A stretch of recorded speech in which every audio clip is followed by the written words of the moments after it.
It doesn't seem as connected as some of the other summer events. It seems like each one of these stories are going to be individual parts, like dealing with the character themselves tied into this world. From what I understand, right, it seems like there's an underlying plot of like there's this issue with the world where the people in this world are losing color, the areas are losing color, and like each of these people have to believe in themselves or like are a part of this story so that they can fix it. And I think it might focus into like each person's role, like how Nilu is currently the fairy. Kirara is probably going to be something else that helps the city, and then Navi is probably going to be something else part of the city. And then we're going to find the big bad at the end, and that's how they resolve the whole color issue permanently. And then we'll wake up and it's all just a dream. What they might be doing is setting up the plot for Natlan, as in they're going to say something about the Herkin Circle members, and then possibly that might tie into Natlan's storyline. It feels weird not having Klee as one of the story members. I feel like by the end, maybe Klee will show up as like a little guest appearance and just like, oh my god, Traveler, how have you been? What's going on? And then maybe we tell her the story about this little world or something like that. Summerside, scales, and tails. Oh god, it actually says how much time you have. Okay. This all looks really cute, though. The summer breeze carries stories and the fragrance of grass. Amidst your journey, you and Paimon stumble upon a strangely bound book. What's inside this most mysterious tome? Only one way to find out. You teleport to another area. The current quest and exploration progress will be interrupted. Yep, let's go. Hey, wake up! Hey! Good morning, Paimon. What happened? Oh, these are so pretty. You're finally awake. Paimon was worried sick. What happened? No idea. Paimon just woke up and then we were here. Oh, Paimon's head is all dizzy. The scenery here looks different too. Oh, what should we do, Traveler? Please don't tell Paimon someone abducted us and brought us to some strange place that we could never leave. This seems like I don't know. This seems like a crash zone or a foot. I can't tell. Relax, Paimon, though. You're right. Better to think of this as the beginning of a new adventure. Thank goodness you're still here. If Paimon woke up alone, she probably would be trembling in a tree hollow.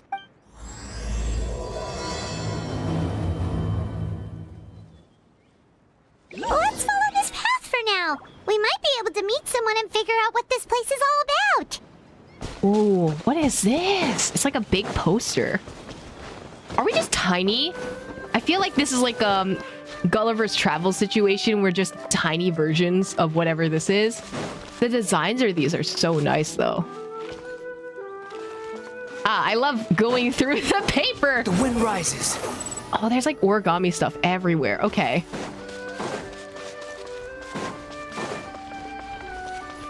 This seems to be the collectibles. Oh, excerpts of bliss. What is that? Traveler, did those plants by the road look weird to you? It almost looked like they were made of paper. Everything's made out of paper. And those two frogs over there? Yeah, they look like pieces of origami. Why is Paimon speaking like that, though? They do little, like, jumping by sets. the shade of a lotus leaf stream, don't tell me you forgot how to jump.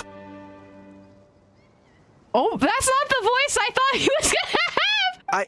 I didn't forget, Firecracker. I'm just not sure if what I remember is correct. Wait, they're kind of cute though. I would actually like want to hug them. Next thing you know, you'll have forgotten how to sing, much less notate a score. You still remember why we call you Stream, don't you? Yeah, because I've got a great singing voice. Although these days, name seems more ironic than anything. Why does his voice sound familiar? Hold on. Not just a great voice, one that evokes the gentleness of early morning dewdrops flowing into a spring.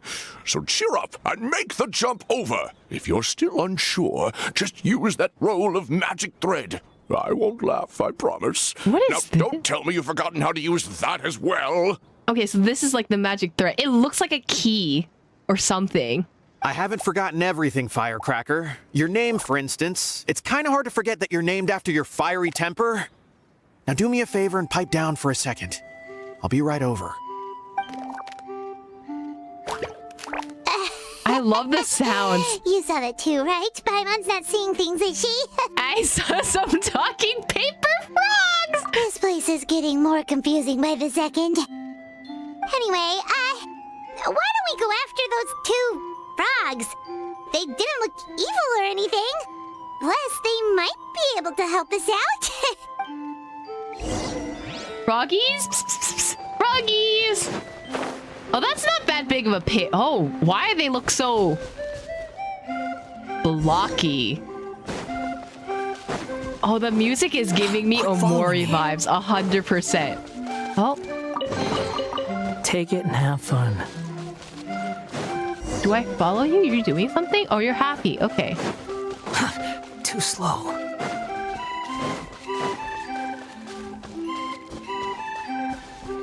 I love that there's frog noises in the actual music. Oh, paper frogs live in Rainsong Pond and are adept jumpers.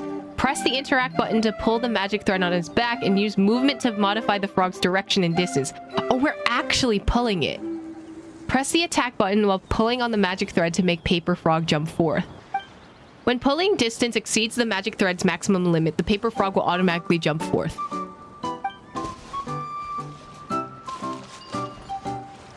Oh, T? Oh, wait. Oh, they're doing the opposite direction thingy. Okay. Oh, did you do it? All right, and then I back up. Ah, perfect. Look at you. Look at you go, buddy. You're doing great. You even want this? Oh, okay, there's a teleport. Wait, they have lake lights here? Wait, I need these. I need these for Farina. Hold on. Oh. Hello? Knock, knock. Oh, they're so cute! Ah! They're so cute! Oh. What happened here? Hello? This is like... something's wrong. Is this like the withering all over again? It probably is. Hold on, where am I actually supposed to go? Guess we're not catching up to those frogs. They were so fast. Paimon couldn't even tell where they hopped off to in the end. Excuse me, honored travelers. Did you come from the Cliff of Prophecy, perchance? The what? Prophecy? Also, who is this voice actor? The chubby paper hamster just talked. 5 on shocked face is great. Chubby? Who are you calling chubby? I've just got a slightly thicker layer of paper on me, that's all. I love this Allow me voice to, actor. introduce myself. My name is Almond, and I'm an elder of the Forest of Blessings. I've been waiting here for the hero of prophecy to arrive. Oh, so like Lion Witch in the Wardrobe kind of thing. But also, like, I love Almond's voice. Traveler, could you pinch Paimon just to make sure she's not still dreaming? I think I need pinching as well. Pinching, you say? Well, I can help with that. Although you'll have to get a little closer. My arms are rather short. I love Almond already. They sound familiar. It sounds like Silver's... No, it sounds like Melusa's voice actor. That's who I think it is, but I'm not entirely sure. That's alright. We just need a minute to collect ourselves. Okay, let's think things through. We know for sure this isn't the world we're familiar with. The talking paper animals and all the paper trees and plants make that pretty clear. The hero from another world, supported by their companions, shall restore peace to the world. That is what the prophecy says. What? Okay, this world? Dearie me, I completely forgot to introduce you to this world, didn't I? And Yes, we here need I am plot getting advancement. All excited by the arrival of the hero. You'll have to excuse me. This old brain isn't what it once was. All shell and no nut. Well, perhaps my once glossy paper has faded past the point of no return. Oh. It's okay, really. You can just tell us all about this world now. Let me think. Where should I even begin? I've pretty much forgotten everything that happened in the past. Okay, so he also has amnesia. Okay. Right. I believe the story circulating along the pulp of this forest goes as follows. A long time ago, 3 goddesses created this world and named it Simulanka. 3 moon sisters? The goddess of creation, who presides over matter and magic, created the mountains and rivers and gave us life. Her powers also paved the way for Simulanka to exist in numerous worlds. Okay. After the goddess of creation came the goddess of prophecy, with dominion over the stars and the course of fate itself. She induced the sky to spin and the earth to move. Even to this day, her statue still stands tall at the highest point of Constellation Metropole. I'm pretty sure that they're alluding to the story of, like, whoever that Hexen Circle person was, but it's also sounding moon sistery. A little bit moon sistery right now. Alice, Mona's master, and Anders' daughter. I think Anders' daughter might be the better option out of all 3 of them, considering we've seen like the Imaginary Theater as well. So Mona's master being the stars and fate, that is true. She is the master of stars and fate. I think in this particular story, the Simulanka is going to be the Hexen Circle members, but as an allusion to Natlin, it might be something to do with the Moon Sisters instead. The final goddess was the goddess of fate, she who reigns over all treasured tales and dearest wishes.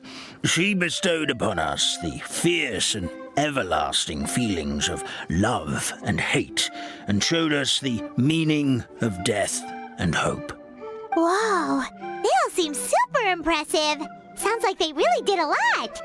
Of course, all new residents of Simulanka come to the forest to thank the goddess of creation for founding this world, and travel to Constellation Metropole to witness the divinations of the goddess of prophecy's numerous oracles. That was a lot of words that I did not understand together. After that, they make their way to the end of the world and tell the goddess of fate about their most cherished dreams. Well, at least that's how it used to be. How it used to be? Did something bad happen? You mentioned something about restoring peace to this world. Oh, yeah. That has to do with the hero you're waiting for, right? Yes, this old brain of mine may have forgotten many things, but I will never forget the day the evil dragon descended upon our forest. Okay, so it is very much like fairy tale-esque story where you have someone set up to be in charge of power granting wishes, like Wizard of Oz style, and then it was all ruined by some dragon that shows up. It came down from the skies in an ominous black mist and ravaged our homeland. Its gigantic footprints can still be seen in the kingdom of breezes and bells. We're incredibly fortunate that no one was hurt. Sounds terrifying.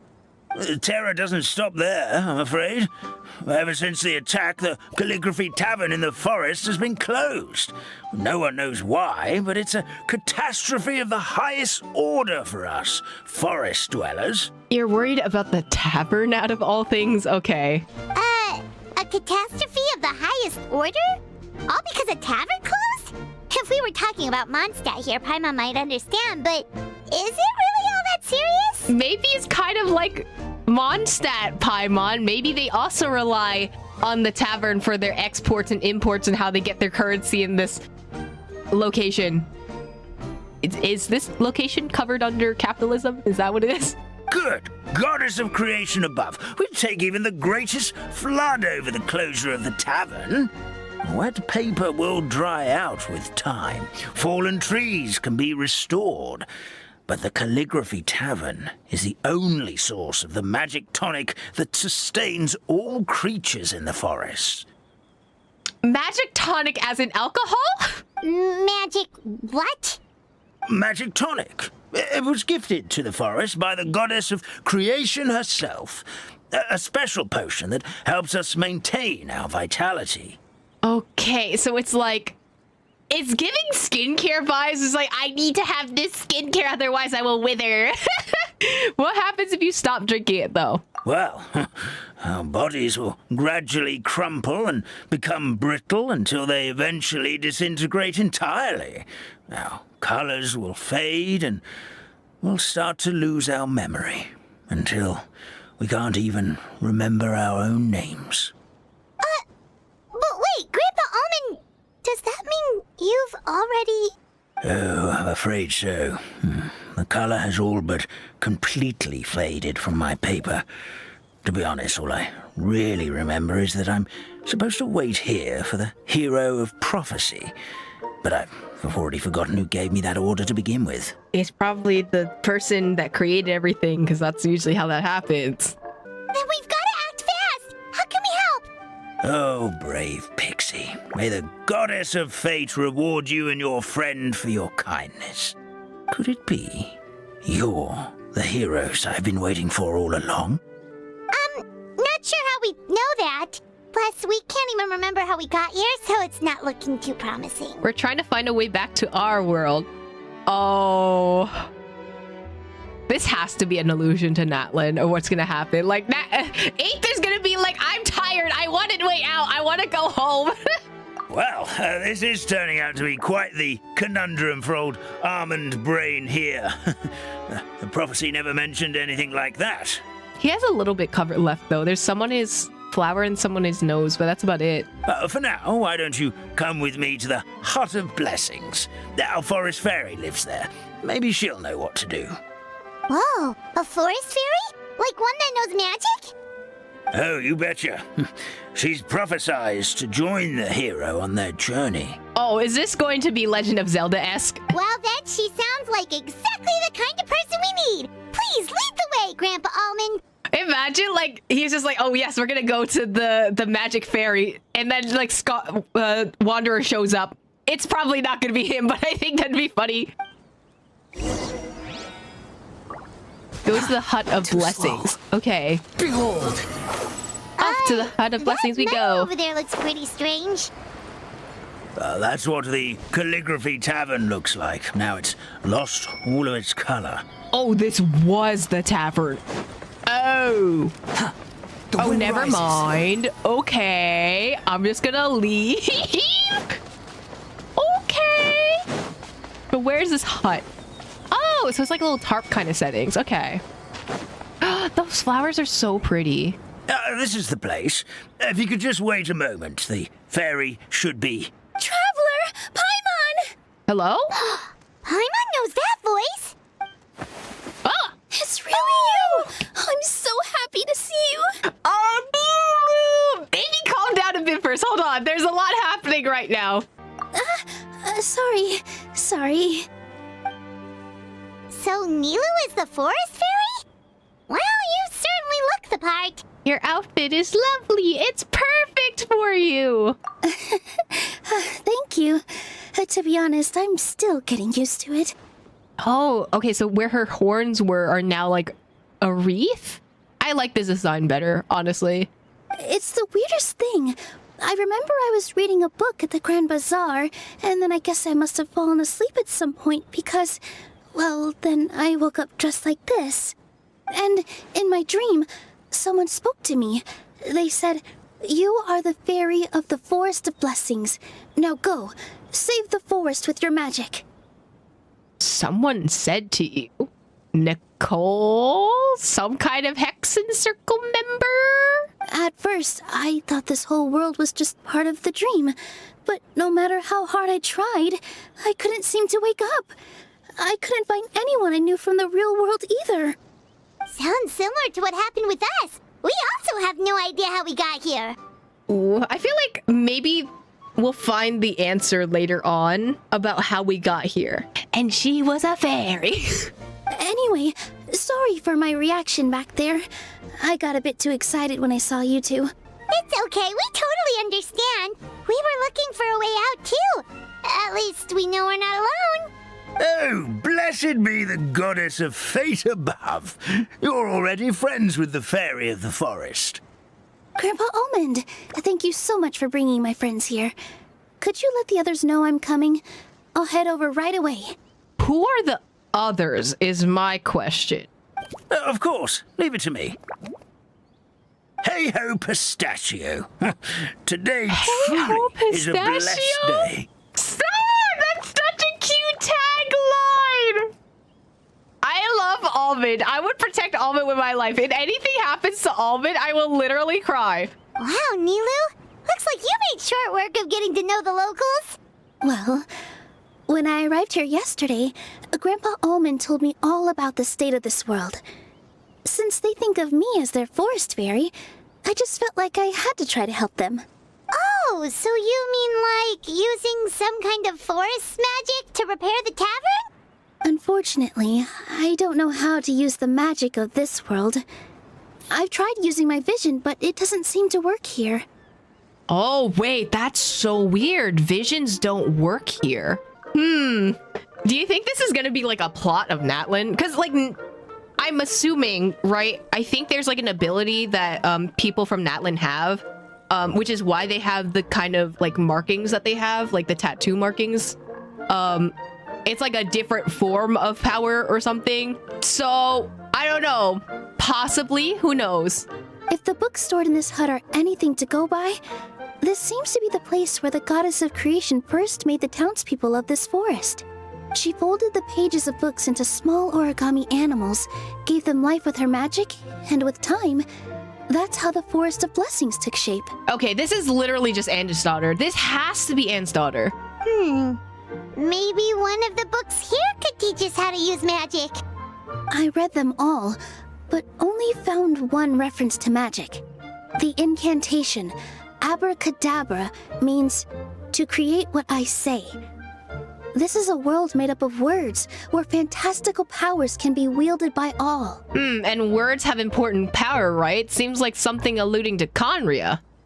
Okay, so basically everyone in this world can use magic? That's nice, but still kind of vague. Yeah, from the other books I read, it seems like this goddess really likes to play fast and loose with the details. So, what should we do now? Didn't you say you were going somewhere, Nilu? Oh, yes. I was going to help some of the other residents of the forest. They've been busy making preparations to reopen the tavern, so I thought I could help out. Oh, so they're finally reopening it? Okay. Got it! Guess we should just focus on what we can do for now. This whole thing is making me pretty nervous, actually. It's like I've been pushed on stage without being taught the choreography. So improv, buddy. Since I'm already wearing the costume, though, I might as well try to play the part. It's what a professional dancer would do. And who knows? Maybe I'll find my own magic along the way. She's so All cute. I can do is try, right? At least you're optimistic. We'll be there to cheer you on too. Thank you. Then let's go. Oh? Look at that spinning animation. Oh my god. Oh, stop. She looks so pretty. She looks so pretty. Boreal flurry. Brave northerly wind. Ooh, okay. And then I guess... Stop. Kirara looks so cute. Okay, so I'm guessing this is the story that they're talking about. Oh, look at Navia. Ah, they're so cute. I love them all. Look, the forest fairy is here, and she brought her companions. Grandpa Almond was right. They do look promising. Are they all named after nuts? That's so cute. Hello there, everyone. I heard you were working on the piping for the calligraphy tavern. Is there anything we can do to help? Oh, we wouldn't dream of troubling you with our petty problems, my lady. My Don't lady? you worry. We have it all under control. Oh, they're so respectful to her. You sure about that? Because from where Paimon's floating, the piping is looking pretty chaotic. It's not the worst piping I've seen in my life. Relax, Paimon. You do it yourself. Yes. We have my careless friend to thank for that. He promised we could leave the pipe connecting to him, and, Well, the results speak for themselves. It's okay, you rotate these two twice, it'll be fine, don't worry about it. Hey, I just wanted to inspect each pipe. This is the network the magic tonic has to flow through. I was just trying to be thorough, so I disassembled the whole thing. His name is Ginkgo! Aww! Yeah, and now you've forgotten how to put the thing back together. Have you been eating too many nuts again? 'Cause you are what you eat. Please don't fight. I know everyone wants the tavern to reopen as soon as possible so that the forest can return to normal. So, why don't you let us help out? Yeah, we're here anyway, so we might as well be helpful. We just need to reassemble these pipes, right? Oh, well, if you're offering... Peepo shy. Basically, the pipes need to be connected properly to allow the magic tonic to flow through. If you put the wrong pipe in the wrong place, the tonic will get stuck halfway. Girly pop, that's how liquids work. Attention to detail is key. Says the guy who messed up the whole thing in the first place. Oh my god, relax. Anyway, you two are roommates for sure. It should be fine. Just rotate it. Wow, who would've... Wow. Wow, who would've thought that the pipes are connected? Wow. Do I have to do anything else? Like...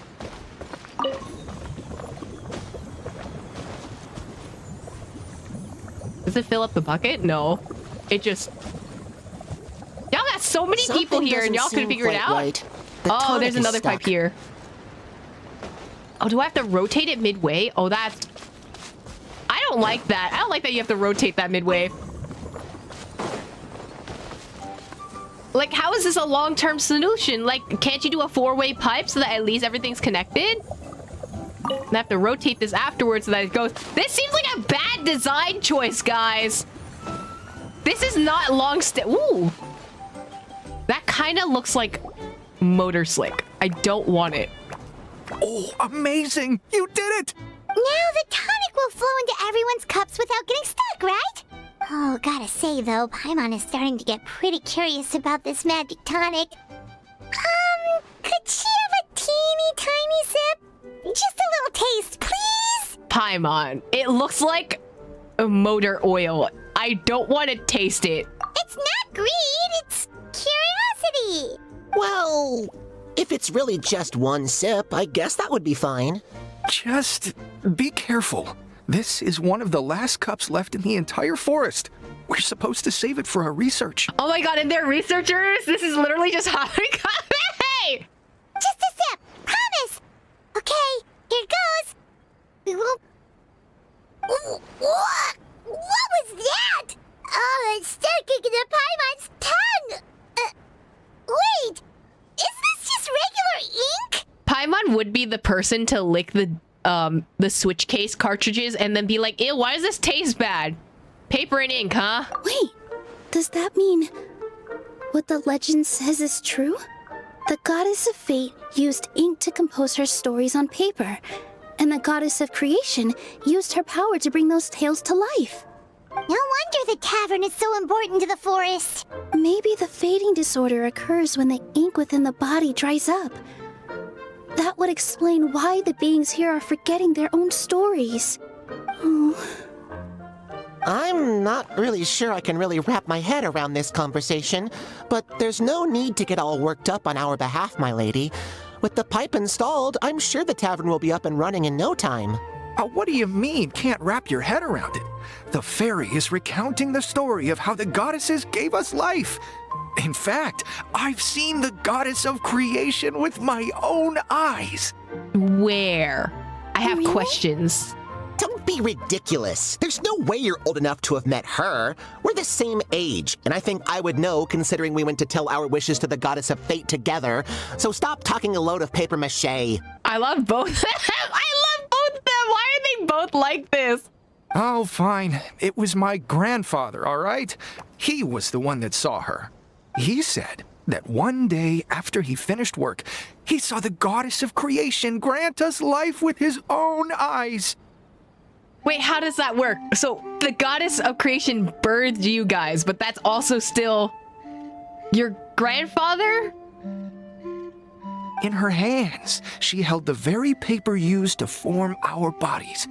She whispered something into the pages, and then suddenly a paper frog was born, ready to leap into the world. Oh, it was spectacular. Cut the theatrics, will you? You weren't even there. Wait, so that's it? Paimon thought creation magic would have a little bit more pizzazz. Oh, so in your world, the creation of life is a much showier affair? Huh, I'm learning something new every day. Do we have to explain the birds and the bees to random paper hamsters? I would literally rather not, though. Well, that's not exactly what Paimon was trying to say. I don't think we need to explain to paper hamsters how babies are made. I would rather not do that. Magic doesn't have to be spectacular. That's enough out of you. All your boasting is confusing our kind fairy. Oh, no, it's all right. I actually think I understand the magic of this world a bit better now. Thank you. The honor was all ours, milady. Not the milady. Okay. But there's one of you that doesn't have the... Oh, Stream! Your rhythm is off again! At this rate, it doesn't even matter if the tavern reopens. The band's not even going to get any gigs! He's trying his best! I'm sorry. He's trying his best! Hello there. I hope we aren't interrupting your rehearsal. Wait, these are the two frogs we saw on the road a little while ago. Ah, the forest fairy is here! For the love of Lotus leaves and dewdrop stream, you've really got to put in some effort now. He's trying! We can see that he's trying! But No, it's okay. It's okay, girly pop. Don't worry about it. You're doing your best. We can see it. Your effort is there. Oh, don't pressure yourselves on my account. Are you rehearsing for a show? Sure are. You see, our group regularly performs for guests at the tavern. We've been out of work for quite some time, with the closure and all, but after hearing of the fairy's arrival yesterday, we figured we needed to get in performance shape right away. I understand how you feel. Back at the Grand Bazaar, Zubair Theater's always busy with rehearsals too. If you're not rehearsing, you're not doing performance right. That's the real truth. The Grand Bazaar? Do people there sing on lotus leaves as well? Yeah, they do. And it's a really big one. You're the conductor of your group, aren't you? You remind me of Mr. Zubair. Ah, then he must be an ambitious director. One who would do anything to avoid disappointing a single member of the audience. It's just... He's doing his best! Listen, you have to support the weakest members of your group, okay? Is there anything we can do to help you, Mr. Stream? Oh, no. My problems are mine and mine alone. Stop! We can help you, buddy! What's going on? It's just... After the tavern closed, I somehow forgot how to sing. I'm always a few beats behind everyone else, and I keep singing out of key. It's okay, you just need practice! You were our trump card, our best singer by a mile. Stop! I would protect Stream with my life. I know, but... He has performance anxiety! So he is a victim of the fading disorder too? Don't be sad, Mr. Stream. Whenever I've forgotten important dance steps in the past, my friends at the Grand Bazaar always stick by my side to encourage me. They smile and patiently tell me everything's going to be okay. Then they play the melody for me over and over until the steps finally come back to me. Now it's our turn to help you. Yes, positive reinforcement. We just need to help you remember how to sing, right? The Traveler's got a great sense of rhythm.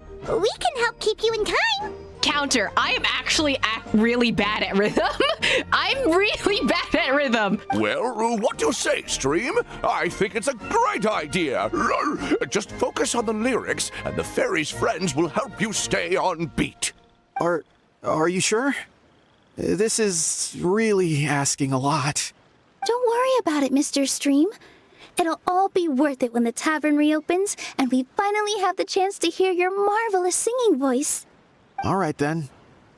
Thank you so much, everyone. I'll give it my best shot. Tell me once you're ready. Oh! The Paper Frog Choir will perform sequentially according to the rhythm. Direct the rightmost froggy to jump at the right moment. There may be song and dance accompanying the performance. Remember to follow the accompany rhythm too. Okay, how do I do this though? What do I do?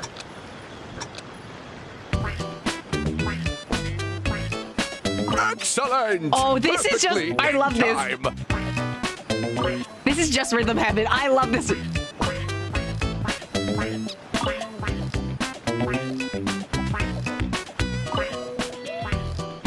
What?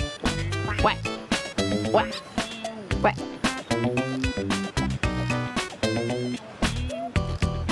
Imitate the dance rhythm. Okay.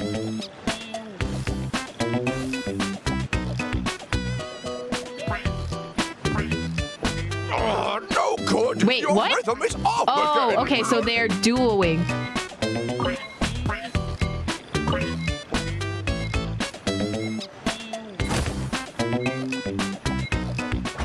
Okay, I screwed that up, but it's I fine. feel like I'm getting the hang of it again. Okay, I didn't get the second part. I didn't realize that we had to... The frogs were copying the hamsters. Okay, it's literally just rhythm heaven. I love this. Goddesses above, this better stick when it comes to the performance. Just do it exactly like how we rehearsed. Thank you, everyone. Thanks to you, my voice is once again as clear as a flowing stream. Glad to hear that you're feeling better, Mr. Stream. It's also about time for us to go to our next destination. Also, make sure you're on vocal rest before the performance. Mm-hmm. We'll be looking forward to your performance at the tavern. Oh, my dear Citrus, please tell me you're joking. We can't have you out of commission with the tavern about to reopen. I'm sorry, Grandpa Almond. It's the truth. I was just too excited for the reopening and must have fallen asleep in an awkward position. Oh, your name is Citrus! I love that. Grandpa Almond, we're here to help. Oh, hazelnuts on high. You could not have come at a better time. Please allow me to introduce you. This is the bartender of the Calligraphy Tavern, Miss Citrus. Why is the only line is that she's so tall? Miss Citrus is supposed to add all kinds of delicious fruits to the magic tonic. Her additions are what turn it into the finest brew in the land. She's indispensable to the operation of the tavern. I can't tell if she's a llama or an alpaca. I appreciate the kind words, Grandpa Almond, but... my neck. Are you all right? Terrible timing. Getting a kink in my neck at a time like this? Could you give my tail a little twist? That should help free up the movement in my neck.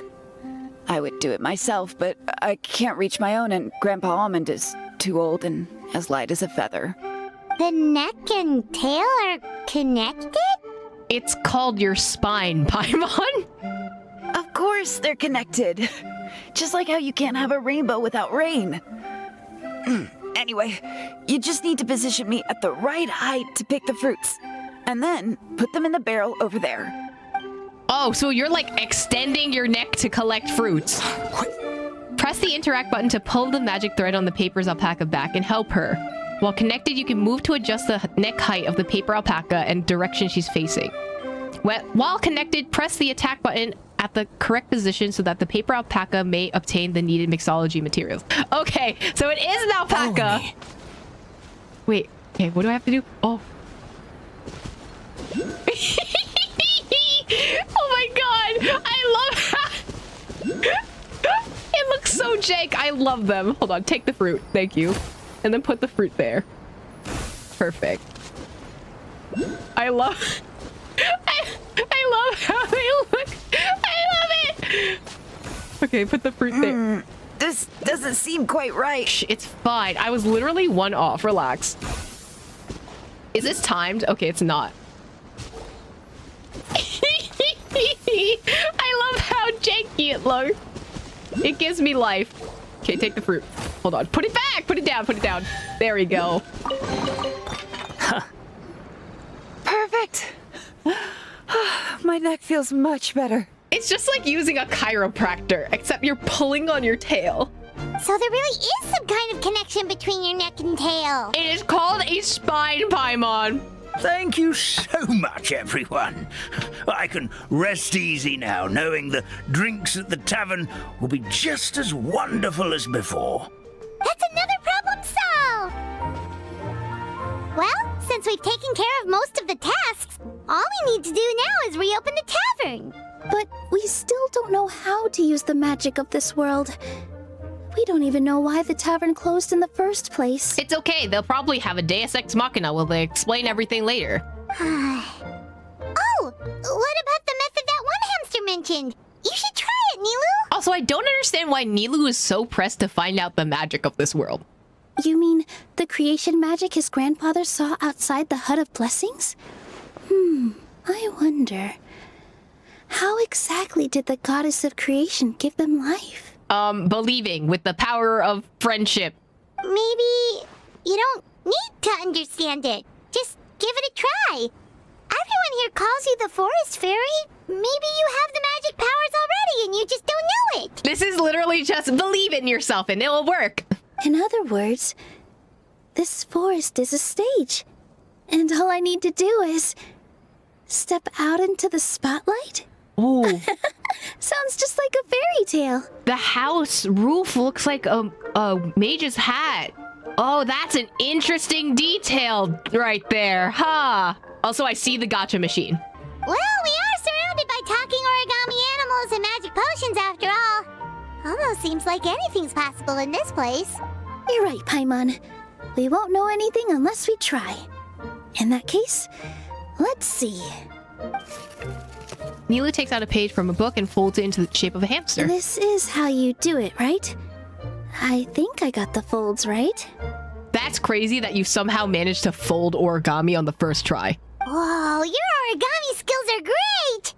I once saw one of our prop people making something similar. It looked really cool, so I took some time during my break to learn the basics. It's not a bad way to stave off sleepiness either. Aw, that's cute. I love that. Nilu actually listening to the tech people. Well, how do you feel? Sense any, magical powers flowing through you? No. No? What are we missing? Oh yeah, were you supposed to say like abracadabra or something? Magic words? But how am I supposed to know what the goddess said to bring them to life? Maybe it's not the focus on the words itself, it's the feeling. Yeah, focus on what you want to say. Oh, good point! You're the Forest Fairy, Nilu! What do you want to say to the new resident of your domain? Nilu picks up the hamster and kisses it gently on the forehead. Oh, it's very like Princess and the Frog-esque. I bestow upon you the blessings of the forest and offer you a home in this land. Your name shall be Hadisara. Aww. May you bloom in this world as beautifully as the flower I love. Oh my god, it's moving. My name is Hadisara. Wait, is this also Nilu's voice actor voicing Parisada? It worked! It actually worked! Well, peel my shell and call me a nut. I never imagined I'd witness such a miracle at my age. It's just like what the stories said about the goddess of creation. I love Almond with all of my heart. I love every single one of the lines that he says. Shell? Miracle? Nice to meet you, Parisara. I'm Nilu, the fairy of this forest. From this day forward, this place is now your home. Hello, Fairy Nilu. I hope you'll grow up happily in this forest. Grow up. Oh, you can leave the little one with old Almond for now. Oh, this sure brings back memories. It's been such a long time since we last held a welcome ceremony. Here, Padisara. Come to Grandpa Almond. So precious! Well, now that Nilu has mastered the goddess's magic, we should be able to reopen the tavern, right? Mastered? We just... We just fucked around and found out. Nilu probably doesn't know how that happened. Grandpa Almond, could you send a few people to check the underground space beneath the tavern? Oh, of course. May I ask why? The moment I used magic, I sensed something strange down there. What? I have a feeling it's connected to why the tavern had to close down. Abyssal power. I don't know. Of course. We'll look into it right away. Make sure you listen to Grandpa Almond, Potty Sara. Don't go running off on your own. Potty Sara. Listen. Running! No! Baby, no! Hey, come back here, you! Wait! Yep, that's Nilu's creation, all right. She's got so much energy. Anyway, how did you manage it, Nilu? Does Nilu canonically have a child now? Well, all I did was say my wishes for her out loud. Maybe the magic is in the words themselves, just like the book said. This place is seeming more like a fairy tale by the second. I mean, we're somewhere called the Forest of Blessings, so it kind of makes sense. Well, anyway, Paimon thinks this magic suits you perfectly, Nilu.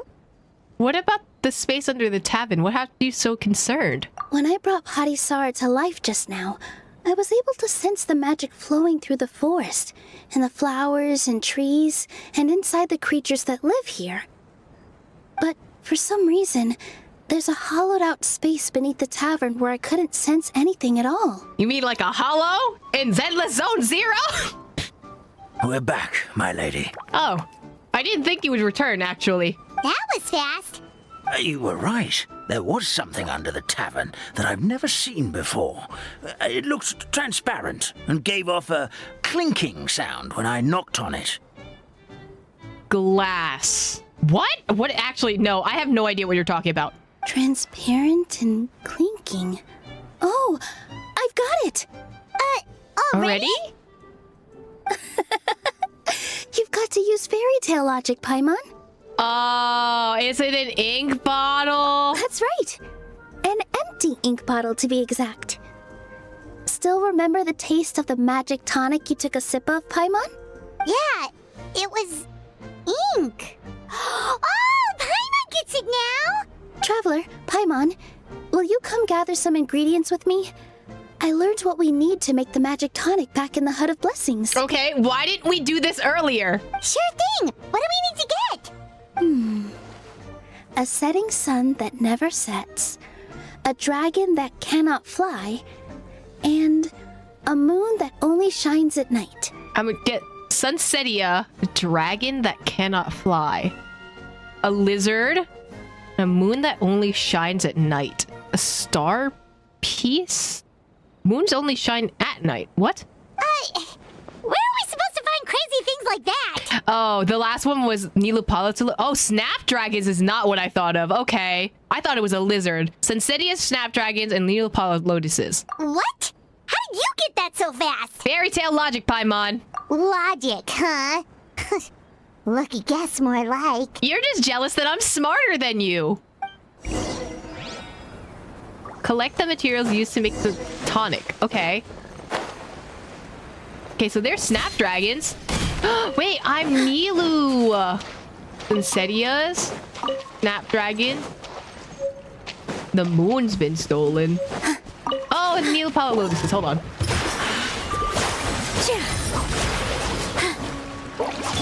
Service with a smile! Coming through! Yeah. Hold on. It'll be fine. Don't worry about it, froggies. We got this. Oh my god, my wander's actually doing damage because the buff. Please go down. Okay, there we go. So we have all the ingredients. Everything, right? What should we do now? Let's go back to the Hut of Blessings. We mush them into a paste. No, you have to boil flowers to make them into ink, I Give me think. just a second. I'm gonna go fetch an ink bottle from the other room. Oh, so we're literally just making ink. Okay. Paimon doesn't get it. All the ingredients are super tasty, but somehow the final product turns into ink. I mean, that's how ink is actually made, though. You boil different ingredients so that they become condensed into a specific color. Well, anyway, Paimon Paimon's not going anywhere near this stuff this time. Not even if you bribed her. Sorry to keep you waiting. Let's see. According to the book, first you do this, then this. It's the animations from the potion event. It's done! Oh! Oh, that's a really cute ink bottle. Very impractical, but cute. Wow, magic sure makes everything super convenient. Wow, it's almost like it's Deus Ex Machinas. Here, take it, Grandpa Almond. Oh, the colors returned to him! Yes, this is it. This is exactly the magic tonic we need. Grandpa Almond, could you take the concoction to the room underneath the tavern and place it next to the transparent bottle you found? I'll handle the rest. Of course. As you command, so it shall be done. I still get nervous at times like this. It's just like when you step on stage and you can tell that every single person's gaze is fixed right on you. Don't worry, we're right here with you. Thanks, you two. I can't tell you how great it is to have you by my side. Almost makes me feel like I've been blessed by the goddess of fate, too. Let's go. We shouldn't keep everyone waiting. So what's gonna happen is she's gonna use the magic on the actual tavern, and suddenly it'll regain color and come back to life. Whee! Is this the right tavern? Yes, it is. Oh, the alpacas are also out of color too. Forest, please heed my words and accept my blessings. May your spring of wondrous magic never run dry. And may all who call you their home lead happy, fulfilling lives.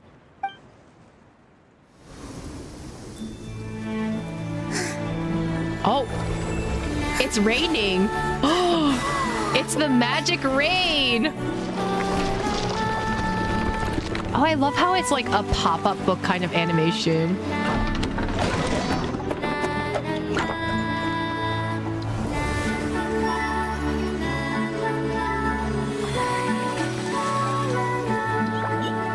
Oh, it's just like what happened in the main story quest.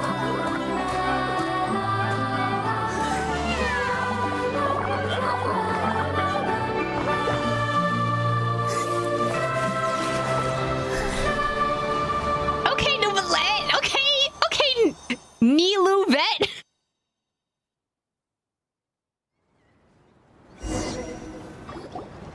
Fairy Nilu is amazing. Oh, that is so cute.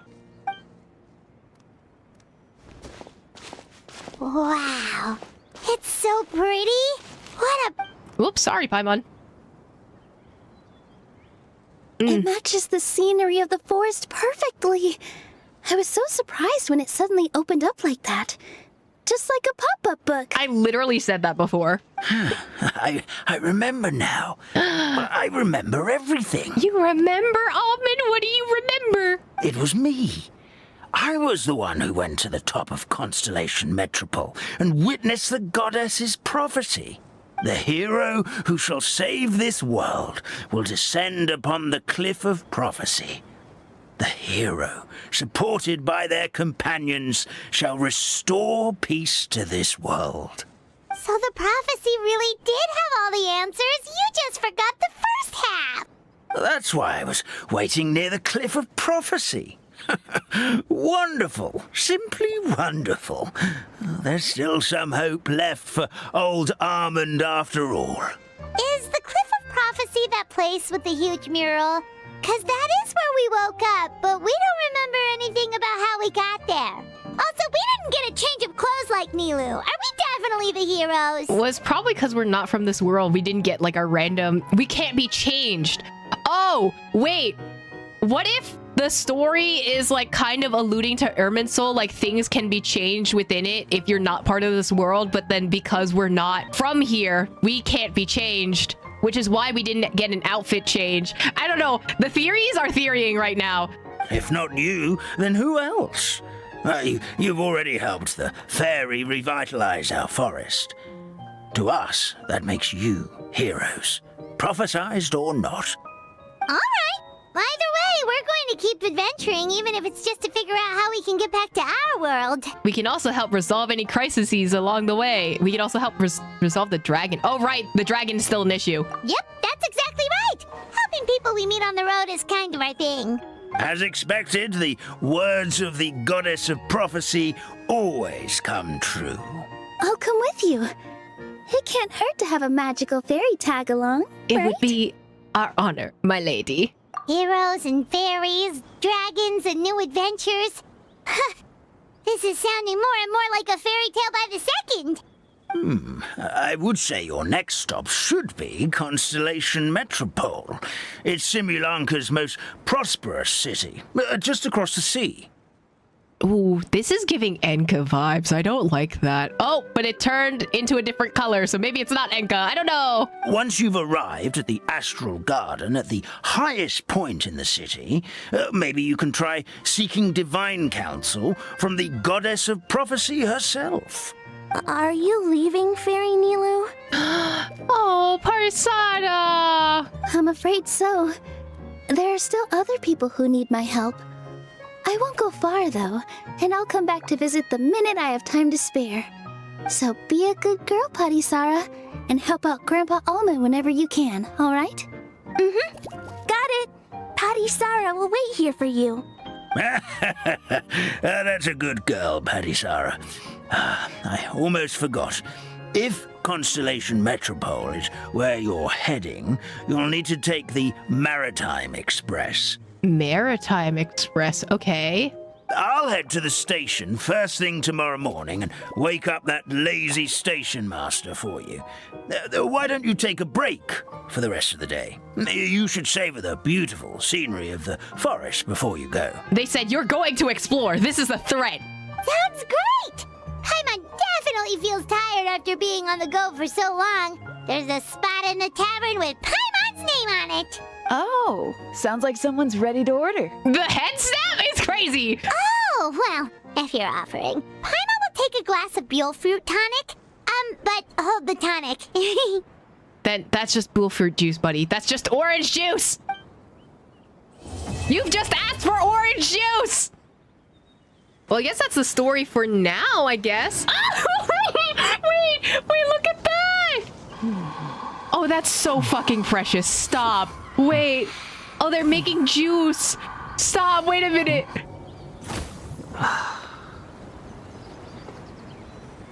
You're making juice? Well, why is it stuck there, though? Do you need more fruit? Or are you getting more fruit? Oh, they're getting more fruit. Stop. That's so fucking cute. That's so cute. Oh my god. Okay.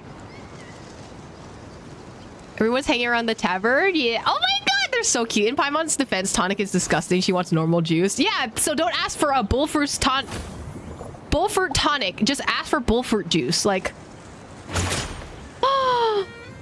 Wait, and then they serve it. Oh, that's so fucking cute. Oh! So precious! That's so precious! I love the little, like, world animations. I love this. This is really cute. I love them all. Can I talk to you guys? Firecracker? I think you've had enough. Look, I'm just really happy for you, okay? Happy for all of us. The entire forest. Oh, he's a happy drunk. Listen to you. You're gonna ruin your voice if you keep going.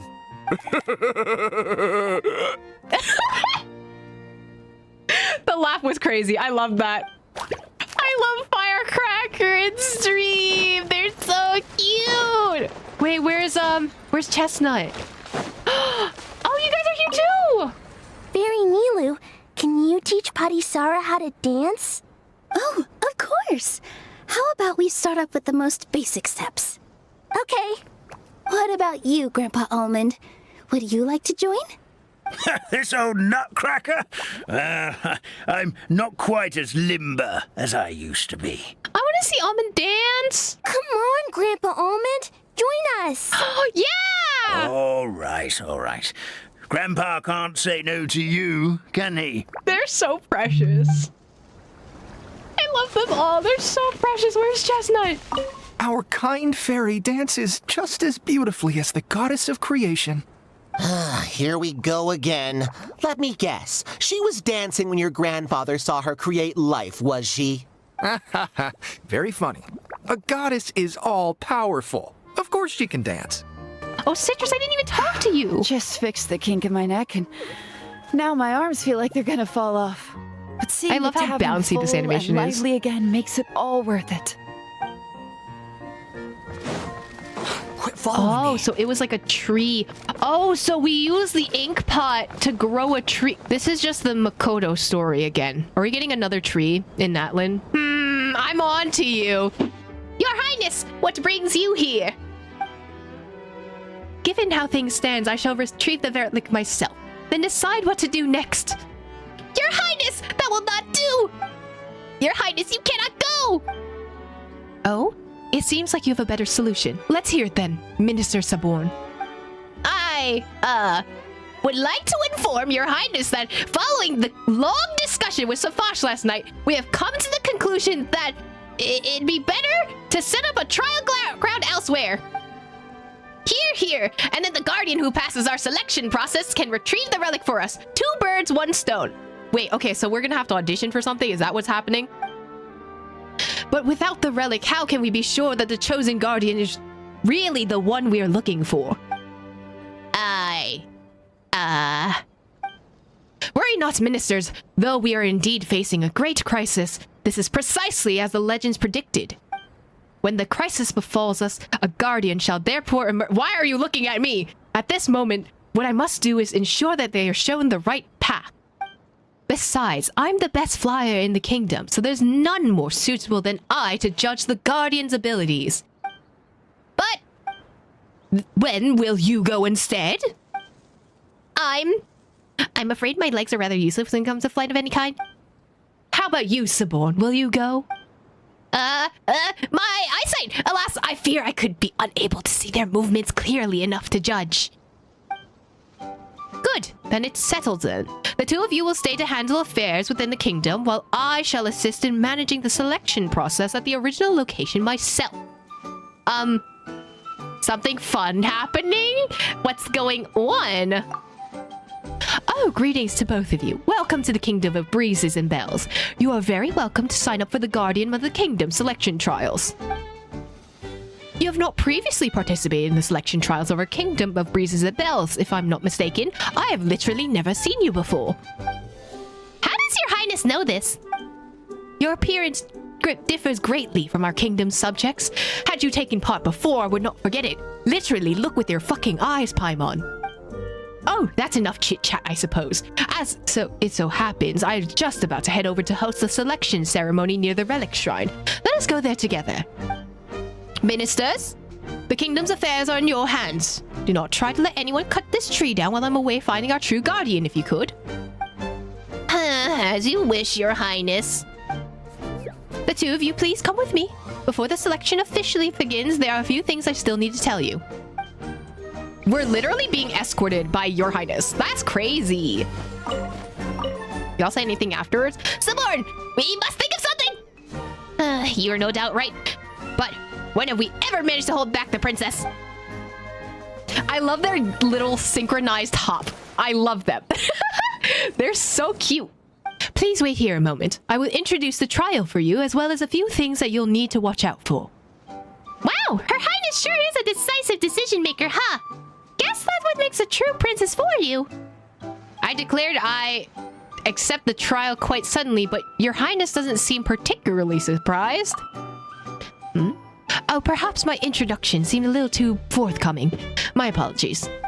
In truth, there have been many squirrels who, like you, have suddenly turned up and declared their intention to undergo the trial, so I'm already accustomed to receiving such candidates. Oh, so we're not the only one that come here. At least, there were many before that dragon attacked the kingdom.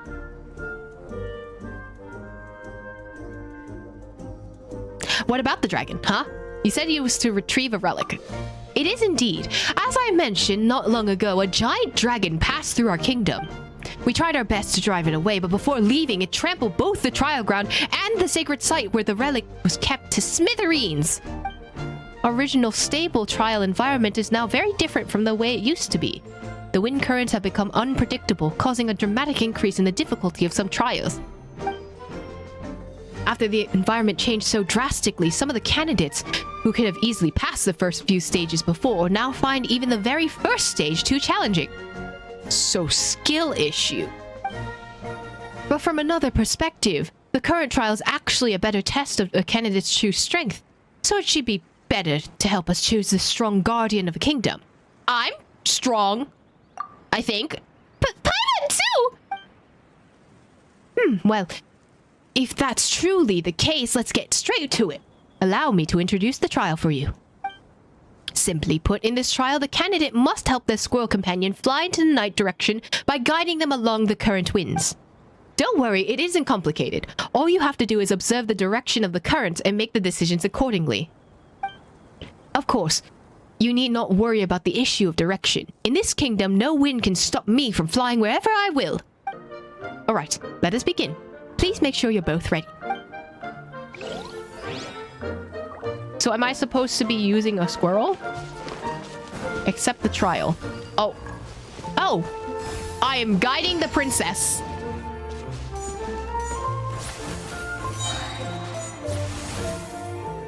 Looks like we work well together. Your judgments are most precise. Where am I going? I'm gonna have to jump somewhere, but where? Oh, it's all the way over there. Okay. I don't like that all these, like, terraformed areas are cube-shaped. Only Princess Semest, who possesses the immense powers of flight, may go even against the current through the wind passage. Ordinary flying squirrels would be scared off by the Floral Fury Unleashed. Isn't that a song track title for Cuphead? Okay, so I can go against the current, is what you're saying. I'm trying. Okay, there we go. Oh. I'm coming back. I'm coming for you. I'm coming for you, princess. Hold on, I'm catching up. There you go. Ahead lies the final trial. Please prepare yourselves. It'll be fine. I'm gonna have to hit that thing, right? Hold on. Let me hit this one first. And then I'm gonna have to catch up. Whee! You're gonna have to go, yeah. Over here.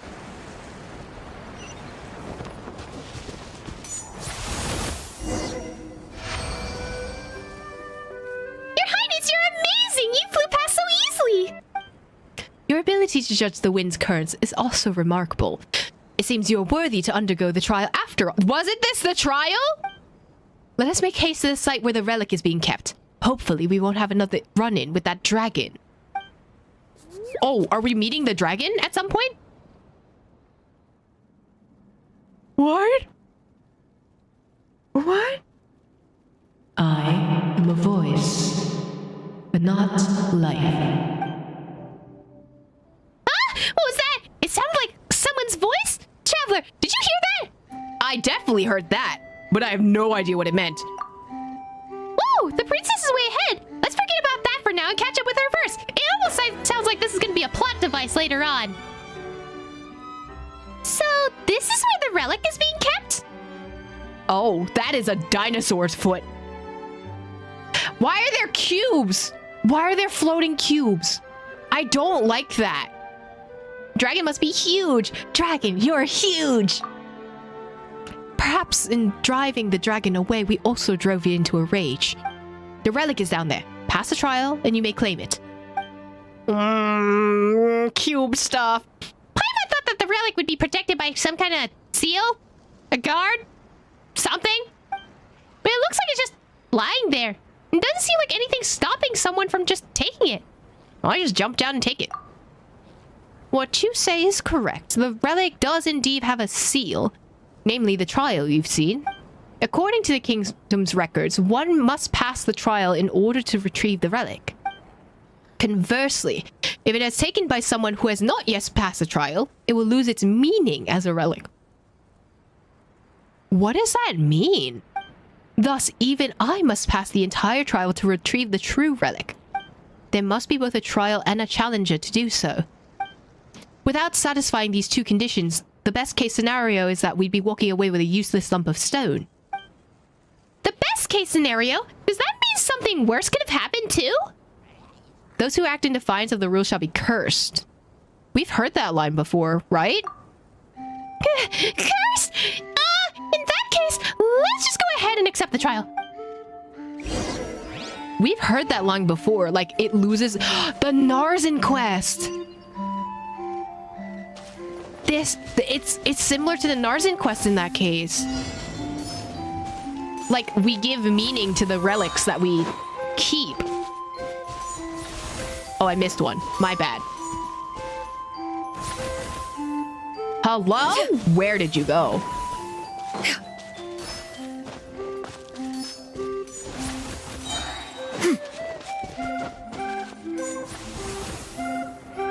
Why are you all the way over there? Perhaps those furious flowers over there could be some of use. Thank you. Ooh, okay, so you go here. I have to hit this, which means that goes here, which means I have to circle. Oh, girly pop, where am I? Oh, girly pop. Oh, no? Okay, so I have to hit this one, and then it...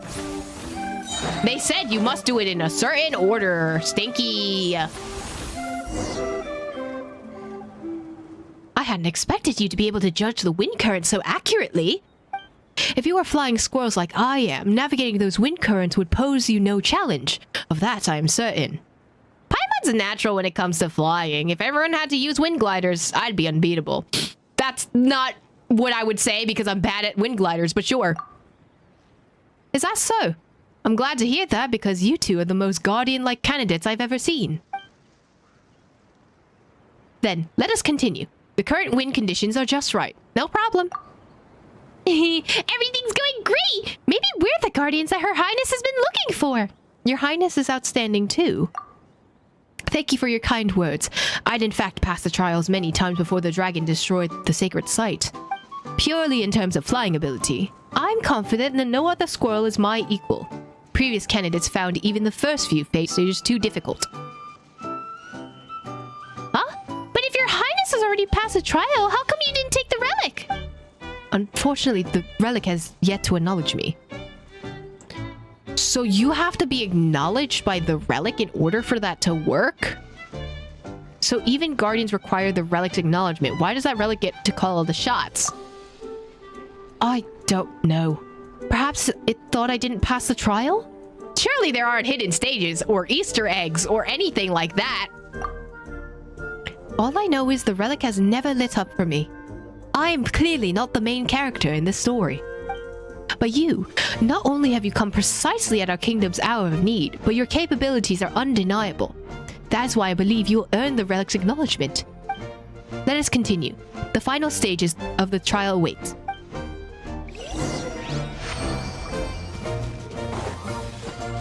Alright, girly pop, where we gotta go? Hold on.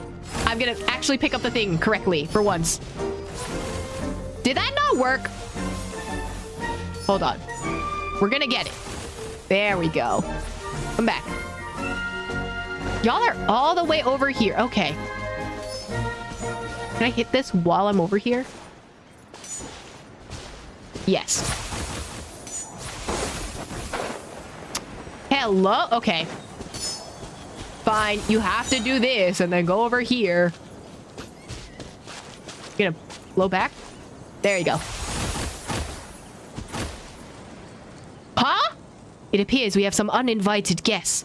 Might I trouble you two to kindly remove them from the premises? Should we indulge in their antics, I fear that something I can't really read actual dialogue while everything is fighting, unfortunately. Therefore, I must keep speaking in this voice until you're actually done with this, because I don't know how to switch out until we're done. Laid bare. Please get out of here. Oh. Truly, you two are both exceptionally skilled. I'm slowly burning as Arlecchino. Something's won this furious flowers. Well, very well. I shall complete this part of my own. Great, because Arlecchino is burning. Did you do it? I love their little flapping animation. Please stay vigilant to ensure that more uninvited guests don't arrive. Why did you say that? There. Now we must accept the relic's judgment. Oh, that's a star bit. We passed! Traveler, we're guardians now! So, is this the relic that's used to acknowledge new guardians? This is a star bit. This is a fallen star. Sky is fake something. It looks crunchy. Low-key, I would take a bite out of this. Huh? There's something carved into it, like a line of text maybe. Let Paimon take a closer look. Story follows rules, unfolding in cyclical patterns, but each should follow its own course. Paimon doesn't get it. Do you get it, Traveler? Probably meant to encourage challengers, or it's some hex and circle shit. Those words have always been there, even though I don't know their origin. I sense they may hold some great significance for the kingdom, but I have yet to grasp their meaning. Whatever the case, given your performance in the trial, you are undoubtedly the most suitable candidate for the title of Guardian that I've ever met. Your abilities and judgment are beyond question. Meeting you at a time like this is truly a blessing for our kingdom. Now that we have retrieved the relic, we may hold the ceremony right away. I'm fully confident that your courage and abilities will have won you the relic's respect. Aw, you flatter me, Your Highness. It was nothing. We're just glad we could help you, Your Highness. Whoa! When did you guys get here? Paimon didn't even notice you arrive! We flew over, of course. We were among the best flyers around when we were young, you know. How else would we have been able to serve the princess? Never judge a squirrel by its appearance. Well, I never! A visitor turning up at our time of crisis, a guardian emerging from the trials victorious, and the relic in our possession, intact and unharmed? Your Highness, everything exactly as the legend said! It seems like our kingdom finally has a future to look forward to. We shall find out soon enough. Now, please place your hand upon the relic. Let it light up and proclaim that you are henceforth the guardian of the kingdom. Has it even lifted up at all? I'm saying words. Is the star bit supposed to be here? Let Paimon take a look. Maybe it's been there so long that it just can't light up anymore? Kind of like how candles that have been lighting around for too long won't burn as brightly. How could that be? All the details match, and yet the relic still... Your Highness, whatever the case, at least the relic is in our hands, even if our guest has failed to be acknowledged by... No. Your Highness? Place the relic to one side. It is my kingdom for which the challengers have come. Therefore, it is I who must acknowledge them. Your Highness, but no ruler of our kingdom has ever taken upon themselves to acknowledge a guardian. Then let us create a precedent for future rulers to follow. Traveler, Paimon, come forward. Are we being knighted? Is that what's happening? As Princess of the Kingdom of Breezes and Bells, I hereby declare that Traveler and Paimon shall henceforth be recognized as the kingdom's paladins of breezes and bells. It is my honor, Your Highness. Hooray! A paladin of breezes and bells? That's a cool title! Definitely cooler than just being any old guardian. But surely that means we'll have found our guardian, and if that's so, then we won't be able to fulfill our calling. And if we cannot fulfill our calling, we'll no longer have a future to look forward to, just like the kingdoms that came before us. Fret not. I will find a way. You have my sword! And my axe! Many thanks, good paladin. I will indeed need your help. But first, I'll need to put the pieces of this puzzle together. After some time has passed, please return to my kingdom to meet me. When the time is nigh, we shall set forth in search of the kingdom's future together. Look at this little froggy totem! Forg. I love Forg. Well done, my fine hind-legged ladies and gentlemen. Well done indeed. This jumping contest is on fire. Just a moment ago, we saw Estampe with fearless show at his awesome might. With his impressive, epic strength, he has made a stable yet distant leap, one worthy of a favorite to take gold. But next up we have The one you've all been waiting for. The unequaled, the unrivaled, the unparalleled. Frobert!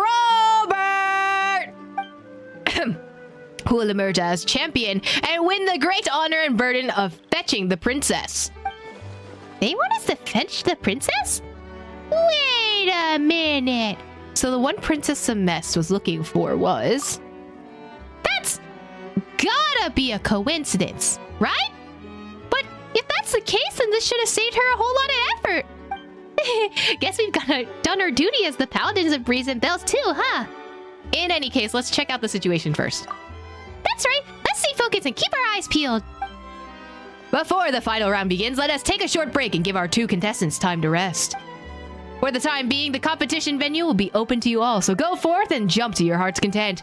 That is what the Rain Song Pond is here for, after all. So, am I supposed to be yapping? Talk to the calm paper frog. Which one? They're all fairly calm right now. Can I talk to a referee? Albert! I know how nervous you are right now, but this is the final match that every frog has been looking forward to. I'm sorry, Mr. Horelu, but I... Please don't blame him, sir. Give him a moment to rest. After all, Farbert, I'm sure you need some time to think about how you shall pleasantly surprise us all. Estampe, you're good enough, I think. Oh, save it, friend. You'll no doubt set a new record in just a moment. Trust me. For now, just rest. You need time. All right, you're my friend. I need some time. And they were jumping contestant buddies. I don't know. Wait, is he nervous? Is he afraid of disappointment? Do you have a fear of disappointing everyone that you love with everything that you've done? And you fear that your past will hold you back and people's expectations will outweigh your current, abilities? Anyway, who am I supposed to talk to? Greetings, honored guest. You don't seem like frogs. Nonetheless, welcome to Rain Song Pond. May your legs be limber. Tell me about the competition, please, because I have no context. As you have seen and heard, this contestant is to decide the frog who is best at jumping. Our contestants will go through qualifiers, group matches, and elimination matches, and only those who make it through all these can reach the finals. That, sounds kinda complicated. It's not complicated at all. Simply step into the arena and clear the challenges that lie before you. Dear guest, if it suits your fancy, you can also try out the bouncing contest here. It's meant to test the contestant's speed and stability when jumping. I was just about to do some practice here, then take part in the next contest. My skills aren't exactly up to par. I can't jump well enough on my own. Would you two be willing to assist me? I'm not the best jumper. I'm not a frog, buddy. Paimon can fly, so, he doesn't have much use for jumping. You've got the wrong end of the stick. It's not about being good or not, or whether or not you can jump or not. The word contest is the key. It's the spirit of competition itself that keeps us lively and spry. So come, dear guests, you'll enjoy the bouncing contest too. I guarantee it. Oh, I'm bouncing. Are we going? Am I supposed to go somewhere? I'm coming over. Hold on. I may have missed the mark a little bit. Hold on. Rotate. Let's pivot backwards. Hold on. There we go. Wait, I missed again. Hold on. This is a clear skill issue. Don't mind me. There we go. That was a clear skill issue. Don't look at me. That's fine. Don't worry about that. Oh, you did it. Okay, you're fine. You're doing great, sweetie. You're doing lovely.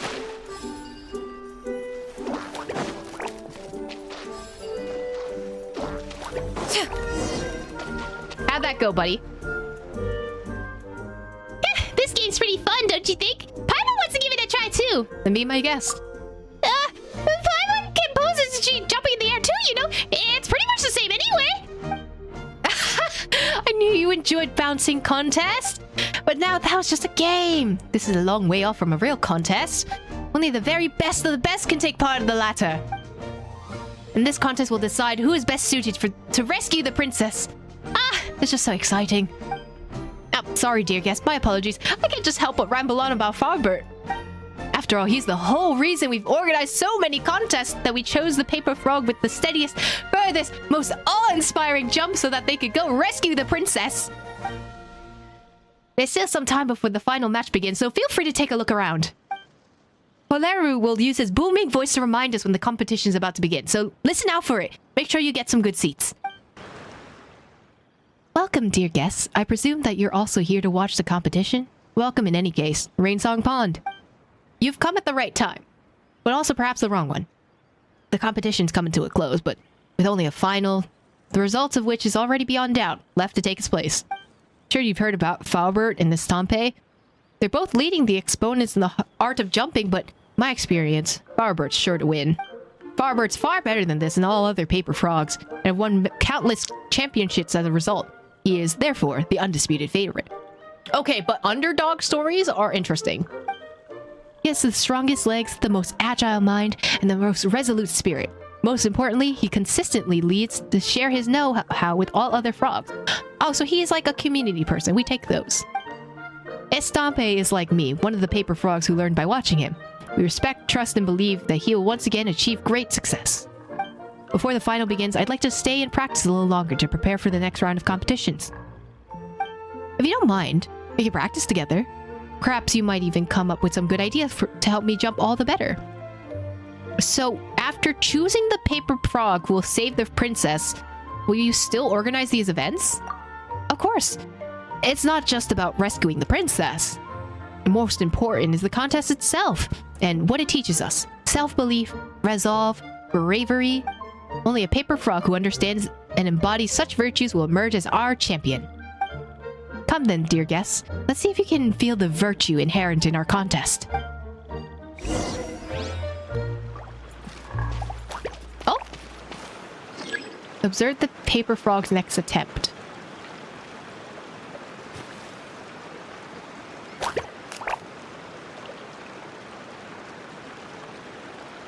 The secrets of the mechanical arts are too profound to convey. Okay, so we're supposed to help you with this? Oh, but why must the listener grow weary whenever I begin to divulge them? Hello? Why did that not lower? Oh, it has to be close to it. I think that's why. I don't know why that didn't work. Not bad. You're quite good at this. If you have the time, I'll be willing to recommend you the organizing committee. Next time we hold this competition, we'll be able to measure ourselves against one another. Still, we shan't take up more of your time until then. Final's about to begin. Guess we'll have to see about how good this Falbert guy is. He'll blow your socks off for sure. Still, you did seem a bit nervous when I saw him recently. He was constantly practicing the most basic moves, and then getting annoyed at how he is performing them. But these are the finals! It's normal to get nervous, right? Bit of nerves are to be expected. That's what I thought, but...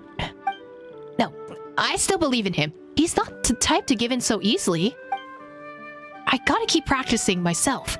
If you like, dear guests, please feel free to have a look around. The finals are about to begin, though, so be sure you don't miss them.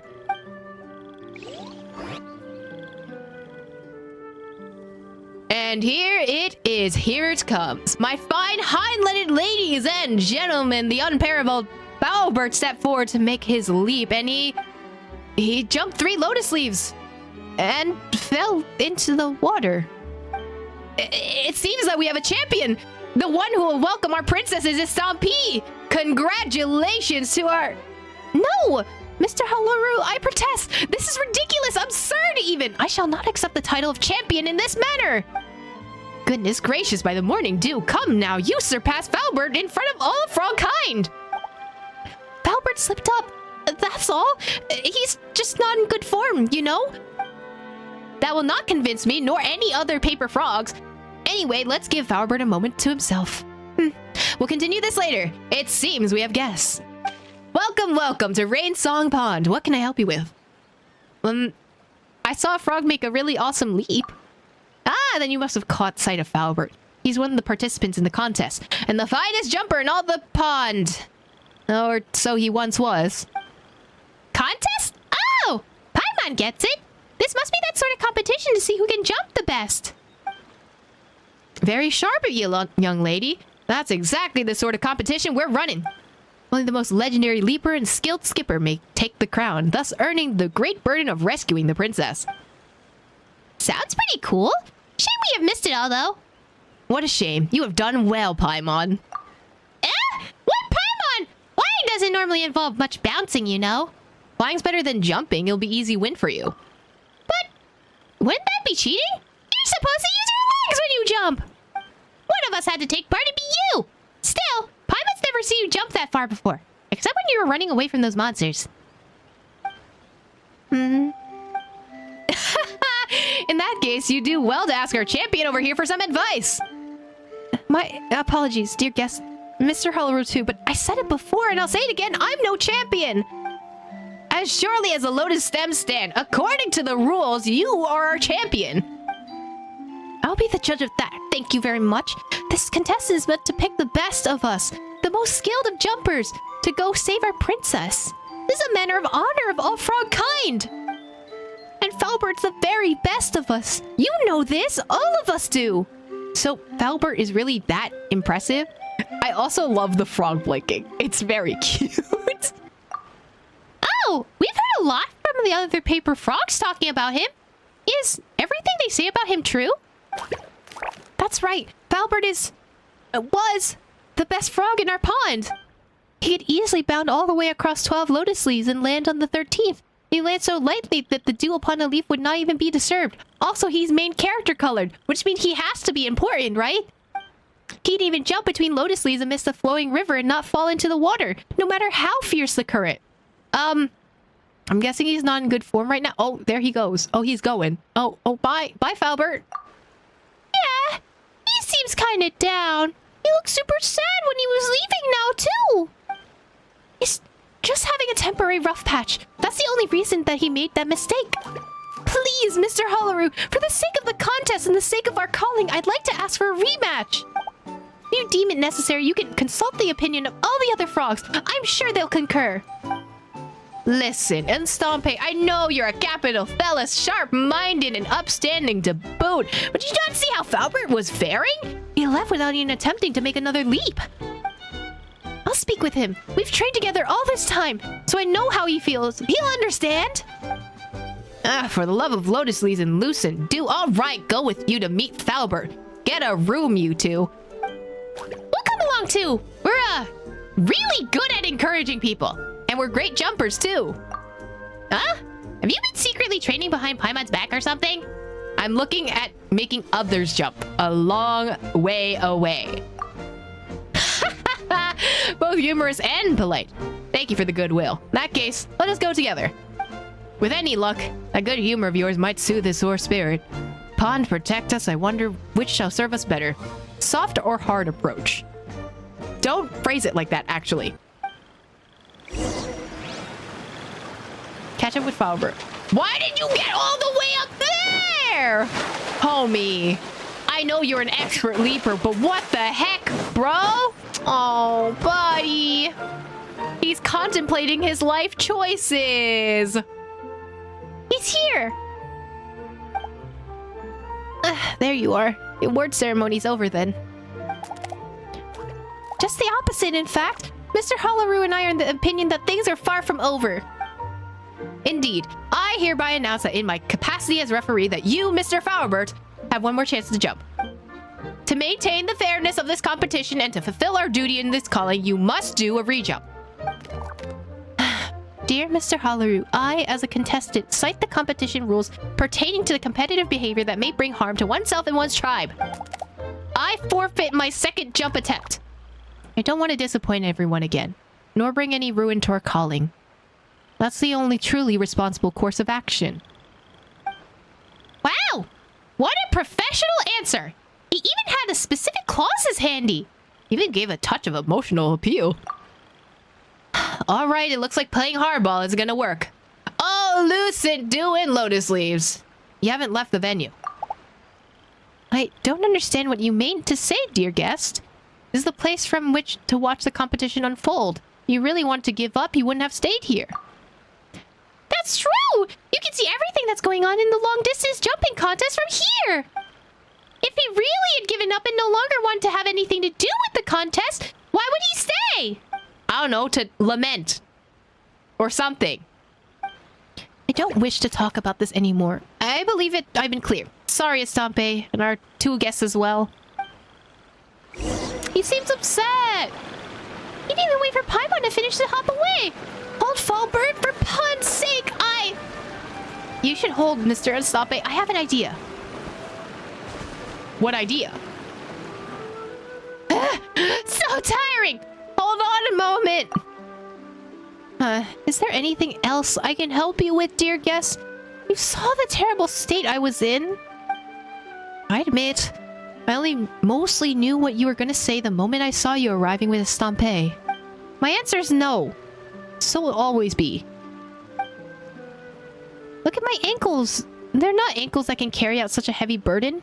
Not ones that can save a princess. You look pretty sturdy to me.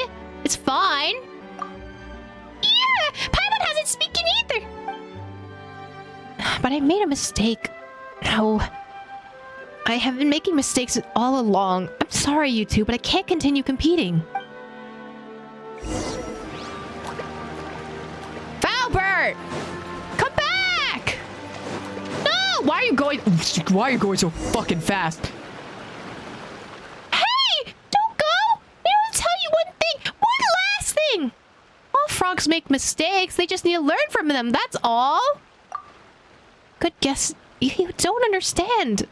I initially believed that my mistakes were mere drops of dew that fall upon our heads. Nothing that could truly knock a froggy down. But I was wrong. Perhaps they never mere drops, but rather more akin to rocks at the bottom of a pond. Withered wood stuck to a waterbed or a vent hidden within the muck. We can overlook them, bury them, step over them, pretend they don't exist. But they will not rest, my friend. They will not await the opportunity for a chance to come back to bite you. Please go. Let me go too. I'm nothing but a mere lotus head with all its seeds removed. Even a light breeze would surge through many holes in my heart and chill me to the bone. I can't take up this great burden. This is the voice in my heart. I have to let all frogs down, including myself. You still have a retry, you know. Yeah, you got another chance to prove yourself! I do not wish to taste the bitter pang of failure once more. My legs and my heart cannot. Oh! This lotus leaf is moving all of a sudden! What's going on? What? But it should have been fixed in place. No! It's moving forward! Please stand firm, dear guest! I'll steer it as best as I can! Oh, Froggy is gonna have to prove himself. Ah! This leaf's rocking all over the place! We're gonna capsize! Watch out for the water pillars! The lotus leaf will withstand its impact! The Genshin impact! Don't worry! It's only a short course! There'll be frogs to end at the top leaf!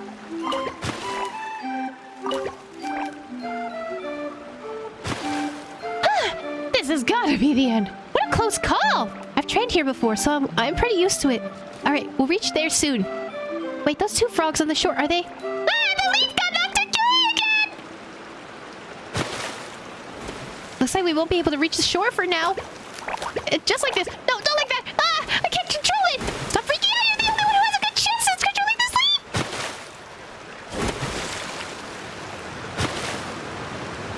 Oh, where are we going?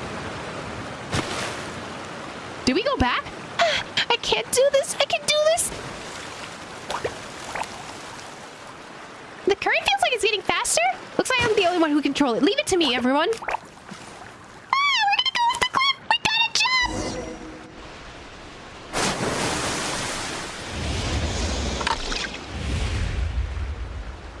jump! Look at that boy go! Look at that! Falbert and unyielding! The Falbert and the bold! He sees the opportunity for a retry and a spectacular leap! Spectacular indeed!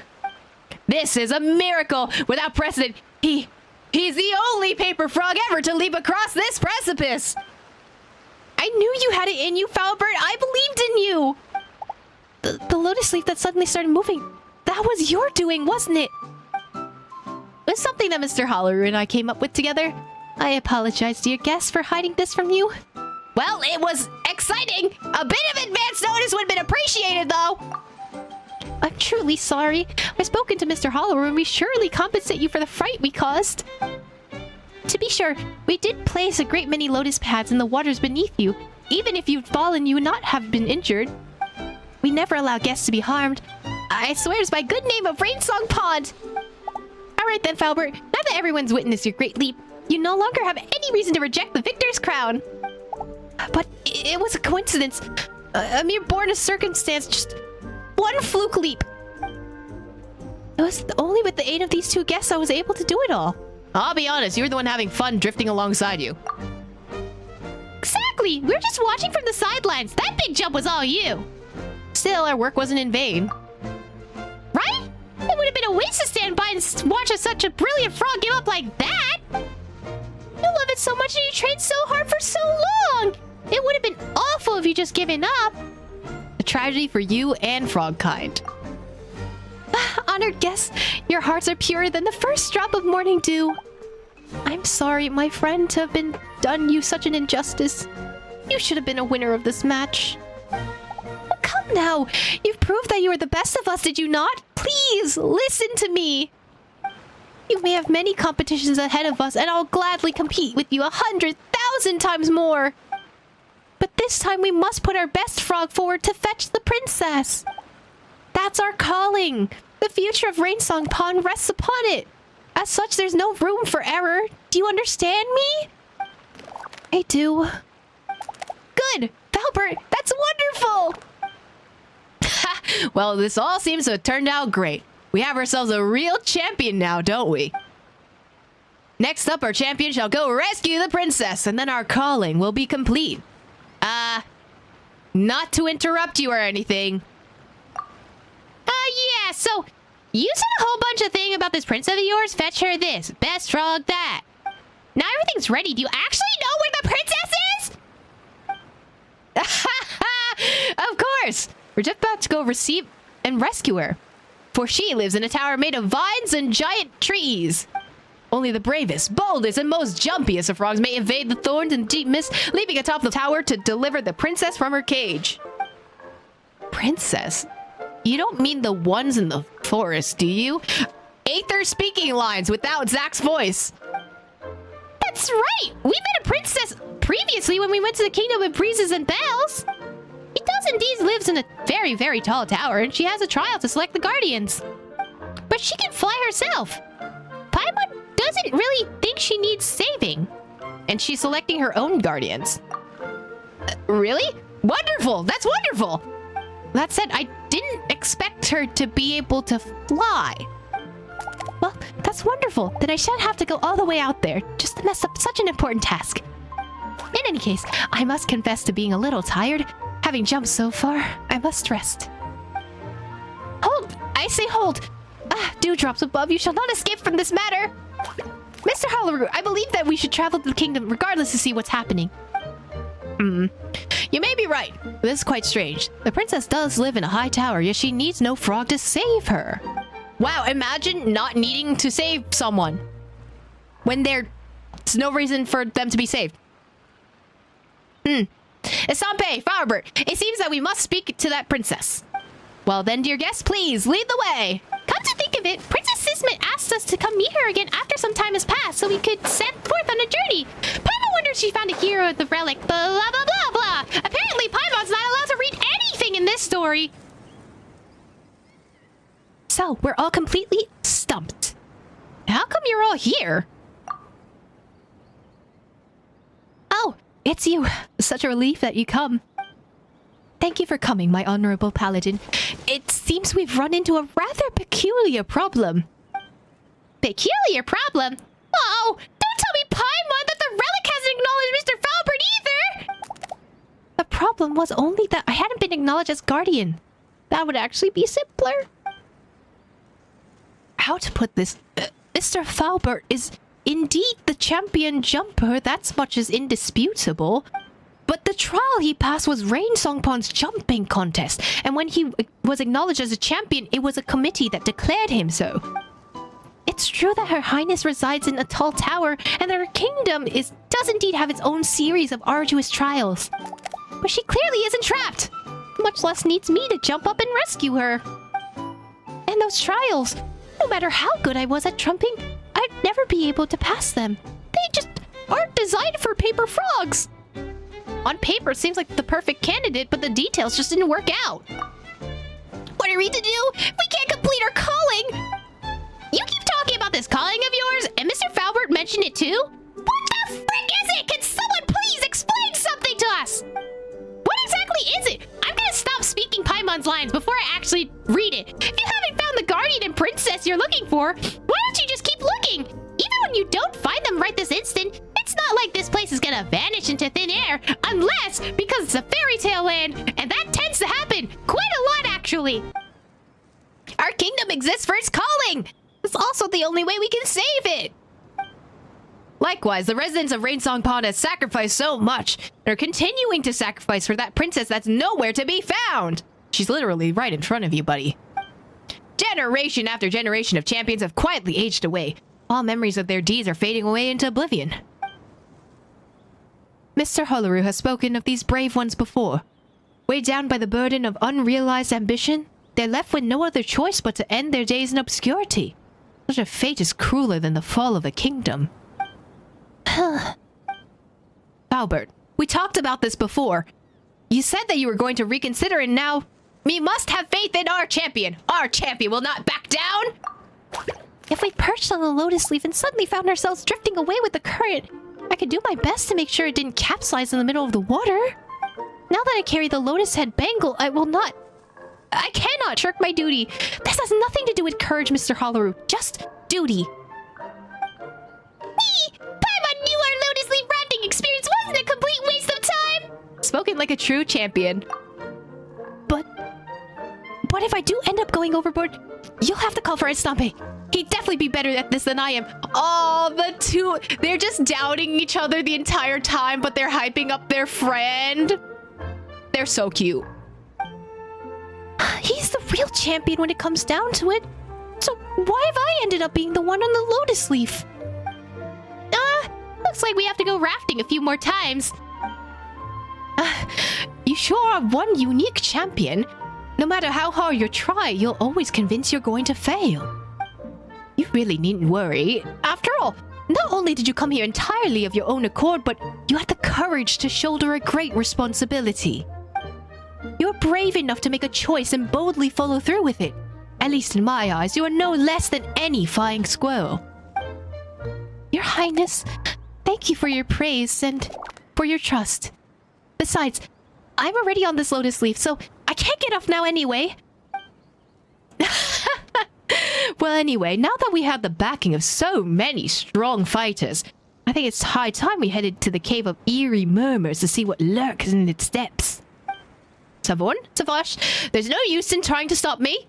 After all, when have you ever succeeded in holding me back?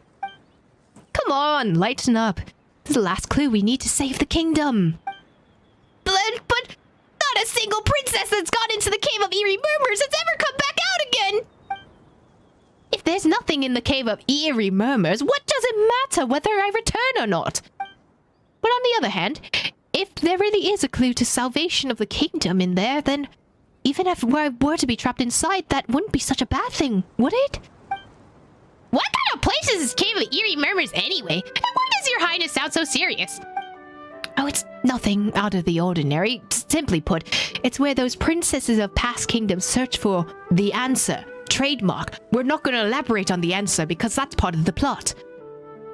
But even until their kingdoms vanished utterly, those princesses were never seen again. Huh. By never seen again, surely you don't mean that they died, right? The cave swallowed them alive? That's interesting phrasing. The cave swallowed them alive. There isn't a single flying squirrel that knows, but we'll soon find out enough. To be safe, I'll bring the relic along with us. Who knows, it might just come in handy. It seems like this might be our Deus Ex Machina, so just in case, I'm going to bring it. All right, everyone, let's go. Given that one of you is an expert flyer and the other champion jumper, I trust you'll both be able to keep up with me.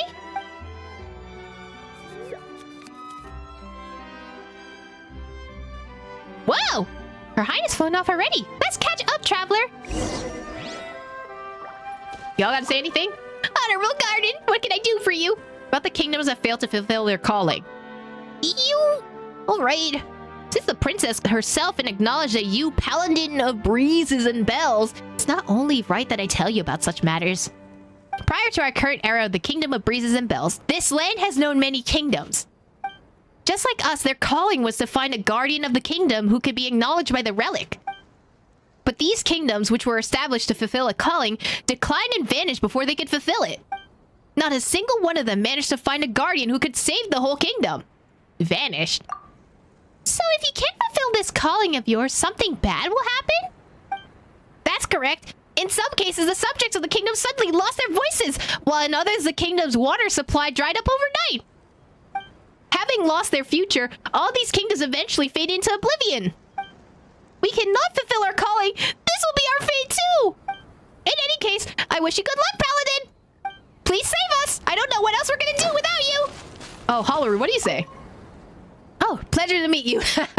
Seems like you're a popular one indeed. Even Her Highness Princess Imus knows of you. About the price paid by Rainsong Pond. Such a heavy topic. Well, seeing as he asked, would be rude not to give you an answer. Oh, but everything seems fine over at Rainsong Pond. Y'all look so happy to be jumping around and taking part in the contest. In one sense, that is so. The waters of Rainsong Pond never dried up and the contest has never been interrupted. Each committee working tirelessly away, and each contestant training constantly, doing everything they can to be up to the task of saving the princess someday. But all those paper frogs endlessly laboring, they're the price that Rainsong Pond has paid.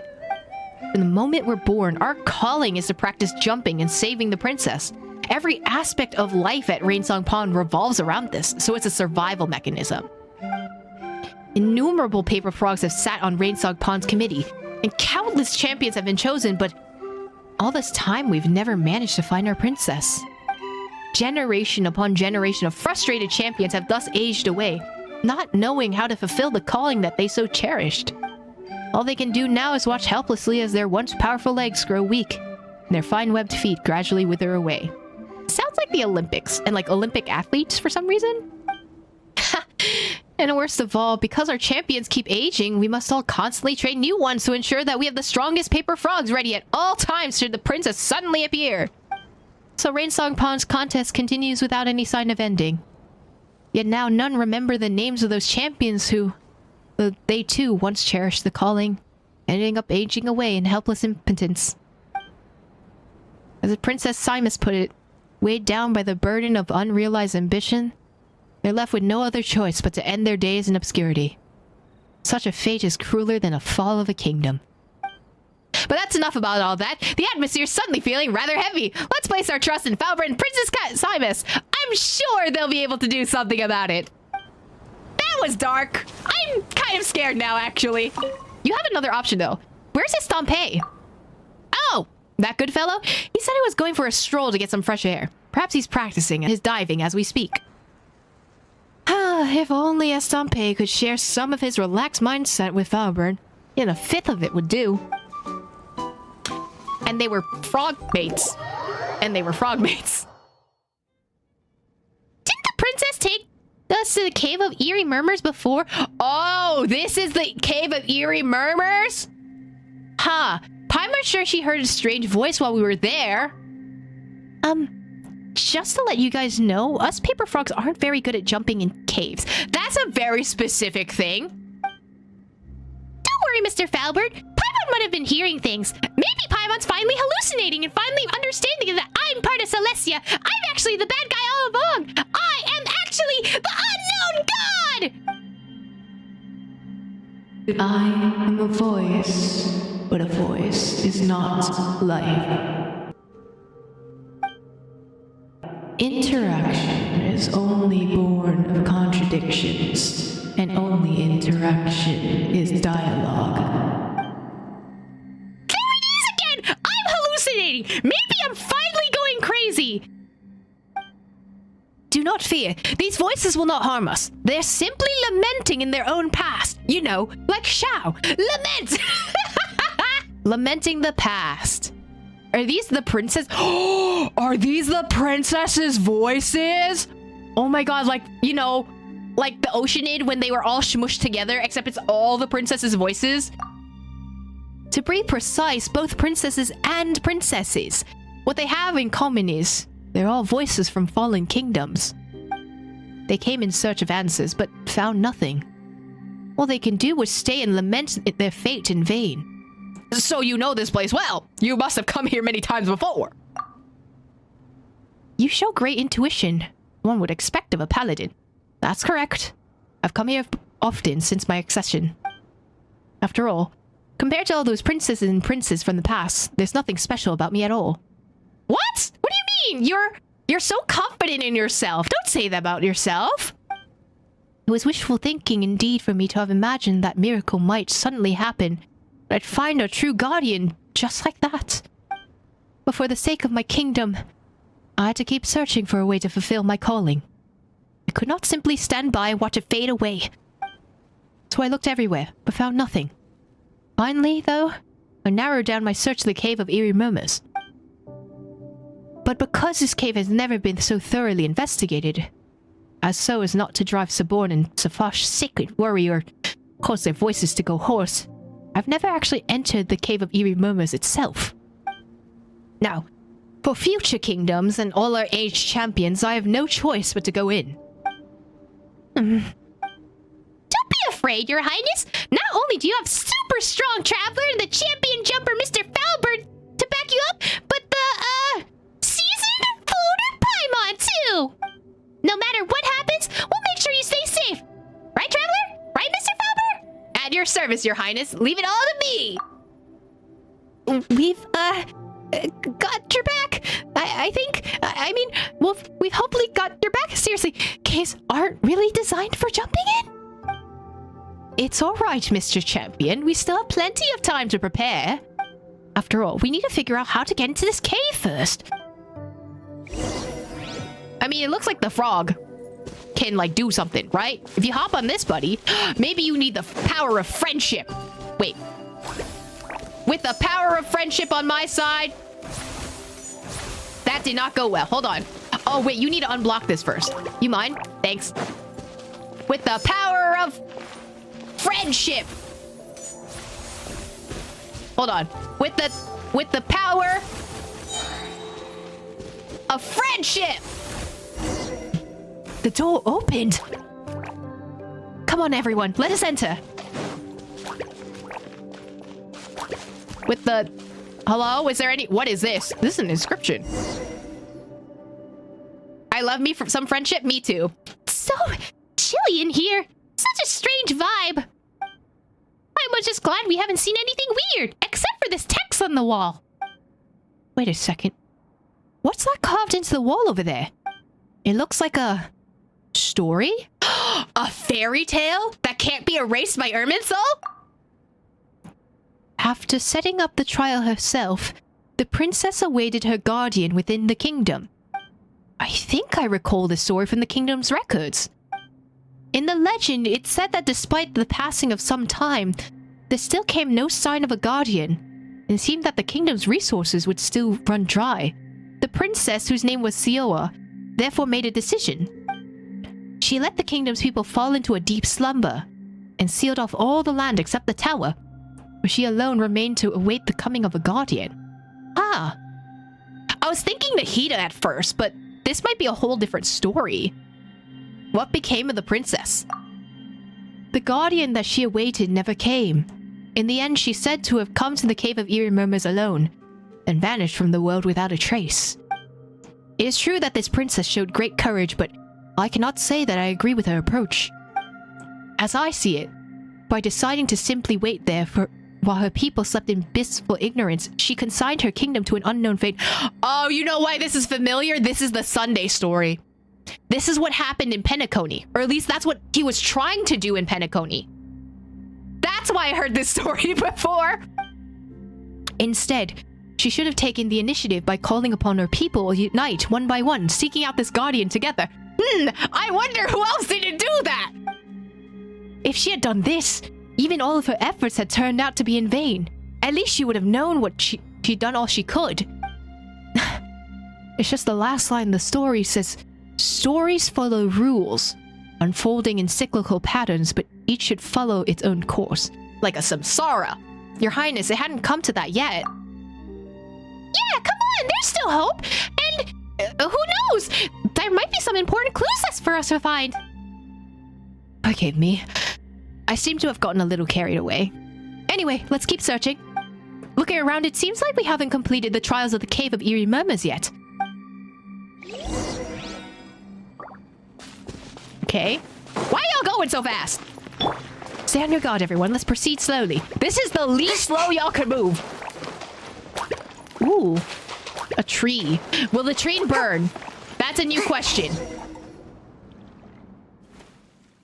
Lotus, leaves, and dewdrops. What the... Why has a story been carved onto the wall? What is it? Someone's carved a story here that goes... Once upon a time, there was a paper frog who wished he had a pair of wings. He prayed to the goddess who told him that if he could jump higher than all the other frogs, he would have his wings.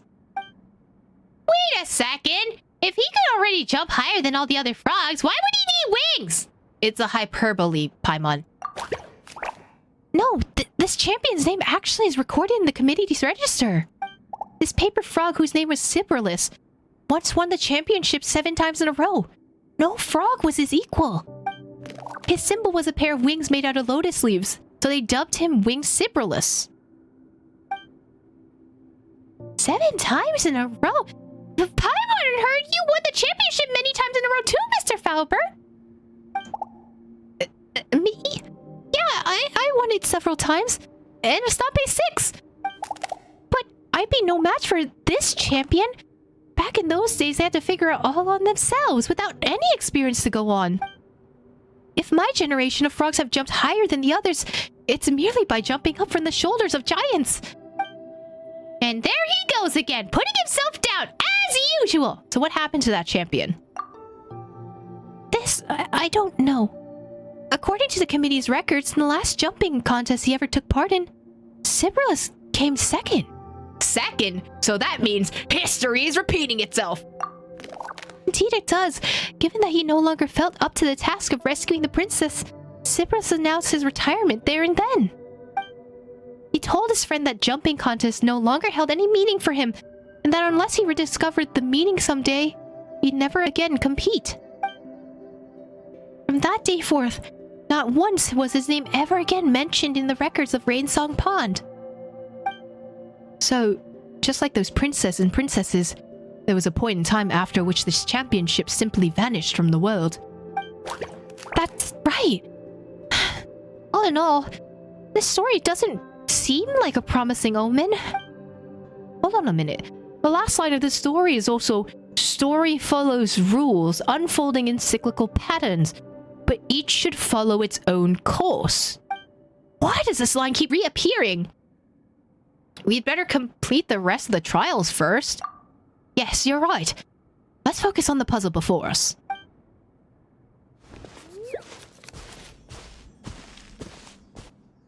I wonder where it'll lead us in the end.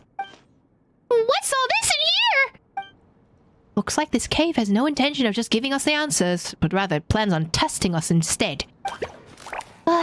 The road to success is never straight, huh? Another trial, let's do this. Thank you. Then, let's go. Take a look at the final trial. Whoa, there's a lot. Okay. Make my escape. Okay, so you gotta go up there, but you have to hit this first.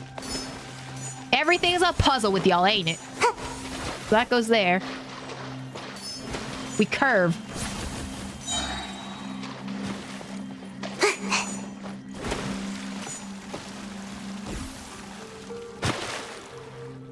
Wait. Oh, that needs to move. Hold on.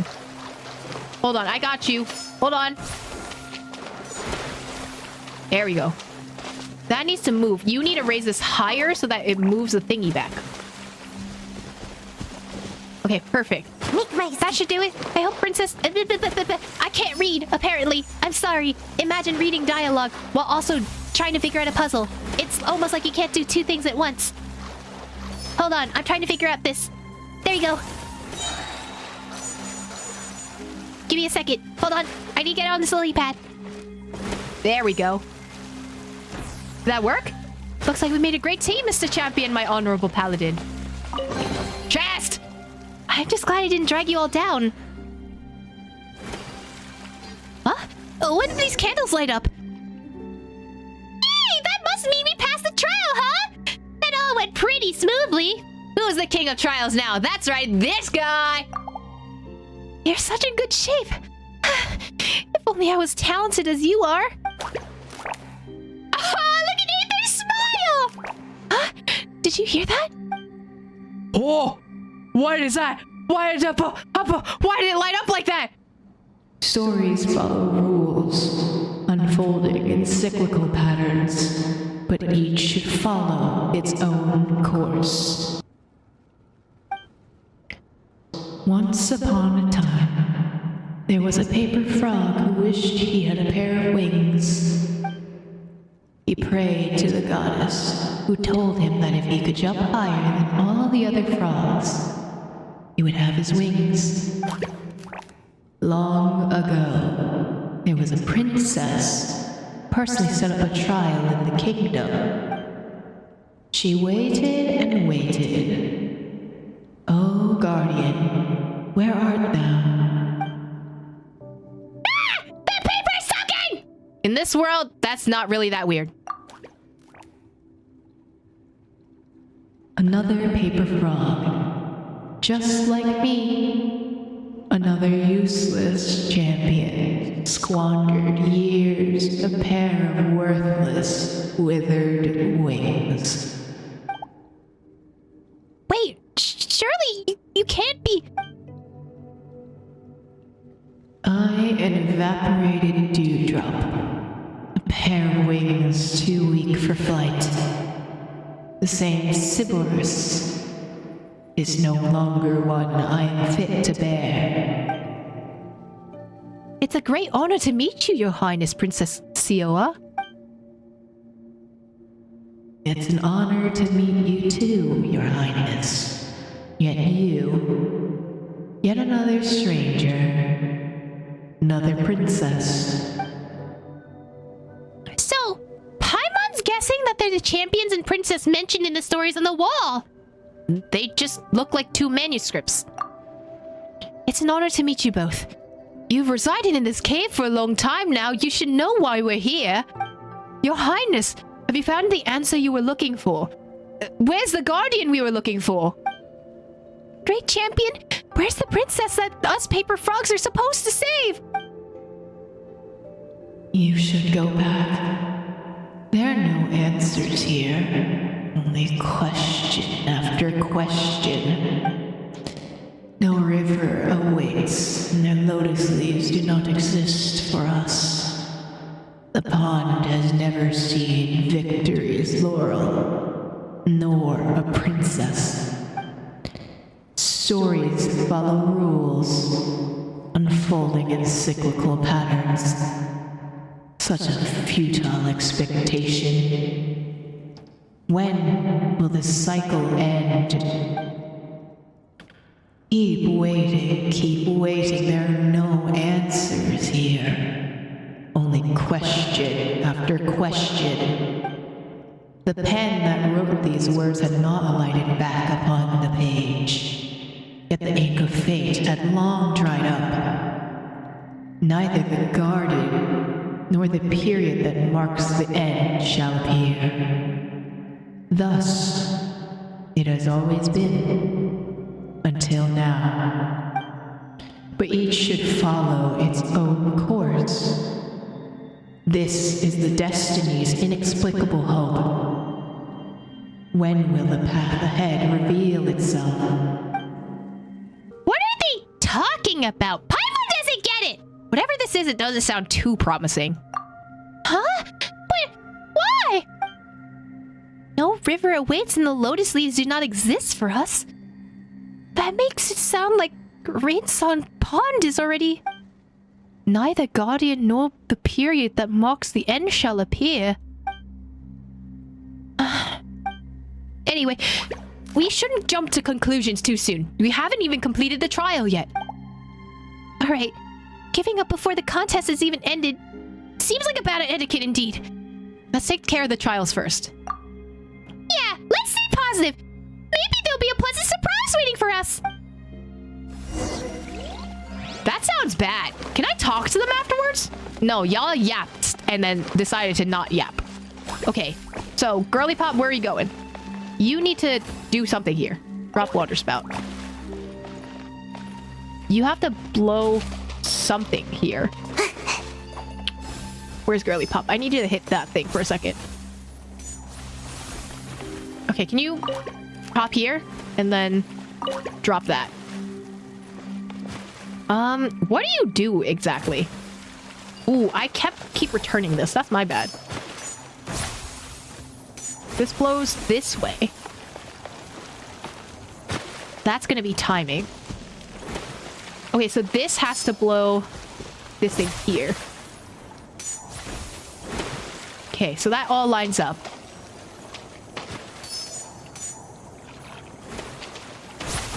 That circle's here.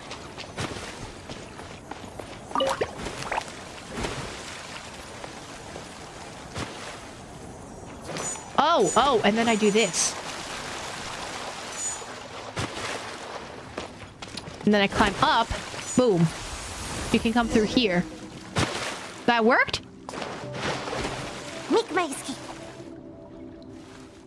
Well, seems like we passed all the trials, right? We passed the trials, but nothing seems to have happened. I brought the relic, but it hasn't reacted at all. Are we really meant to just keep waiting here? But what exactly are we waiting for? It's not like some kind of god's gonna suddenly swoop down and tell us what to do, is it? It's almost like this is an allusion to Celestia, possibly. What we were willing to do is wait. All we can do is wait.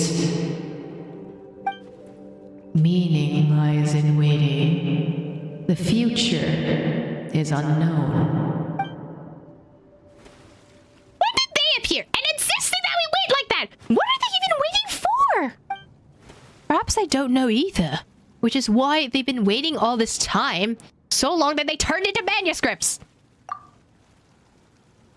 We are echoes with nowhere to return.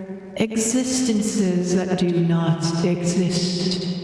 Unfinished chapters of blank paper. As are you. Together, let us go back to where we belong. Stories follow rules, unfolding in cyclical pattern.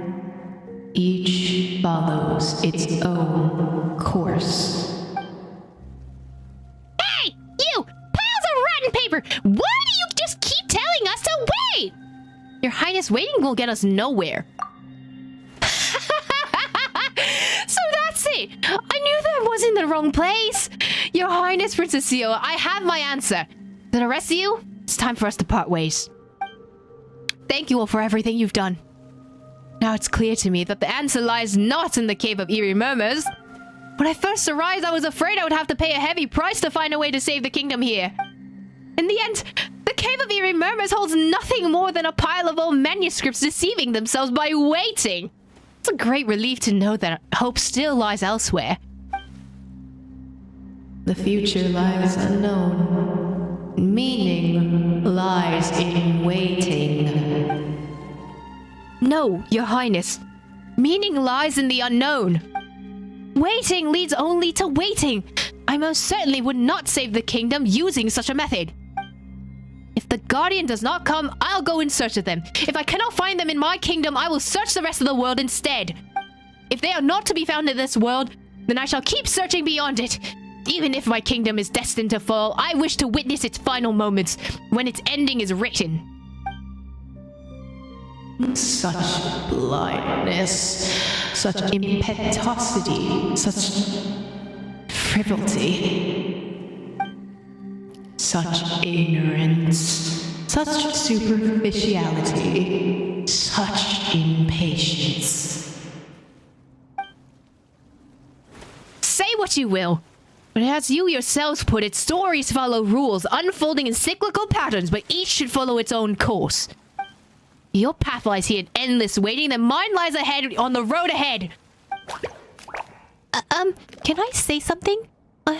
If you were to deem it acceptable, I would like to go along with your highness too. Wow, someone seems pretty motivated all of a sudden. After all, if I could help your highness find your guardian, that could also be interpreted as saving the princess. I'm the champion of Rainsong Pond. Even if I do it for Rainsong Pond, I must continue to fulfill my duty. If you are willing to help, then on behalf of the entire kingdom of breezes and bells, I thank you. That's most all right. I will, of course. Still have to ask the committee's opinion, especially Holleru and Estampe. As you know, I always seem to cause trouble. We believe in you. Great, so what's next? Huh? Your Highness! The relic right next to you, it's lighting up! What?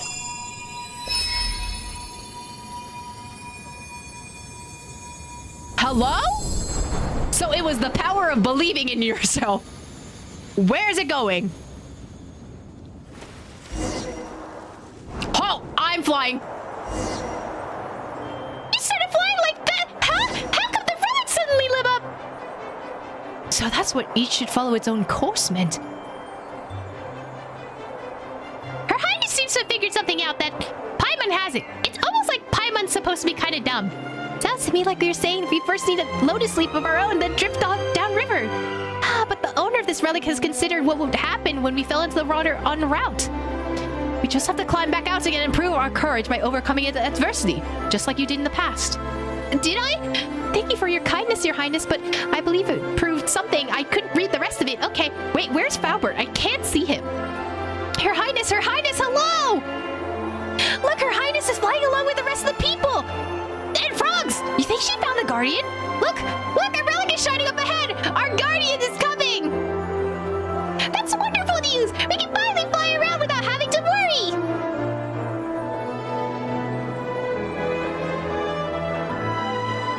The music is very pretty. Hope lies ahead, our future lies outside, meaning lies beyond the distance. Courage lies in dialogue, survival in returning, meaning is seeking. It was the power of friendship all along. Wow, who would have thought? It's almost like if you don't do anything, nothing will happen. Hey, isn't that our champion? Hey, Falbert! Falbert is flying! He's incredible!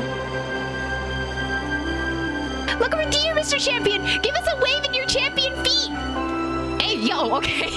The good fellow's blushing. Let's not embarrass him any longer. Bon voyage, Falbert! Oh, so that's what happens. Fascinating. Stories follow rules, unfolding in cyclical patterns, but each should follow its own course. Farewell. May all of you find your way forward. Farewell. Oh? Where are we? Talk to Falbert. Ow! My leg! It's still on the ground. I can barely feel it anymore. All four of your feet are still firmly on the ground, Mr. Champion. And they're in better condition than any of us are. There's princesses from the past. They seem to have left too. I hope they'll never return to the Cave of Eerie Murmurs. Seems like our trip to the Cave of Eerie Murmurs was for nothing after all. With the relic lit up, there's hope for your highness's kingdom again. That's indeed so. The fact that the relic has lit up means that it's found a guardian worthy of acknowledgement. So it's you. You're the guardian. Because you chose to be a guardian, right?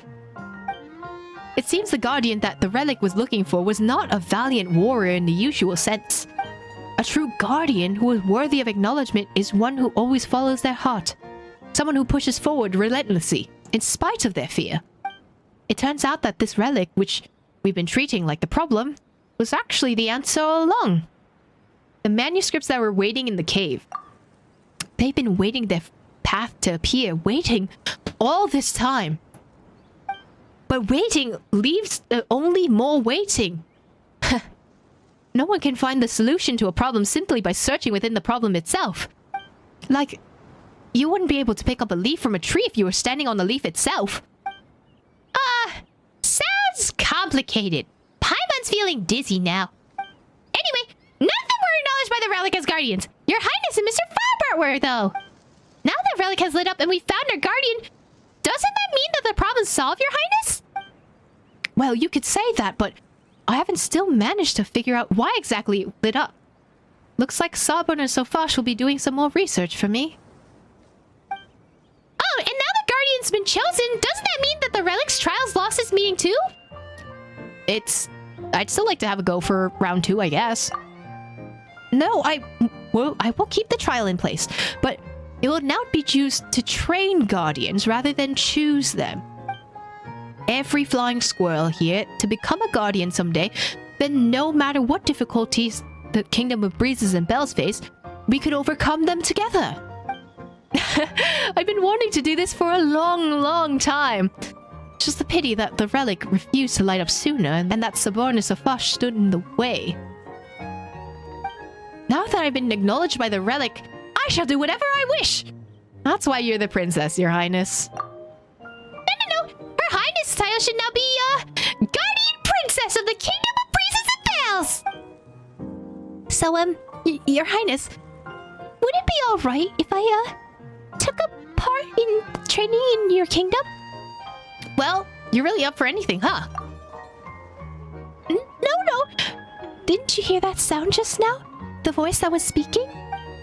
This is a trial that you must face to serve the Princess Simus and fulfill your calling. No, whose voice was it? It was the same as the voice of the manuscript that claimed to be Sibyllus in the Cave of Eerie Murmurs. Surely the great champion himself doesn't actually believe that I can fulfill Rainsong Pond's calling. But Princess Simus doesn't need me to save her. If anything, I'm the one who needs her help. So you told him you could do it? No, I didn't. Or rather, he had no intention of hearing my opinion anyway. But seeing as it's toward the calling of Rainsong Pond, what choice do I have? You're saying that you would like to undergo a trial? Then of course, you're welcome to. I couldn't be more delighted to hear that the champion of Rainsong Pond is willing to serve in my kingdom. Besides, I had plans to travel far away in the future, and I was actually just about to invite you to come along with me. After all, there are bound to be places in the world where the wind doesn't blow. Mayor Javari, when that time comes, we'll have to rely on your champion legs of yours.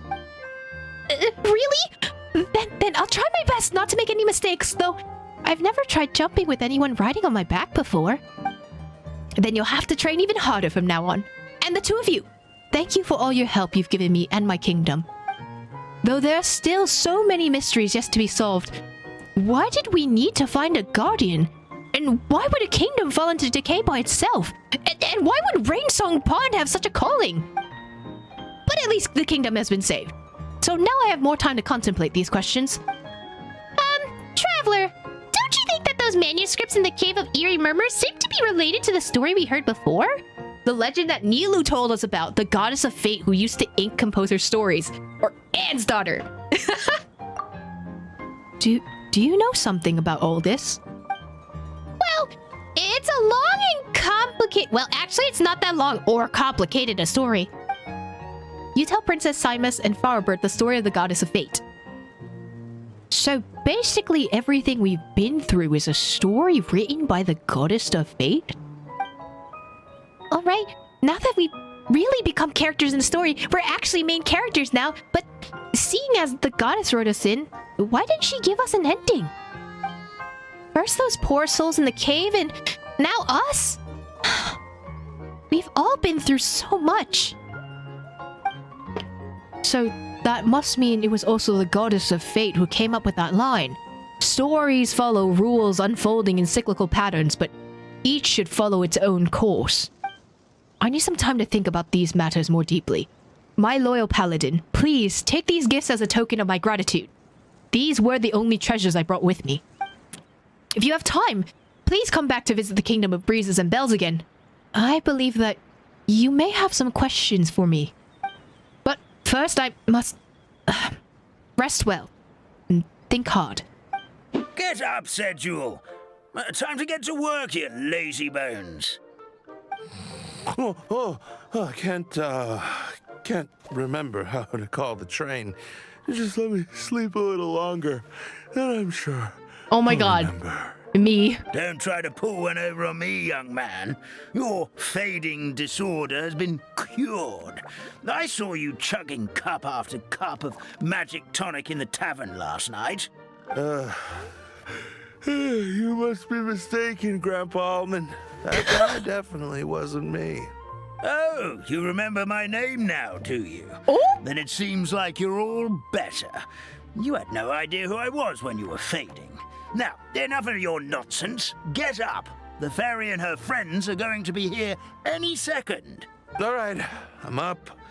The Maritime Express should be here soon. That's more like it. Lie there any longer and you'll start gathering dust. Is everything okay? The hero, his pixie companion, and the forest fairy. Oh, I didn't know you were already here. Merciful macadamias. I'm sorry you had to see that.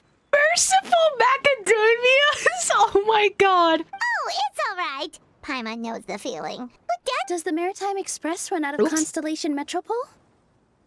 Yes, each train needs a conductor to operate, and the conductors are always from the capital. The more difficult maneuvers are a little too complicated when you're made of paper. Oh, so you mean the people of Constellation Metropole aren't origami animals like you? Oh, is this a whole new region? Well, the city welcomes visitors from all over the world, so you're bound to run into some forest dwellers there. But yes, generally speaking, the residents of Constellation Metropole look quite different from us. You'll see for yourself soon enough. Here comes the train. Oh, that's so cute. The little birds. Pleasure to meet you, everyone. My name is Will, and I'll be the conductor for your journey today. I'm assuming you're the ones who called the train? Yes, and I love your voice. Whoa, it's a little toy man! Yes, we called the train. The hero and the forest fairy need a ride to Constellation Metropole. Not Tomater from Cars! The hero and the forest fairy. The ones from the prophecy. Oh, why didn't you say so earlier? We could have prepared a far more luxurious train. I'll just go back and get a better one. No, it's fine. We'll take the train. That's okay, Mr. Wheel. We're trying to get to the city as fast as possible. We just need you to get us across the sea. In your capable hands, I'm sure we'll get there in no time. Of course, my lady. It would be an honor. Well then, all aboard, sit anywhere you like. We'll get a stunning view of Simulanka no matter where you're seated. Oh, look at him go! Wait, that's so cute.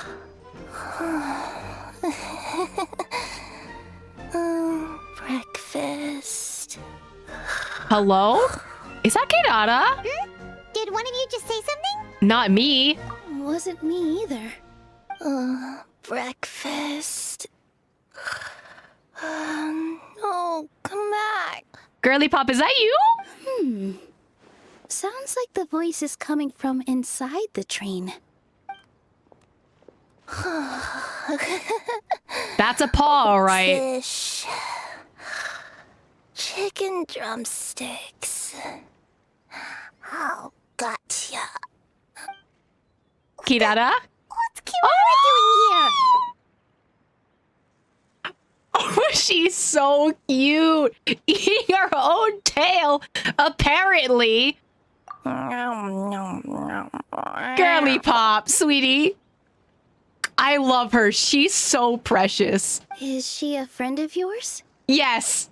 Don't worry about her. This is normal. Oh, let Paimon introduce you. This is Kirara. She's... Oh, wait, actually, maybe we should wake her up first. So noisy. Is it morning already? Hi, Kirara. Good meowing. Oh, morning. Huh? Huh? Traveler! Paimon! It's you? Which means... Oh, thank goodness. It was all a dream after all. Oh, gotta hand it to my imagination. It all felt super real. There were these toy people, but they were alive and they could talk. Madam, sleeping overnight in the train car is prohibited.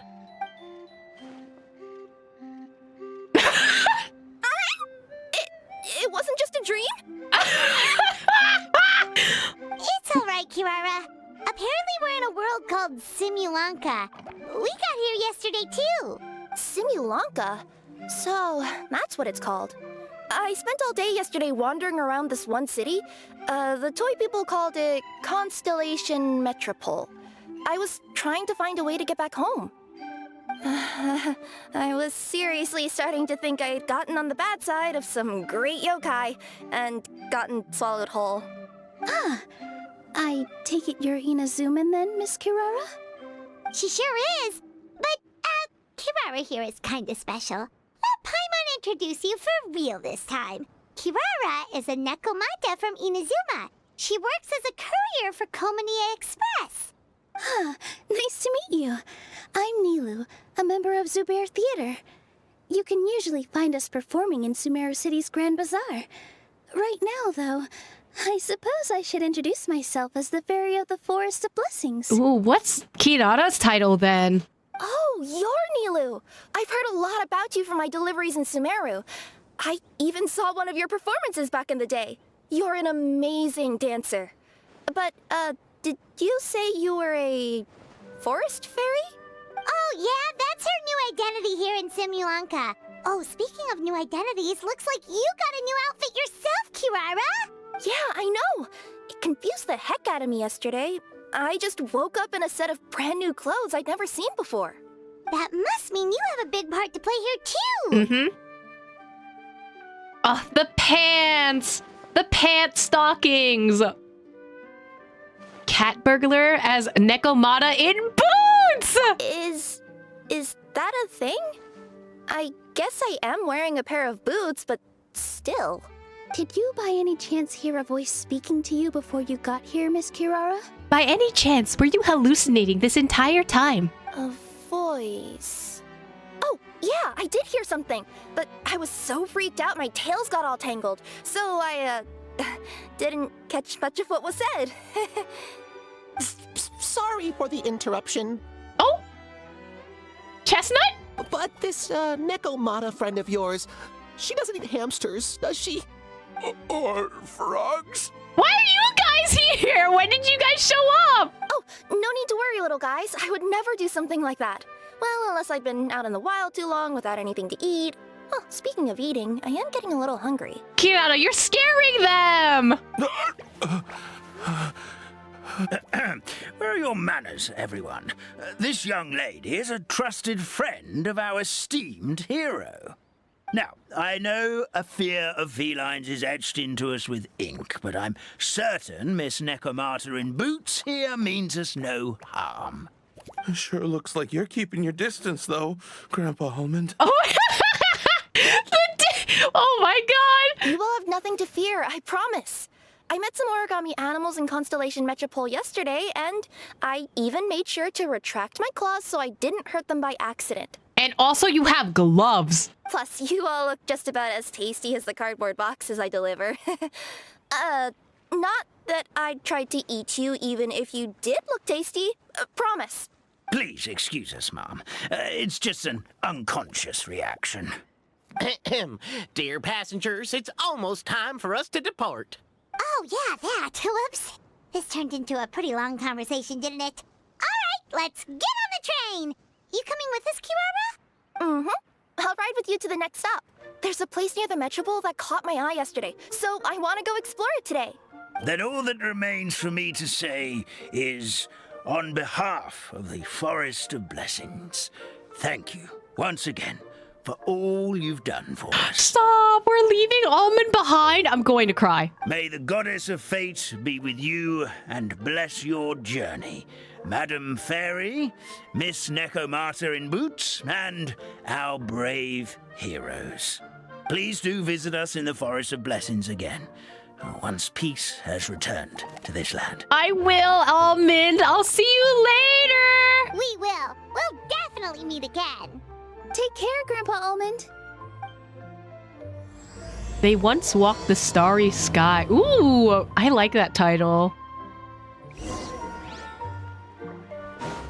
To the train we go! Connect the train carriages? What? Oh? Do I just... Oh?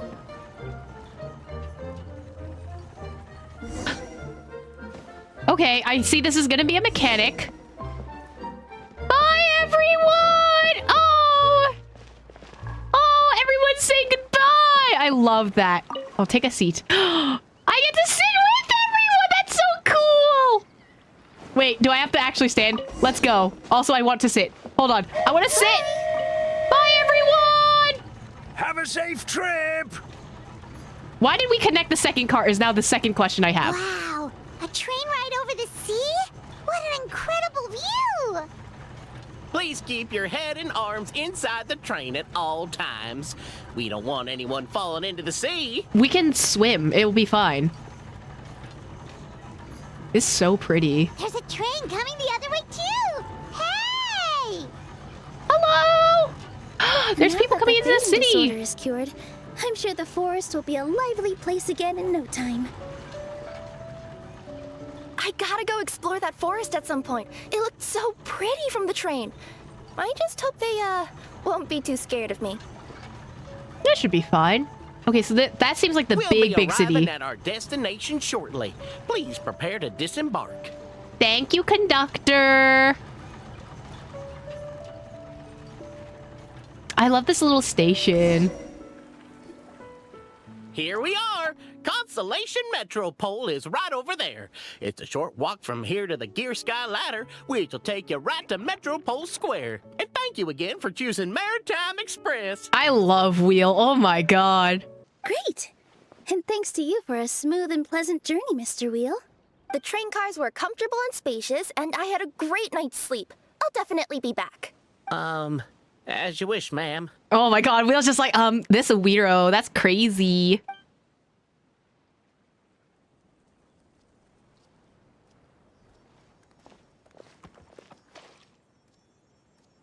Where should we go next? Is that place you wanted to check out nearby?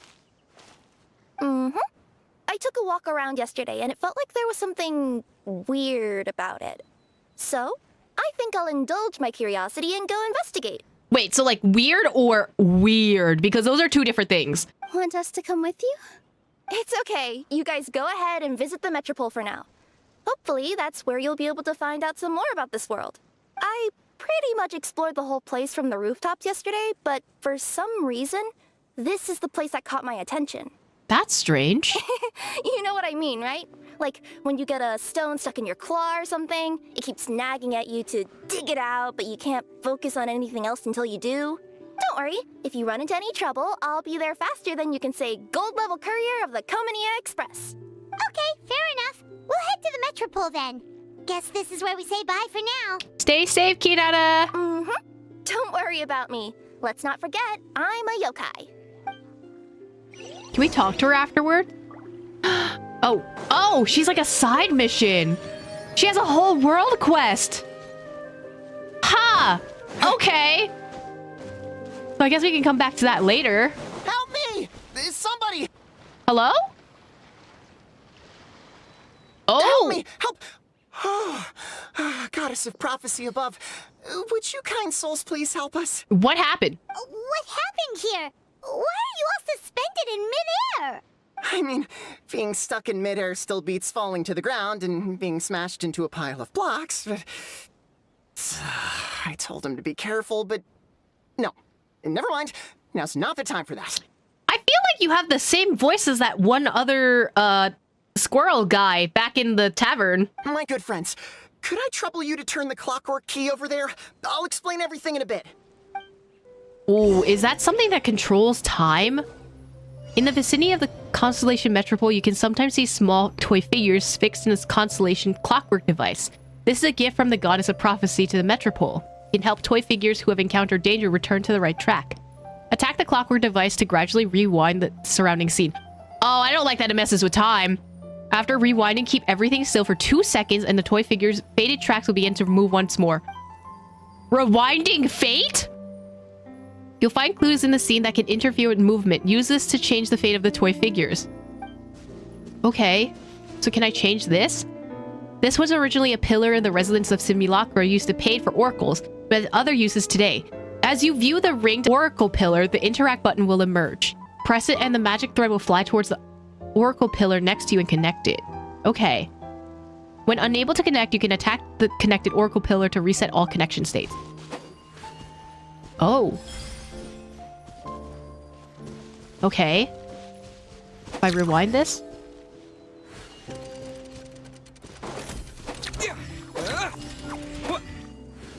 Okay, so I just have to rewind it so that he doesn't fall backwards.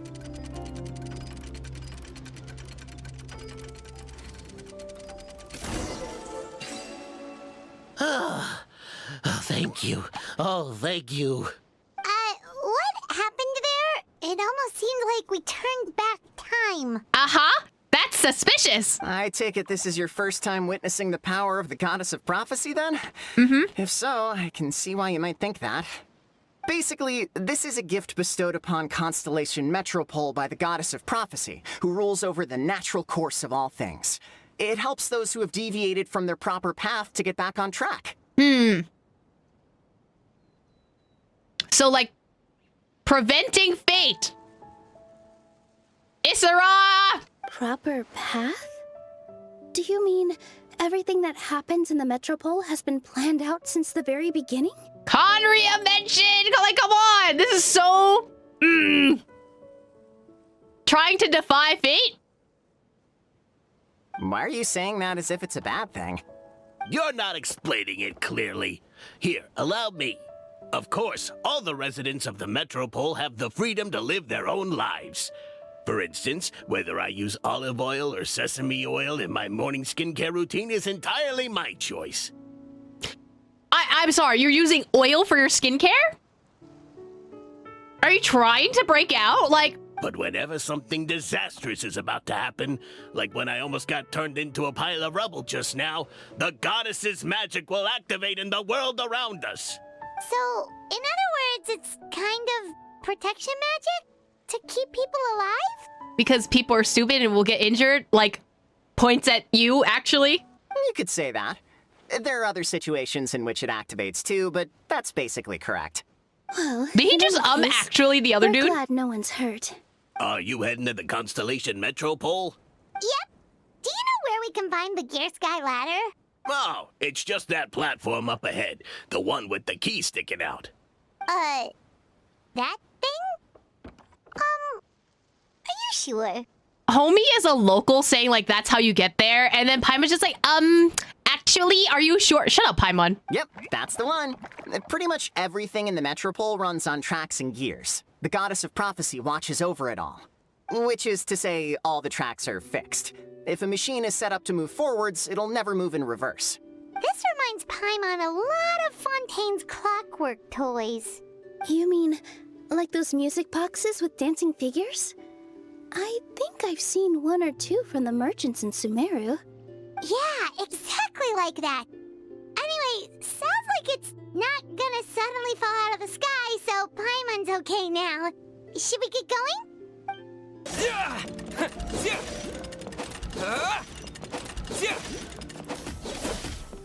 Okay, can I leave? Can I leave? Can I leave now? I know this is a wonderful shot, but also, like, I'm very scared that it's gonna go backwards. Oh? Oh! Look at everyone gathered here in the town square! Whoa, what a bustling city! This place is fit for a king! Our next step is to get to the top of the Metropole and ask the goddess of prophecy for guidance. If there is a king in that castle, I sure hope he won't get mad at us for trespassing. It'll be fine. Oh? I am suddenly reminded of when we first got introduced to Fontaine. Oh, is that guy okay? There we go. Make way for the king! Oh, darn, we jinxed it. Oh, no. Did he overhear us talking about us sneaking into his castle? Paimon hopes he's not mad. Silence! Ah! Don't tell Paimon to shut up. The one who shall soon stand before you is the ruler of Constellation Metropole, the one who descended after a meteor shower, and the protector of order and all the stars in the sky. This sounds like Wanderer. Oh, I love their little sounds. List of titles. I bid ye welcome, guests from afar. Queen! She's a queen! Long have I heard of your grand deeds. O fairy, who restored the lifeblood of the forest. O hero, who... huh? Why did she suddenly get a mustache? Wait, hold on, Slay, we love her. Girly pop. Yeah. Aether's face! Hold your foul tongue! How dare you utter Her Majesty's name? Oh, her hair is different. Wait, I never noticed. Mercy, Your Majesty, please forgive our transgression. Nice one, partner. Spectacular improvisation skills. I'd expect no less from you. Yeah, it's weird that she doesn't have her hat.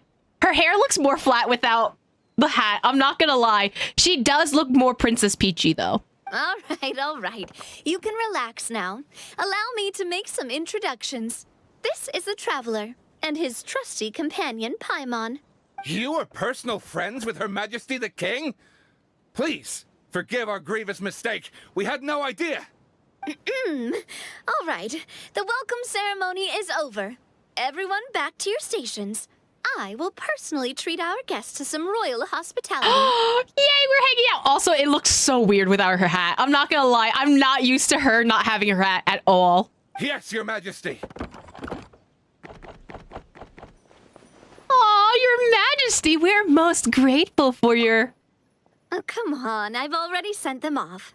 So, anyway, how did you guys get here? We were gonna ask you the same thing! Also, how are you already king of this nation?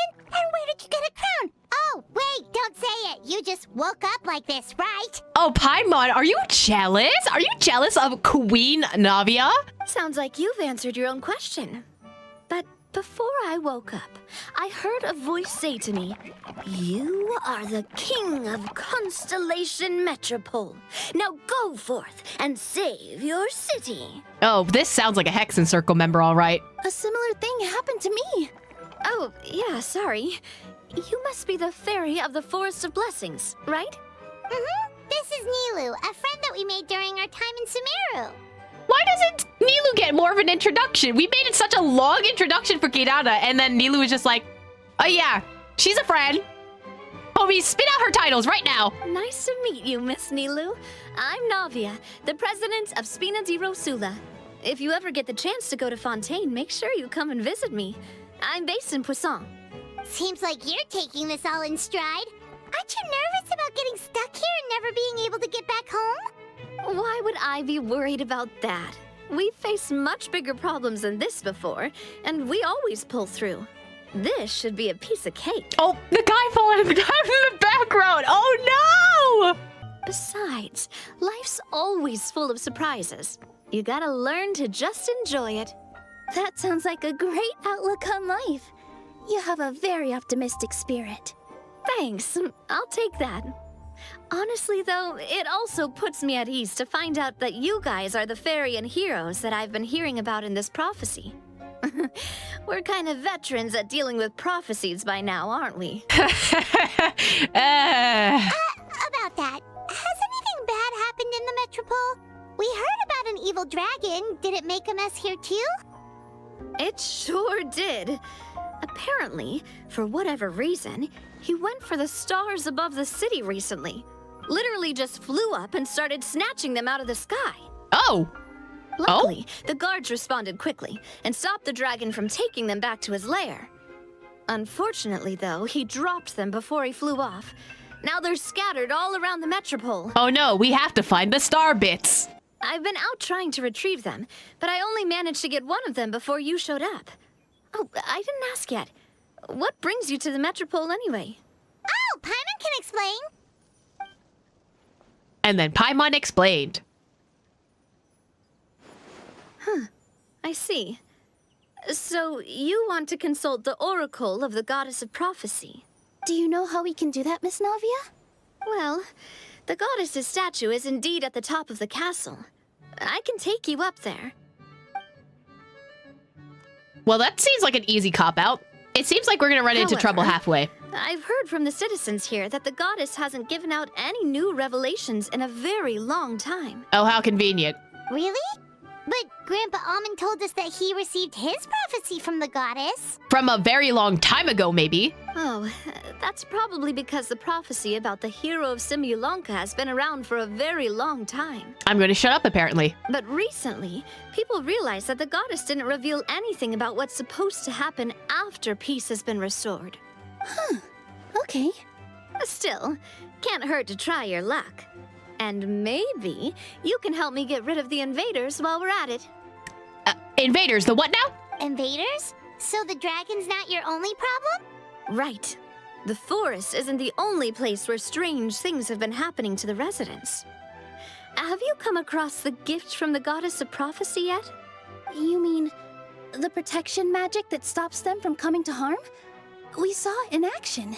Yep, that's the one. Over the past little while, this magic has been triggering far more frequently.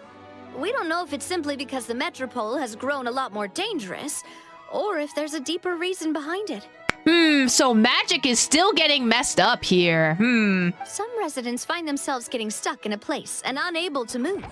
Others start repeating the same thing over and over again, like they're trapped in some kind of loop. Like, a samsara. If we were to use clockwork toys as an analogy, could it be that the tracks have eroded? Or the Erosion! gears have slid out of place? Erosion, mention! That's exactly right, Nilu. That's basically what's happening. Time is eroding. Anyway, some of the monsters outside the city saw this as an opportunity to launch an invasion. But we didn't see a single monster on our way here. That's because I already took care of most of them over the past couple of days. Of the remaining few, we trapped some of them inside the castle and chased the rest back out of the city. Okay, so to summarize, not only has the magic here gotten all messed up, but the dragons also knocked some of the stars out of the sky, plus there's a bunch of monsters in the city. Sounds like there's a lot more to fix here than in the Forest of Blessings. Well, defeating the dragon and the monsters should be straightforward enough. But how do we fix the magic? They are kind of using all the buzzwords, though. It's kind of just like, you know what I think it is? I think the Hoyo devs realized that, like, a lot of us predicted that the summer event is going to allude to the story in Notland. So they're kind of just like, ooh, what could this be about? And they're just tossing everything in there to try and, like, get us off track. But the lore theorists will figure it out. I believe. Supposedly, the goddess has had it all planned out for ages. One of her oldest prophecies says this: "Go and push the gear that connects up to the starry sky. When that time comes, I shall dance and return the tracks beneath my people's feet back to the stars in the sky." It's sounding very Barbeloth at the moment. Huh? But weren't the tracks the gift that she gave to her people in the first place? Does that mean she plans to take the gift back? That's what the prophecy seems to be saying, yes. So, as a result, some people are against turning the gear, despite what the prophecy says, since they fear a future where they no longer enjoy the goddess's protection. But letting this drag on isn't the answer either, is it? No, and I think they know that. But they're just too afraid to take that final, terrifying step. They're still hoping there might be an alternative solution. Now, we could ignore their objections and go turn the gear ourselves, but... You want to be considerate of our feelings, and you want to let them make the choice for themselves. Ooh. But as the king, right, you're suddenly representing a whole city. I mean, you could take a vote as well, but that's, I guess... you would have to carry out a vote then. Exactly. You know me well. And that's why you're my partner. I know. I want to get as many people on my side as possible. At the end of the day, this is their city, and they should have the right to decide its future. Ah, okay. Ooh, spoken like a true wise king, Navia. I am the boss of Spina di Rosula, after all. This may be my first time as a king, but there are a few similarities between the two roles. Traveler, Paimon, Miss Nilu, would you be willing to lend me your support? Of any time, girly pop. With your help, I'm confident we'll be able to find the most frictionless way to resolve the problems plaguing this city. It would be my honor, Your Majesty. Not gonna lie, Your Majesty is definitely growing on me. Oh my gosh, she's so cute. Seriously, like we'd ever say no. We're your friends. No need to ask us so formally in the future. I'm happy to help too. This is a beautiful city, and just like the Forest of Blessings, I would love to see it return to normal as soon as possible. Ah, great. As the King of Constellation Metropole, I extend to you my gratitude. All right, everyone, follow me. I'll show you the way to the goddess statue at the top of the Metropole. And stay close. You don't want to get lost in my castle. It's huge. Castle, you're huge. Huh? What's this? A primo gem. Wait. This looks like the star I found earlier. I told the guards to place it near the goddess statue. Maybe they ran into some trouble up there. Wait, no, it looks like the money stuff for the shop. Guess we'd better hurry. Ooh, look how fancy this place is. Drat! I can't move! What happened? Your Majesty! This conservative radical, he attacked us! He threw the star from the Astral Garden and even stole the magic thread linking the Oracle Pillars!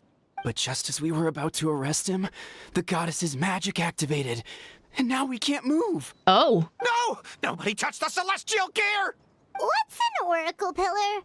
Paimon, this is not the time to be asking this. You need to use it to pray to the goddess. I'll explain later.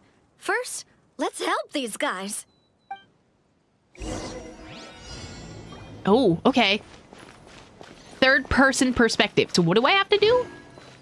I'm assuming I'm just gonna have to trap him. What? Toy figures can open the glue cap. Oh! Attack to spray forth super glue. Each super glue can produce up to 3 effective drops of glue. Oh. Well, I can't do that because I need you to step on here, so I'm gonna have to rewind you. Okay.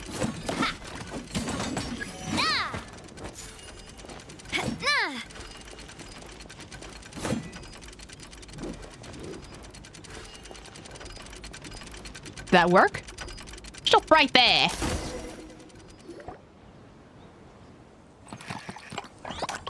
Oh, where'd the glue go? Hey, he's getting away! Halt!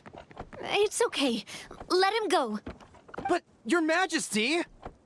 Even if we catch up to him now, we won't be able to change his mind, much less quell the fear that many others like him are feeling. All it would do is turn him further against us. There is clearly some kind of political thing happening right now, and I don't know what's happening. Is everything all right? Understood, Your Majesty. Also, this is the magic thread he was holding from the Oracle Pillars. Your Majesty, what should we... Ah, please give that to the traveler over there. I believe they have some questions for the goddess. Yes, Your Majesty.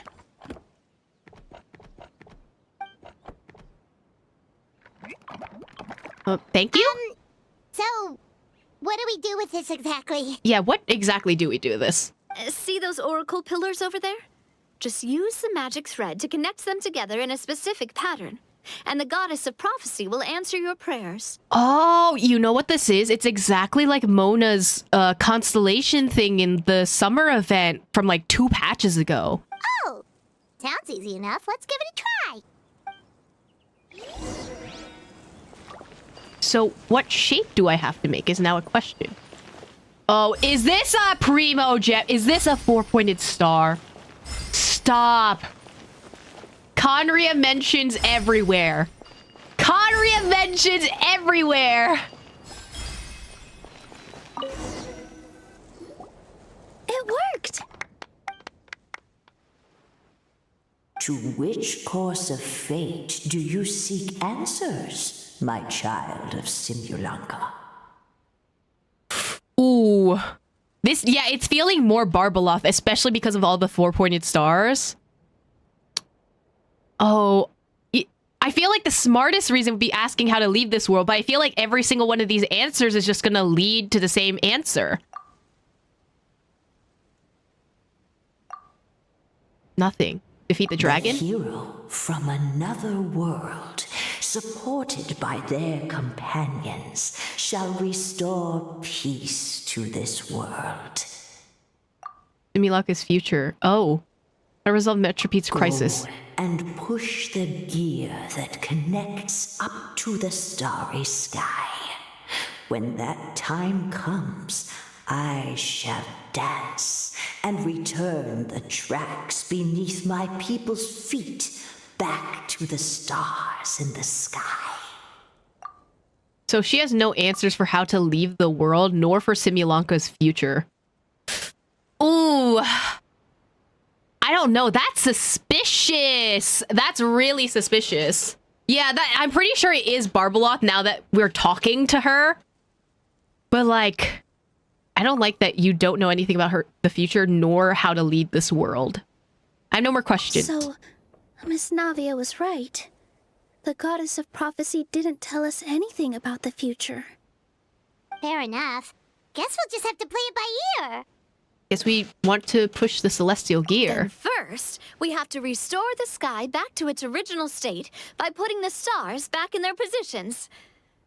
But it looks like we haven't recovered all the lost stars yet. Well, at least we know what we're looking for now. We just need to keep going.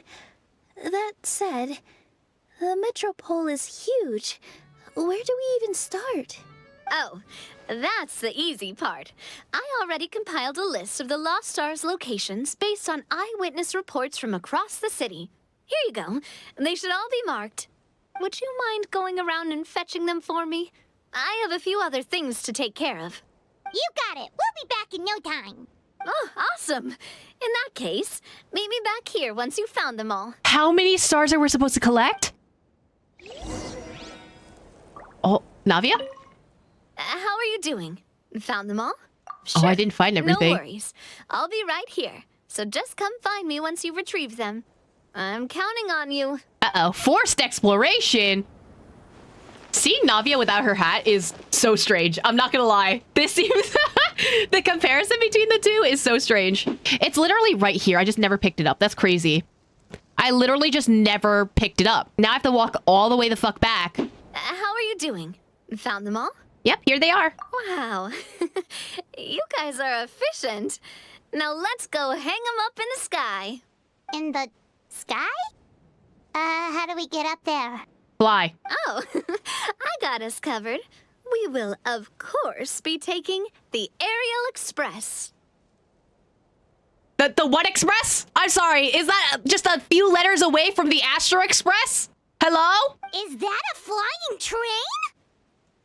HSR, where are you?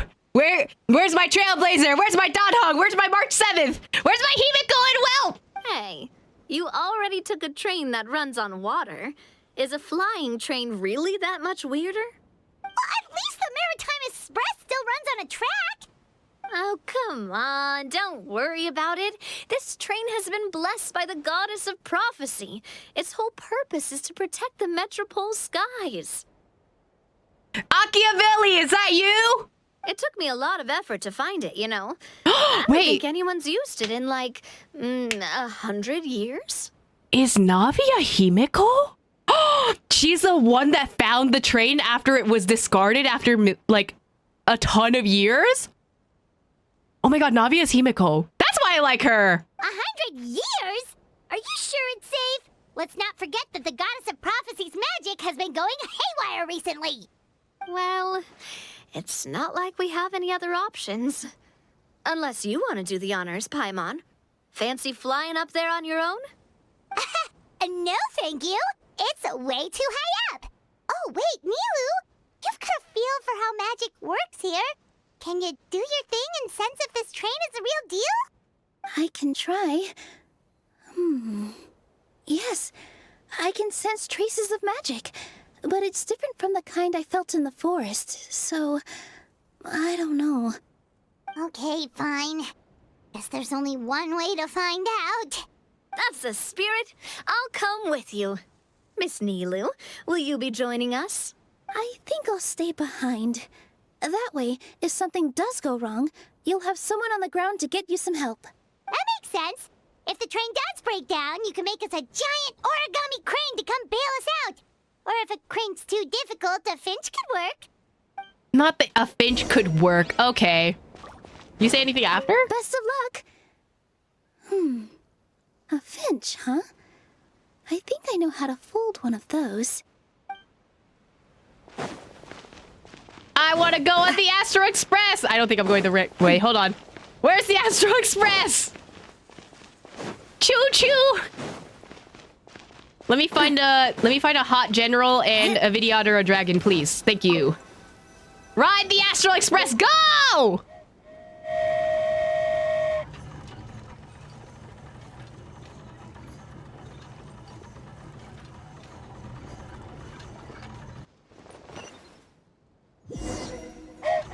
Choo-choo! Aerial Express moving out. This is so pretty. Whoa, it really is flying! What an amazing feeling. I've never been on a flying train before. Neither have we.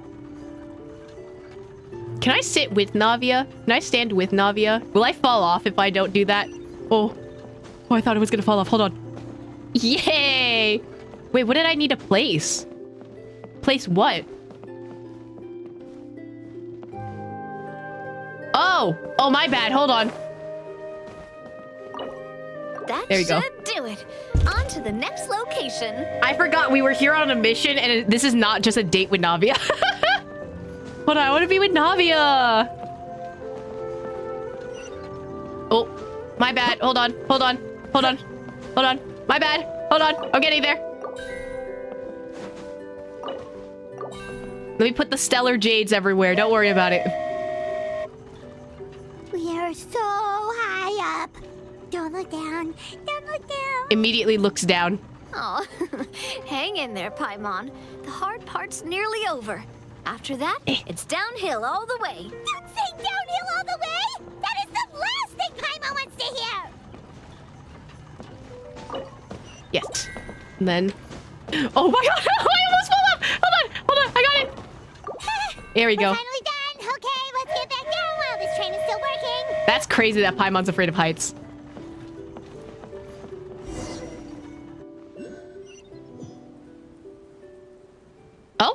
Oh, we just teleported back. Okay. I like that. That was really cute. Are we well? Great job! It looked like it all went smoothly. Yeah, and it was an absolute blast, too. You gotta ride with us next time, Miss Nilu. Huh? I'm okay. Thanks for... Huh? What happened? Halt! What do you think you're doing? Get out of my way! What's going on? Your Majesty, there! Let us through! What's going on? Stay back! It's okay. Let them through. What's going on? Your Majesty, could we please ask you not to turn the gear that connects up to the sky? And why is that? As you have seen, the goddess's gift is very important to us. It keeps us from harm and protects our very lives. Some of us, we just aren't ready to lose that protection. I see. I understand. Huh? Your Majesty, do you mean... I won't turn that gear. Not until you're ready. What? I've said before that the Metropole belongs to the people, and they should have the right to decide its future. I wonder if this is an allusion to like people losing their visions or something, or like losing some sort of power. Considering that everything is tied to fate, I wouldn't be surprised. But let me ask you this. How do you plan to solve the issues we are currently facing? Well, we'll start by rescuing the people that have gotten stuck. And then we'll find a way to figure out the true cause of this crisis. And have you made any headway on that? The true cause, I mean. Unfortunately not. Hey, you little... I'm sorry, my friend, but it's the truth. You have friends and family that have been affected, don't you? That have gotten stuck? Duh. I understand your concerns. But if we let this drag on for much longer, the situation may well get worse. More and more people will be frozen by the goddess's magic. Yes, but if we turn that gear now, all the tracks in this city will disappear. I know this is a hard decision to make. But have you ever thought about why the goddess might have made things this way in the first place? Huh? Why do you think she might decide to take back her gift and stop revealing further prophecies about the future? I mean, if we're going from like the Cassandra principle, like people who tell the future are never usually believed, we could go with that. Considering Mona also talked about the same thing, about how like showing people prophecies has led her to situations where like people not believing in her, and like they would still continue along the path that they were originally going to, even though she warned them not to. So I think Navia might be saying the same thing. Are you saying she has abandoned us? No, quite the opposite, in fact. What do you mean? The goddess dearly loves this world and all the people of Simulanka. And because she loves you so much, she wants you to be able to choose your own path. That's kind of interesting, because isn't that what Venti does as well? Zhongli does that with his trial. A is A. Nahida, I feel like it would also follow this principle, and like Nuvi has said the same thing as this at one point in time after the whole, you know, Primordial Sea situation. All the Archons are letting their people choose their own paths now. And I don't think Celestia's gonna like that very much. Every parent hopes their child will have a happy and carefree life. But if they're overprotective, then all they'll manage to do is keep their child trapped. If a mother bird lets her baby ride on her wings for too long, her child will never learn how to fly. Perhaps the goddess of prophecy has always known that one day she'll have to let go. Children can only become independent if they're allowed to form their own opinions, make their own decisions, and deal with the consequences on their own. Only then will they be able to continue their journey alone, even after their parents are gone. Stop, you think these two are supposed to represent Malus and Silver? And this is just her, like, talking to, like, the versions of them. Kind of just like, I need to let you guys go, kind of. Wait, that's kind of sad. Wait, so she's kind of saying that, like, I need to go my own path without you guys. Stop, I'm gonna cry! Oh my god! But we've relied on the goddess's protection for so long. We don't know what it's like to go it alone. We don't know if we have what it takes. Are you kidding me?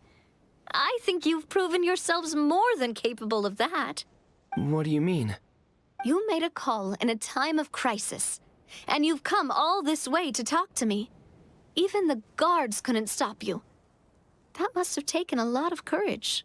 Navia is the definition of healthy parenting. But we only did it because we were scared. Why you set out on the journey doesn't matter. What matters is that you've proven you can choose your own path. My friend, I fear our king is right. It is time for us to face our fears. What? But we... We can't go on living like this. Living in fear. Look at what it's driven you to do. You threw away a star personally created by the goddess of prophecy herself. You once revered her more than any of us. And I think the king is right. She hasn't abandoned us. So, why don't we put our trust in her one more time? I don't care anymore. Do what you want. Oh, there he goes. Aw, he laughed. I'm sorry about my friend. That's just how he is. Always had a terrible temper. Please accept my apology for his impudent behavior. Is it just me, or has he accepted the goddess's prophecy? I think so. Not that you'll ever hear him admit it out loud. Your Majesty, please turn the gear that connects up to the sky. So, you've made up your mind? About giving up the goddess's gift? Yes, I've made up my mind. But maybe losing the gift isn't what this is about anymore. Because we've gained something too. You have given us courage. Well said. I am proud of your decision. Aww. Now, gather around, everyone, and join me as we make the night sky of this wonderful city turn once more. The fake sky indeed.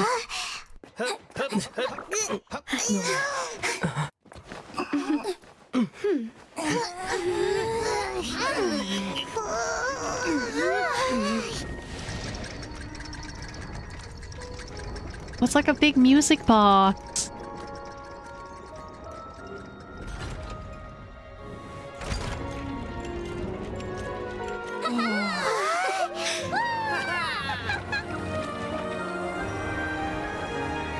Oh, it's so pretty! It's like a baby's cradle on top. That's kind of cute. So the stars hanging in the sky, they're music notes. Oh, I didn't even notice! Oh, that's so pretty! This entire metropole is a huge music box! That's incredible! How do you feel? A little scared and uncertain. But for some reason, I feel a lot more at ease. It's as if some kind of huge weight has been lifted from my shoulders. Figured out any next steps? To be honest, not really. But maybe I can start by having a heart-to-heart with that stubborn friend of mine. I think that's a good idea. I have an idea. If you don't know what to do, why don't you start by helping the people around you? You mean the people who got stuck because of the goddess's magic? I mean anyone and everyone who needs your help. By helping others, you'll eventually find your own path. Trust me, I have experience in this. You sure do, Navia. What kind of experience, Your Majesty? Yes. We'll need a formal organization with a catchy name before we go out and start helping people. Ain't no way. Why don't we call it the Spina di Rosula? Ain't no way. Girly pop! Spina di Rosula. Ooh, or even the Spina di Rosula di Simulanka. Yeah, that's catchy. That's such a long title, girly pop. Wow, big expansion for the Spina. Moving into other worlds now. Interesting. Moving into other worlds. Shakes an eon. Spina di Rosula. I like it. It's a great name. Let's do as Your Majesty suggests. Well then, how about I appoint you as the head of the Spina in Simulanka? While I'm off fighting the dragon with the other heroes, it'll be your responsibility to work with the guards and take good care of the people in the metropole. What? You're planning on fighting the dragon? But no, Your Majesty, you must reconsider. Or, Navia can do what she wants, okay? He's right. Your Majesty, you can't. How are you two on the same side all of a sudden? Perhaps Your Majesty is unaware of this. The great dragon suddenly broke out from the Titanium mines one day and tore the end of the world to pieces. Oh my god, what is this, nihility? After that, it spat out a strange fog that surrounded a whole island. No one knows what lies beyond the fog, and no one knows what has become of that poor island. Before your majesty arrived, we dispatched many soldiers to fight the dragon, but none came back alive. Yikes. Sounds worse than we thought. Isn't that all the more reason for us to go? There could still be guards trapped there, waiting for someone to rescue them. King Navia is right. We cannot simply stand by and watch as the people of this world suffer. Very well. Though I have not served by your side for very long, your majesty. 2 days is enough for me to have learned that once your mind is set, any attempts to change it are futile. Interesting, so they've only been here for 2 days. Everyone got teleported here 2 days ago. You're a pretty good judge of character. He probably didn't mean that as a compliment. Since you're serious about this, I won't try and stop you. There's only one way to reach the end of the world, and that's by taking the Maritime Express. Oh, right! So there's a line going there too? Yes, it was originally built to serve the workers commuting to the Titanium mines, but it has been abandoned since the dragon attack. So Titanium sounds like titanium, and it sounds exactly like what happened in the chasm. When like things started happening in the chasm, they stopped doing all the mining stuff, and then only recently did everyone come back. I'll tell the conductor to wait for you at the platform by the side gate to the Metropole first thing tomorrow morning. You're embarking on an extremely dangerous adventure. Please be careful, Your Majesty and friends. We will. Oh, thank you for your concern. While I'm gone, I leave the Metropole in your capable hands. Yes, Your Majesty. Just call me boss from now on. That's what everyone in the Spina calls me, and it's what I'm used to. Yes, boss. So, the plan for tomorrow is journey across the ocean, make it to the end of the world, and defeat a dragon. Ooh, that's an adventure and a half. Do all storybook heroes have to work this hard? Yes, actually. At least we'll get to see some amazing scenery along the way, right? Besides, we'll have each other. It'll be a shared experience that we'll never forget. Unless we wake up from the dream and then, you know, we forget everything. Plus, we're pretty well equipped for a classic heroes versus dragon story. We got Miss Nilu as our magic caster, and I guess I'm the melee warrior who leads the charge? Are you doing the whole D&D thing again? I love this. Paimon can definitely see that. Anyway, those are tomorrow's problems. Right now, all Paimon wants is to eat a proper meal, because worst case scenario, if Paimon ends up getting eaten by a dragon, she wants to do it on a full stomach. That's and your... about the end of the world doesn't sound like a great place for food options. Why is that your first thought, Paimon? Well, the origami animals in the forest only drink magic tonic. What do the toy people here in Constellation Metropole eat? Vegetable oil and sawdust, I think. This seems worse, actually. I hate it here.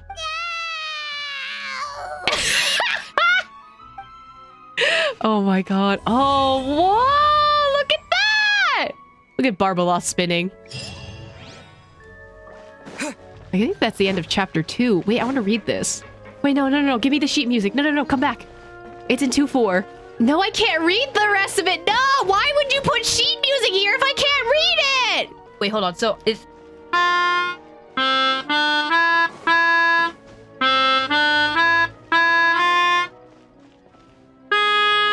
That doesn't sound right at all.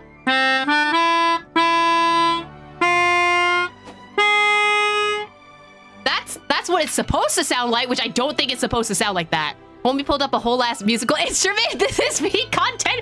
I'm sorry. I'm just saying, because it literally uses the G clef, right? But I don't think that's the right thing. I like this music content. I'm glad you guys enjoy my shenanigans. So, are you all set? Ready to start investigating?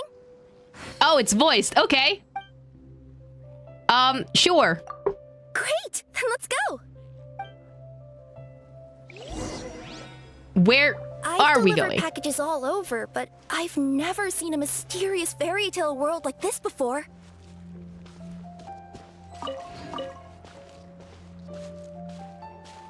Where exactly do we need to go? Nobody has gotten around to repairing this house yet. Ugh, even I wouldn't dare to sleep in there. It might suddenly collapse in on you. The pointing is crazy. Oh, she's running. Nothing to see here either. Maybe we can find someone to ask? Aha! Over there! I bet we'll find some people there. Let's go take a look. This is the slowest NPC walk I have ever experienced. Where are we going?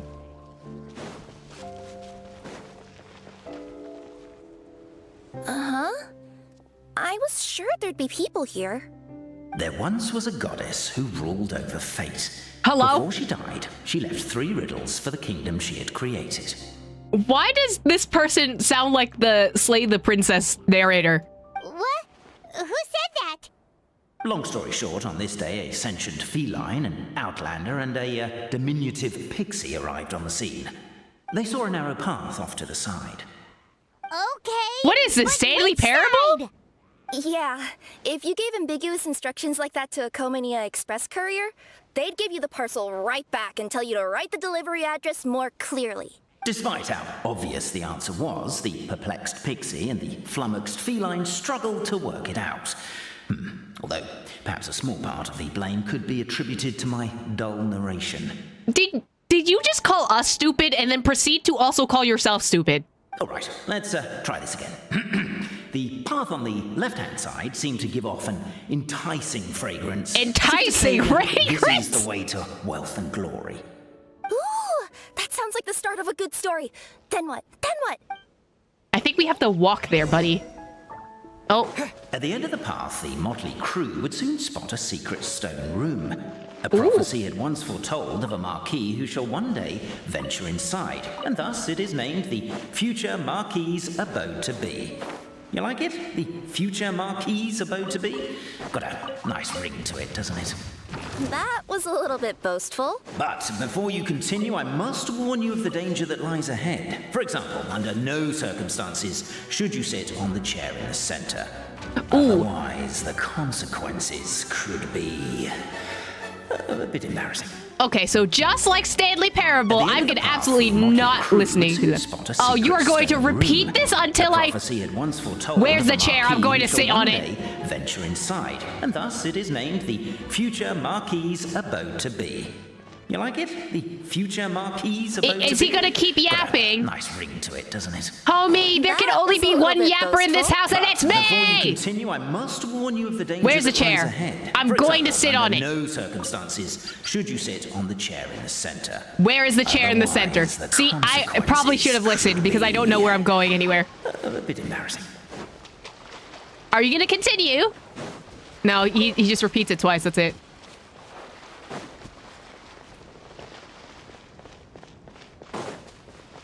Why is he oh, hello?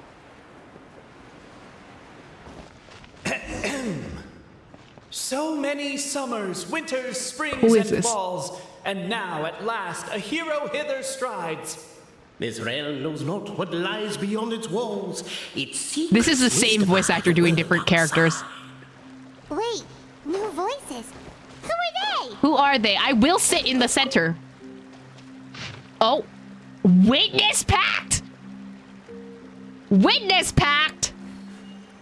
As golden sunlight fills the firmament, the tabletop engrosses your intent. Captivated by the epic poetry and enthralled by the outstanding storytelling, the Outlanders knew what their next objective was. Which was, Capet? Namely, to remove the clockwork key from the raised platform up ahead. Okay, so can I... Cape, I just realized. Nope, you they're said gonna keep we all yapping. had to speak like bards, but every time you open up your mouth, I don't hear any rhymes. You didn't rhyme there either. I noticed that too. It's one standard for us and another for you. That's not fair, Cape. Are y'all done? Are you done? Okay. I wanted to... I can't read it anymore! What the frick? Perhaps the Outlanders are worried that something drastic will happen the moment they remove it. Maybe that's why they're investigating the area thoroughly first. Can't fault them for that. I'm wondering if we can take advantage of this downtime to discuss whether we really need to keep this up. I will sit you guys here. don't want to put on a voice and speak in verse, be my guest. Just don't blame me for your own poetic incompetence. Hey, yo. Are you just gonna keep yapping and cycling through these dialogue trees while I can't get this dialogue back?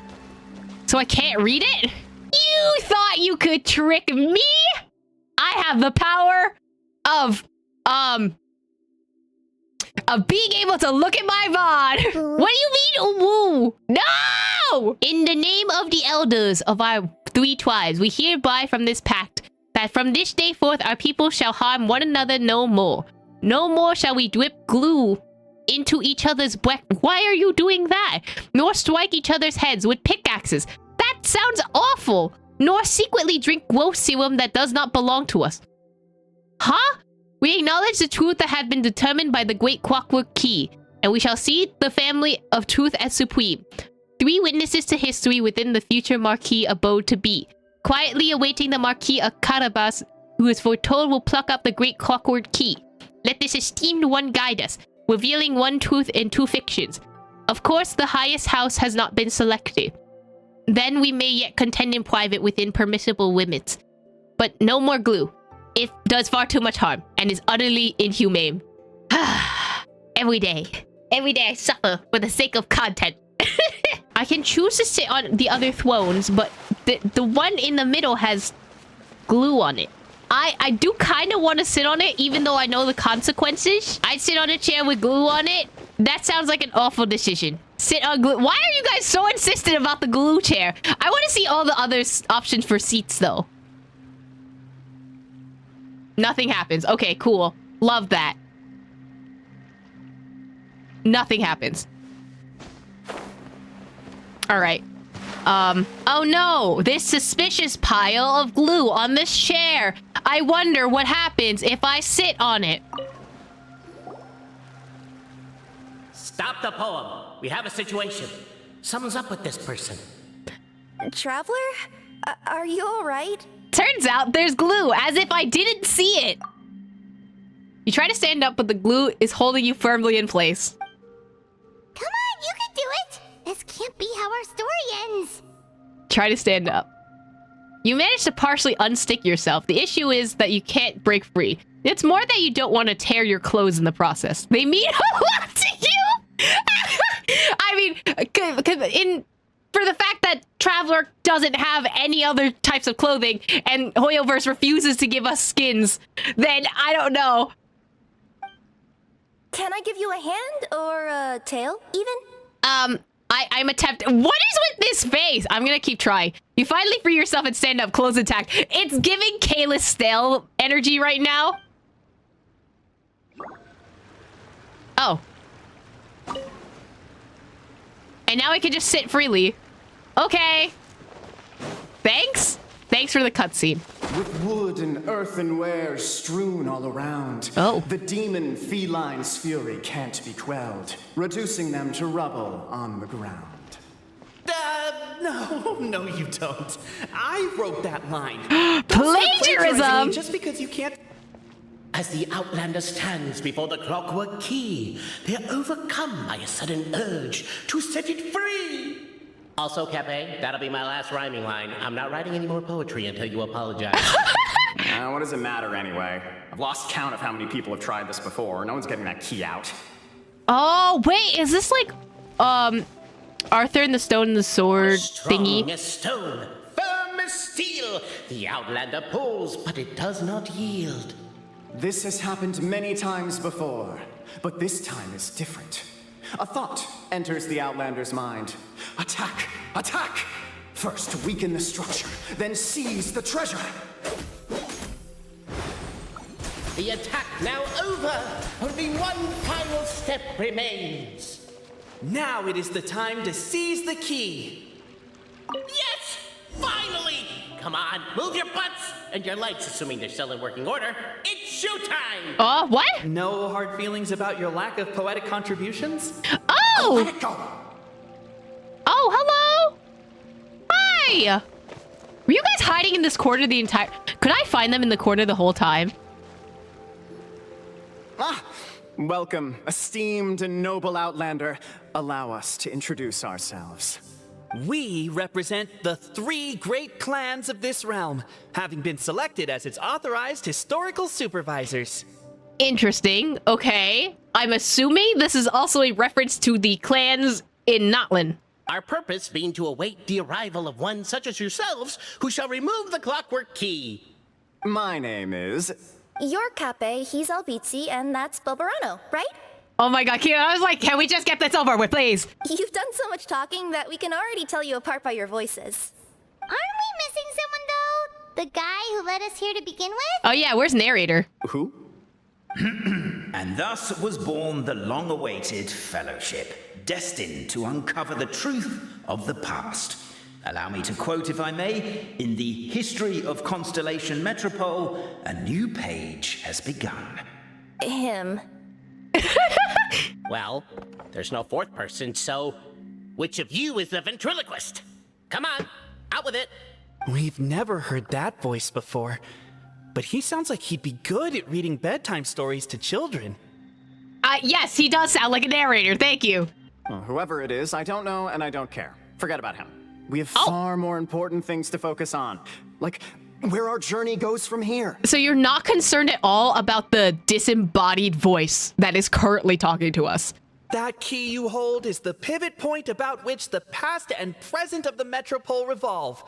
However, between our 3 clans, there is some dispute over the historical record. Each clan has its own version of history, detailing the clan's origins and the tale of the Dragon of Old. And unfortunately, we don't know which one is the truth. A dragon, you say? Dragon? You mean the one that's been acting up recently? Oh, no, not that one, you adorable little pixie. When I say Dragon of Old... He means a dragon that would be really, really old if it was still with us today, but it was defeated in ancient times. The new one has nothing to do with our clan history. Unless? Was that supposed to be a joke? Anyway, so you've been waiting for someone to remove the key so you can finally explore the truth of the past? Not just explore it, but argue incessantly about it. Oh, they're Honestly, actually historians. I don't care that much. Cape's the one who's always bothering us about it. What we need to figure out is who resolved the dragon crisis. We have to know that before we can decide which is the supreme clan. Okay, so are they all gonna find out in the end that, oh, all of them worked together to defeat the dragon and everyone lived happily ever after because power of friendship? The moment you removed the key from where it was lodged, you became the honorary Marquis. We humbly beseech you, noble Outlander. Call me Traveler, I guess. Noble Traveler Marquis, we ask you to help us. You and your talking Puss in Boots and pale floating pixie. Okay, so they do reference Kirara as Puss in Boots by name, which is crazy. The copyright in this is something. Puss in Boots? Are you serious? It's better than Demon Feline, but Demon still. Feline? Who called you that? Embrace it, my friend, embrace it. Most cats don't wear boots or speak, do they? I'm not even a cat, I'm a Nekomata. Now that you know the word, I expect you to use it. Yeah, use the correct term for Kirara, thank you! Please allow me to lead you all to a sacred memorial site. It will be much easier to explain what needs to be done once we are there. Caped leads the party of so-called sacred memorial site. This place is sacred to my clan. It's where our brave forefathers once took up arms against the Dragon of Old. After a bitter battle that dragged on that for is a many foot. days and nights, finally, our forefathers fought the dragon into submission, and it fled. They took turns, though. Some forefathers worked the day shift, while others worked the night shift. Wait, so they worked shifts while the poor dragon had to work around the clock? So they say. It's just a legend, though. Wait a second? Did I just hear you admit that your clan's history is just a legend? History, legend, who cares? My clan was definitely courageous, that's the point. That's the truth. And isn't the truth what we've all been arguing about non-stop for all these years? Cape's words gave the traveler food for thought. Could it be that the truth in a fictional world is equivalent to fiction in the real world? Oh, you just brought up a lot of points. I Could it be that the truth in a fictional world equivalent to a fiction in the real world? I wonder if Hoyoverse is doing the thing where they're just like, oh yeah, this is definitely going to be the plot, and then proceeding to kind of go along with this line, but then like derailing it afterwards. Because whatever this is, it's being too obvious to the fact like, hey, you should be paying attention to this. Look at me. This is important. It's being too obvious. I'm just saying. But that would have to wait. Apparently, Cape was not alone in his pilgrimage to this sacred site. Unwanted company had arrived. The Traveler and the Talking Cat, Nekomata, decided to teach them some manners. Oh, we're fighting, right? Oh, this is Trial Kirana with the skin. Behold! Wow. A true display of heroism and valor. It was as if the spirits of my ancestors were fighting through you. Here's a thought.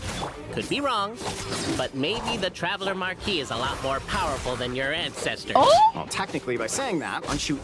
Oh no, I should have let them yap. Prowess and show of courage are a more vivid reenactment of my ancestors' feats that suit the modern aesthetic. So a theater play is what I'm getting at. Now, let's get down to business. To defeat the Huns? As we all know, time is but an illusion. True. Time may flow line by line, page by page, or frame by frame, but usually it flows in the form of springs and gears. Okay, that's not how I normally imagine it, but time is an illusion, and it doesn't exist. It is a human-made thing. And that clockwork key you have in your hand can turn back time and make the past reappear. Well, actually, my view is that the illusion of time is more of a problem of consciousness. Gears power the body, while the body is the vessel of the conscious mind. But the mind cannot understand the dimension of time, so we experience instead an endless continuum of moments as the pinion of now turns along the rack of ages. I'm getting flashbacks to when I was delivering packages to the Sumeru Academia. Okay, but they're bringing up valid points, though. A teacher once asked Albizzi what his greatest fear was, and he replied, dragons. Boberano was asked the same question. He replied, time, and repeated the argument we just heard. You know what? I agree with Boberano. Honestly, they're right. They're so right. Time is terrifying. Also, the line-by-line thing, it's almost like we experience time through essences of a story. I'm yapping out of my ass. Okay, I'm gonna shut up. The teacher then turned to Cape and posed the same question. He replied, Boberano. Oh. The manuscript that tells the truth of the historical record. The truth of this world. What could it be? Creation, the work of the great mage themselves. It can be found at the beginning of the gear rack, and on the very first page of the book. Paimon didn't follow all that, but basically, you're just saying that we need to put the key in and turn it all the way back? Paimon is every lore skipper in general. Exactly. It is said that in the beginning, the goddess of creation took the goddess of fate's manuscript as a blueprint, placed it under the goddess of prophecy's starry realm, and generated the world from a few magic arrays. Okay, I'm still going along with the theory that these goddesses are all three different Hexen Circle members. So, goddess of prophecy is Barbeloth, goddess of creation is Andersodder, and perhaps goddess of fate is Alice, but I'm not sure. So in a few moments, when the great clockwork key turns the local time here back to the very beginning, we will restore the magic arrays back to their original configurations. Hold on, isn't stealing part of the blueprint of creation a little dangerous? Also, how are we supposed to know the original configurations of the magic arrays? Why are we going into the logic of the magic arrays? Well, the general shapes of the configurations have been passed down over the ages. They now form the family crests of each of our clans. So you'll just need to reference my family crest and join the dots accordingly. Oh. Oh, these are like constellations again. Okay. To address your other concern, When the house has already been built, do you really think that taking away the construction crew and blueprint will cause it to collapse? Damn! The Traveler Marquis prepares to insert the great clockwork key into the nearby keyhole. They said you're going to have to do this. Wait, can I talk to everyone first? Oh, none of y'all yap. Oh, you have like tiny dialogue boxes, but not like yapping boxes? Oh, okay. Recall how you once loosened the key. Okay. Okay, so I need to make this the shape of the thingy, right? Okay, so... Oh, hello. I didn't mean to do that. I guess we should start here? And then make this into the shape of a Z. T? Thank you. There we go. I've stolen your money. Behold, the sacred writings that record the truth of... The truth of this world. That have shaped the truth of history. Gather round and let us bear witness. Oh! Goddess's Manuscript 1. Brave Francois mounted the haystack, picked up a fork, and planted it tins down atop a mountain of grass. Behind him was a large, bright moon. He shouted out the names of everyone in the village. The village chief was first to be named, and so frightened was he that he wished to climb up the haystack and stop up Francois's mouth. Are you crazy? You're yelling so loudly. The dragon might show up. You good for nothing. Have you not seen how the windmill everyone built has been destroyed by the dragon? And here you are, worrying if it will return? Francois really would have loved to kick him off the haystack, but held back given that the chief too was worried for the villagers' safety. Francois saw that nigh all the villagers had arrived, and so he cleared his throat. Dear neighbors and kin, think you still that we must endure this? No, of course not. But we cannot do anything about the dragon, said the grocer. Who says so? Did I not leap onto its neck from the windmill blade, stepping on it twice, and did it not fall down and flee? Perhaps everyone worked so hard to build the mill that was destroyed, everyone's emotions became inflamed. Oh, okay. Lifted?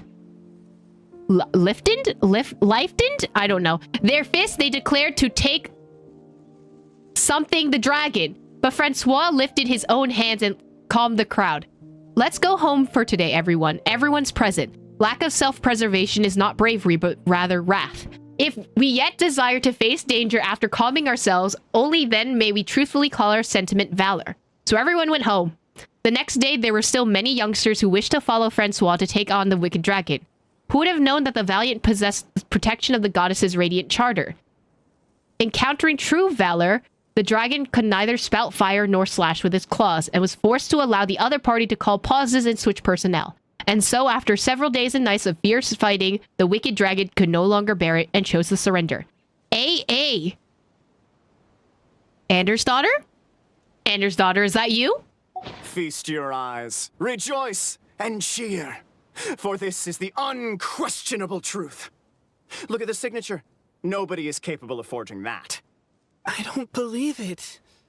So, all along, our histories have been false?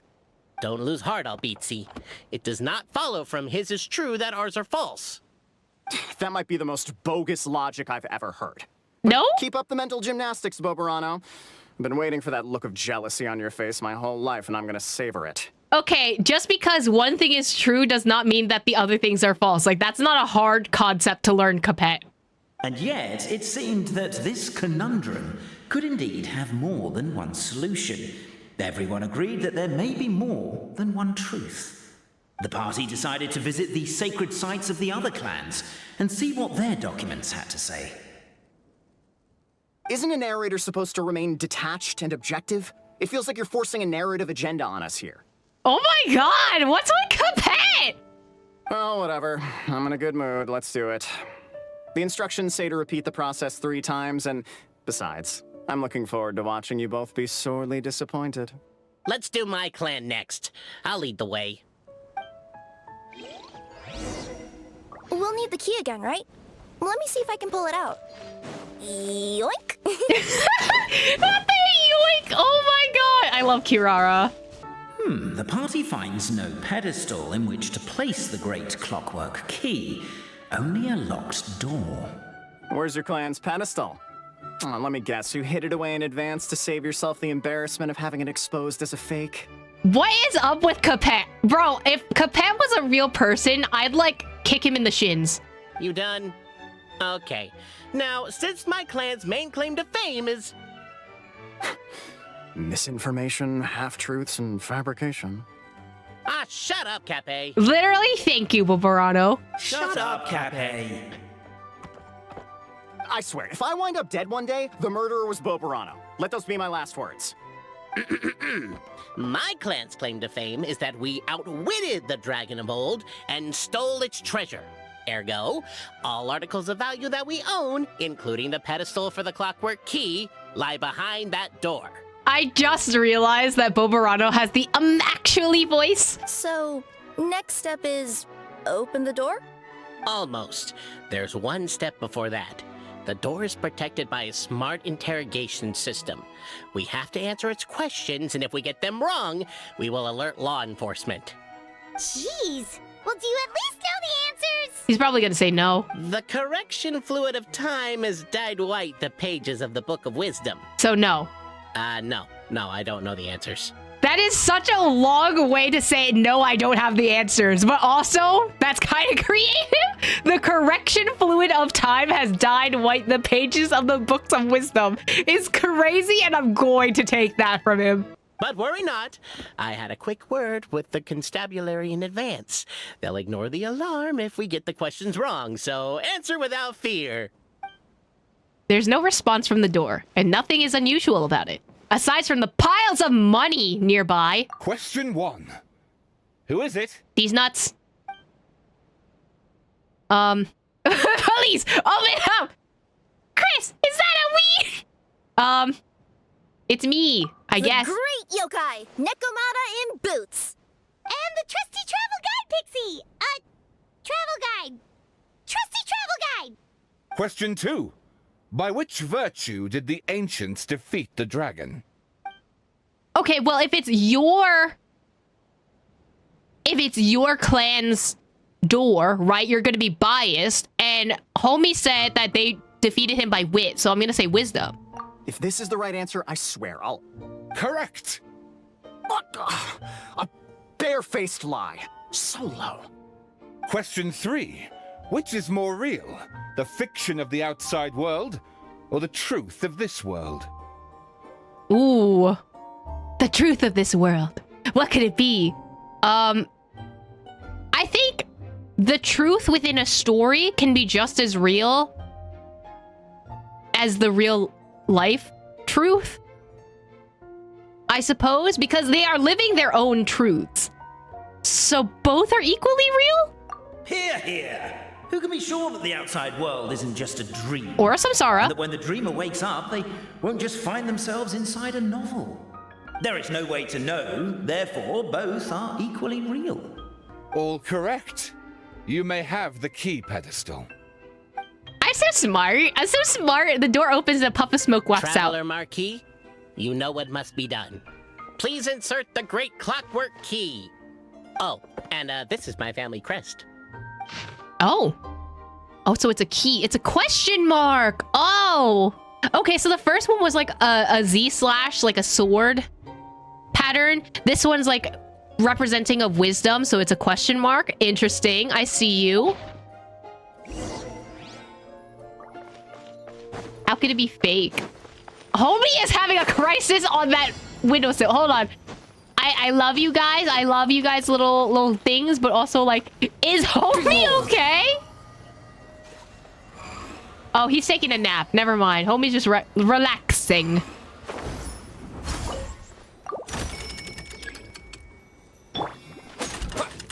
Wind it up. Okay. Now, which direction am I supposed to go in? Do we really need this one?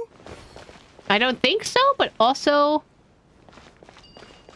I'm trying to think of how...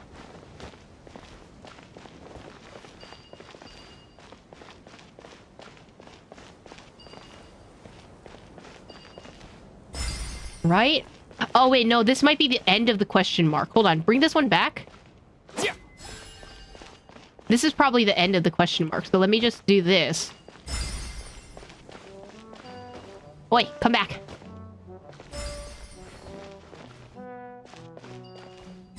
And then, like this. There you go. A reward on the... Now, let me see what elaborate fiction the Clan of Wisdom was able to conjure up. Homie, what is up your ass? Can you relax? Can you chill? Can you, like... Are you good?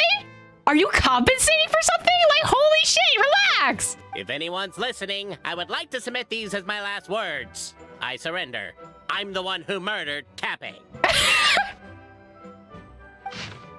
Okay, Goddess's Manuscript 2. Okay, so this is part 2 of it. Wise Antonio, in the basement of Crumbling House, began reading the ancient book he had found. His oil lamp shook from time to time as the swaying structure above ground collapsed. The village was to be symbolically raised by the dragon, and he had been chosen by the dragon for he had not returned home. But Antonio didn't care. He only wished to study the book that the old lady had given him on the bridge that he passed today. This book was titled Radiant Charter, possibly? And within was reordained all the rules that every in Simulanka must follow, or being in Simulanka must follow. It was written in the language of the world's creation at the very start, and if Antonio was not possessed of extraordinary wisdom and deciphered this primordial text, there would have been no study to be had. Primordial text, you say? This book recorded no solutions as to resolving the difficulty that the constellation satellite presently faced, nor did it contain any hexes, hex and circle, that could aid Antonio in repairing his own home. But he knew that wisdom was the mightiest thing in the world. The morning light shone through the ruins of his home, and the neighboring blacksmith and chubby chief took great pains to get rid of the house's wreckage, which blocked the basement's hatch. With dark circles under his eyes, Antonio said to the chubby chief, "I shall defeat the dragon. I will return soon." "Are you sure you're alright? You don't look like you got any sleep." "Just smoke from the oil lamp. Don't worry about it." The dragon sat atop a mountain of treasures, gazing down at insignificant little Antonio walking closer.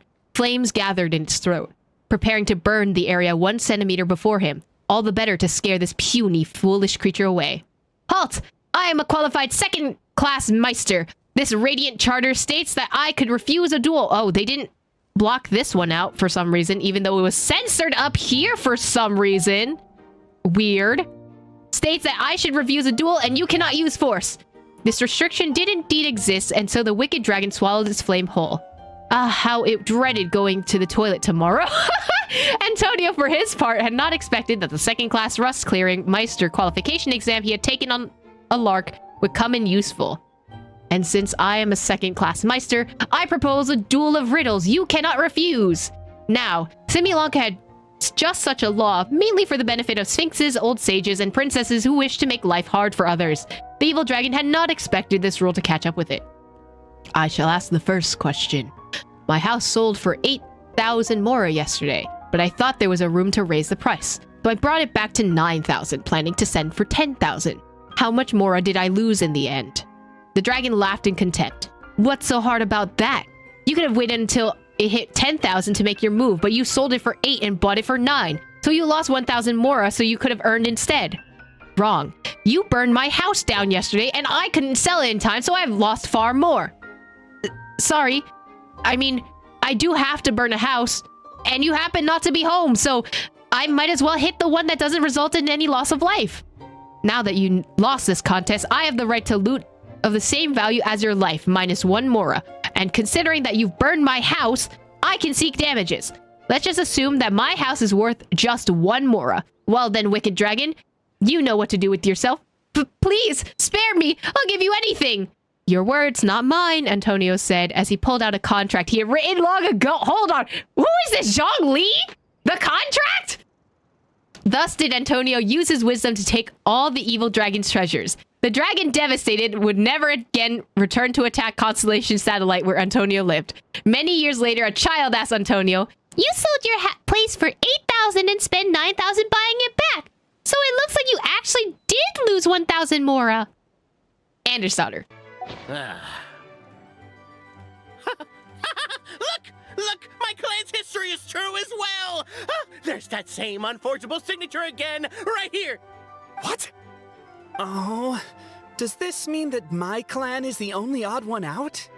Given that my clan's wisdom is such a subject of ridicule in your eyes, I will now appeal to my own personal intelligence, which I believe far surpasses that of my clan at large, and make a prediction. It seems likely that the claims made by each of our clans regarding their history and virtue are all true. Boberano? How can that be? Oh, I get what's going on. Once, when I was drinking with Gujiyai, When you were she what? bet me a round of dried fish that I couldn't guess which cup the umeboshi was under. Whichever one I guessed, I was always wrong, and Gujiyai would lift a different cup to reveal the umeboshi. But then, I learned later from one of the shrine maidens, Miyuki, that all of the cups had an umeboshi under them.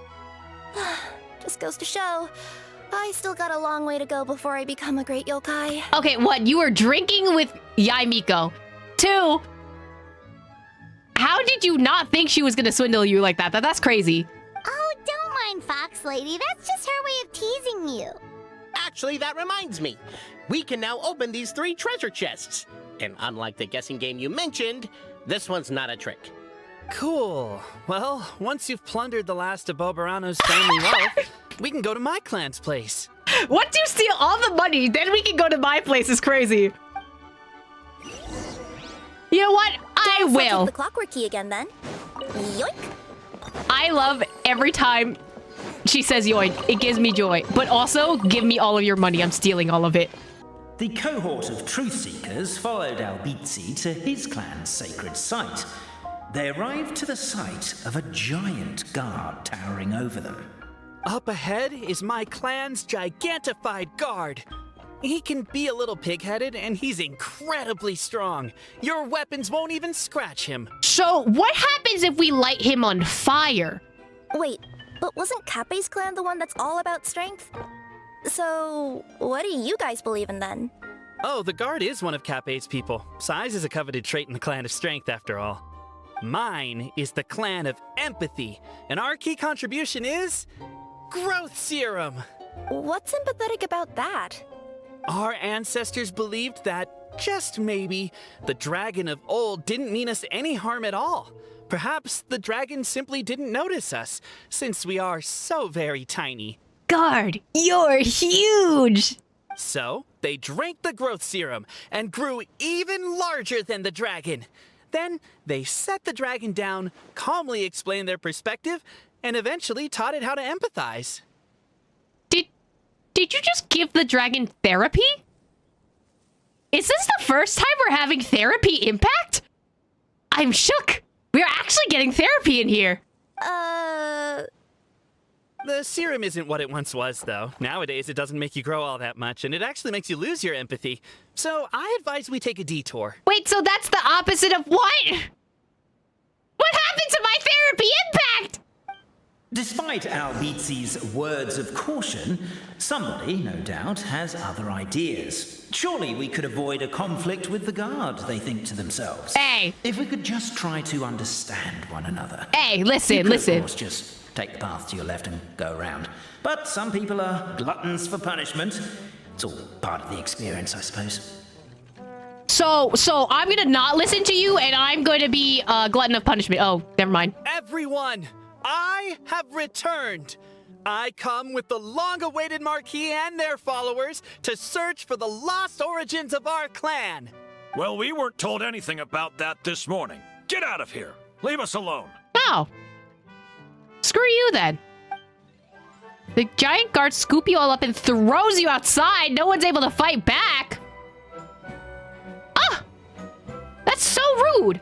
Wait, can I just keep charging at them? Albizzi only wanted to strike up a conversation with the guard. But since greeting you wasn't one of the items included in today's schedule, the relationship quickly soured. If you're just looking for a way in, why not consider taking the path on your left? No, I'm stubborn! Everyone! I have returned! Okay, you're gonna say the same dialogue? Come with the long-awaited Marquis and... Well, we weren't... Yeah, same dialogue. Well... Listen, Just You and okay, Albizzi you say the only same wanted thing. to Fine, start I'll go to the path on the left. Relax. Fine, whatever. I will do the thing that you're telling me to do. Why give me a choice when I'm not actually given a choice? Why is my own clan treating me like a villain? You've been away too long. We all have. Feels like we've been waiting forever. Haha! What happened to your defense forces now, huh? Huh? Y'all are shit guards anyway. We should be getting close. Why is this place so full of junk? Are you the kind of people who never throw away the box when you buy something because you're worried you won't be able to return it without the original packaging? Kirara, yes. The answer is yes.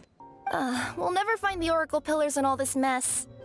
Never mind that. We have a more pressing issue. It seems there's a slight problem with my clan's family crest. The Marquis may need to utilize their wisdom to solve the issue. Oh, it's burned. Oh, so maybe it's... Oh, so it's the 1, 2, 3, 4. Okay, that's fine. Oh no, it's slightly burned. I will never figure it out. Wisdom too, huh? Well, you guys have a bit of everything, don't you?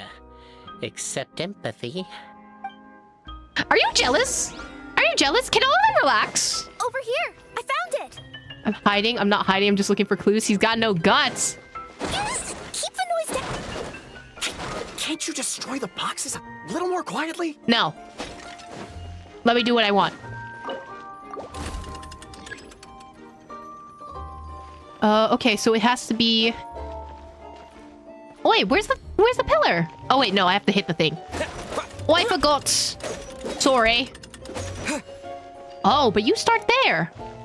So... I'll go keep watch. Huh, okay. Oh, I know what to do. Here. Here. Oi, Cape, move your freaking stick butt. Here. And here. Right? Do we need all these? Apparently that was incorrect. But don't blame yourself. It's Albizzi's clan's fault for taking terrible care of their family crest. How could they let something so important get so dirty? Oh. Goddess's Manuscript 3. Galileo and Alberto did many good deeds again today, though it was the most tiring to help the old lady on the bridge move her barrels of hard apple cider. They each got a small barrel as a reward. The moonlight was unobstructed and beautiful, and the two good friends climbed up on the high wall that had been built to stave the evil dragon off. Alberto lost the rock-paper-scissors match, so he had to hold the barrel of cider under the crook of his arm as they climbed the ladder. Look, this is the big house that our chubby chief was so proud of. Doesn't it look so big from here, huh? Said Alberto as he looked at the house. You're wrong. That's my home, said Galileo. The chief's house is that one. Alberto's night vision was not all that good, and moonlight could never compare to daylight. If one were to close one's eyes, the light could not have been seen at all. He tried a little harder, but could discern nothing more. But it's also really small, Galileo continued, so there's nothing wrong with your statement. Galileo and Alberto were both rather perceptive people. Galileo's reply covered for Alberto's discomfort. I think that is a spelling error. Discomfort regarding his poor vision. While Alberto also lost the rock-paper-scissors match on purpose so that he could carry the cider barrel because the gears under Galileo's ribs were injured. Here's to you. The two friends raised a toast once Alberto stuffed a cork back into the barrel. The next day, the two gathered everyone in the village plaza. First, they apologized for the collapse of the anti-dragon wall and told all the people that they were preparing to have a talk with the evil dragon. I know it was a lot of work for everyone to fix that wall, but we're not that fussed about it anyway, the chubby chief said. But are you sure you're not bragging when you say you've knocked it down yourselves? Of course, that was not the chief's point. He was too good of a person, he continued. Also, it's too dangerous to seek the dragon out. Don't worry about us. And so the two best friends in the whole world departed. The evil dragon trembled before Alberto and Galileo. For some reason, the old lady's liquor could make people grow very, very large. That was how they accidentally squashed the high walls the previous night. As they gazed down the ground far below, they more or less understood how the dragon thought. No wonder it could accidentally destroy the village at its feet. So as long as they could get the dragon to notice people, they surely could come to an understanding. The two friends thus drank all the remaining magic cider, becoming even larger than the dragon by a good margin. Reeking of alcohol, they sandwiched the dragon between them and drunkenly tried reasoning with it. The dragon shriveled up in terror. All of its moisty? I don't know what this says. More frosty and fell aura forever gone, indeed. It even looked kind of pitiful. Alberto attempted to pick dirt off of the scales of the dragon's back, but wound up picking off an entire scale. So the dragon sought to flee, but Galileo, fearing the crisis might persist for 10,000 years more if the misunderstanding was not cleared up, tugged at its tail and dragged it right back. To be honest, we've always lived under your feet. We're far too small, so you may not have ever seen us. Now that we transformed and become big, Galileo said, so now surely you must know that we dwell at your feet. The dragon nodded repeatedly, and thus did the two and the dragon chat all night, believing the goal of the mutual understanding achieved, and two set off along the road home. So I guess I feel like all these stories could take place in the same time. So maybe each clan ended up resolving the situation with the dragon, not knowing that the other clans have also resolved the situation with the dragon, right? Yeah, the poor dragon was bullied, low-key, by two very drunk people. The signature. So it's true. Empathy is one of the founding virtues of Constellation Metropole, too. Whoever's not being mean against dragons and serpents challenge impossible, true and real. Just as we suspected, all three are the truth. Or all three of them could be false. Okay. Well, this is a lot to process. I feel a little empty inside. Yes, we found the truth, but there's too much truth. What does that even mean? I get you. It's like in Inazuma, when there were only 6 books in the Mirage Warrior series, it was really popular. But by the time book number 88 came out, nobody wanted to read it. They'd all lost interest. A brief moment What does of that joy mean? is drowned out by a growing feeling of melancholy. But perhaps there is a glimmer of hope to be found too? Anyone? Anyone? All right, I'll say it. How is it the case that these 3 versions of history can all be true at once? The narrator is just like, homie is not reading. Can we just continue, you know? That's exactly what Paimon was wondering, but Boborano kind of already explained it away earlier. So Paimon was worried she'd look stupid for asking the question. It's not a stupid question at all, my dear little pixie. While I did postulate that different truths may coexist, there is an issue when it comes to these 3 truths in particular. The problem is, all 3 truths are the history of the exact same thing, namely the dragon and the Metropole's origins. Yet all 3 bear the signature, showing that they're genuine. Or maybe Anne's daughter was just like, tee haha, what if I made everything more confusing? Just like how Hoyoverse makes everything more confusing in its lore. Suddenly, the sound of a bell rings out.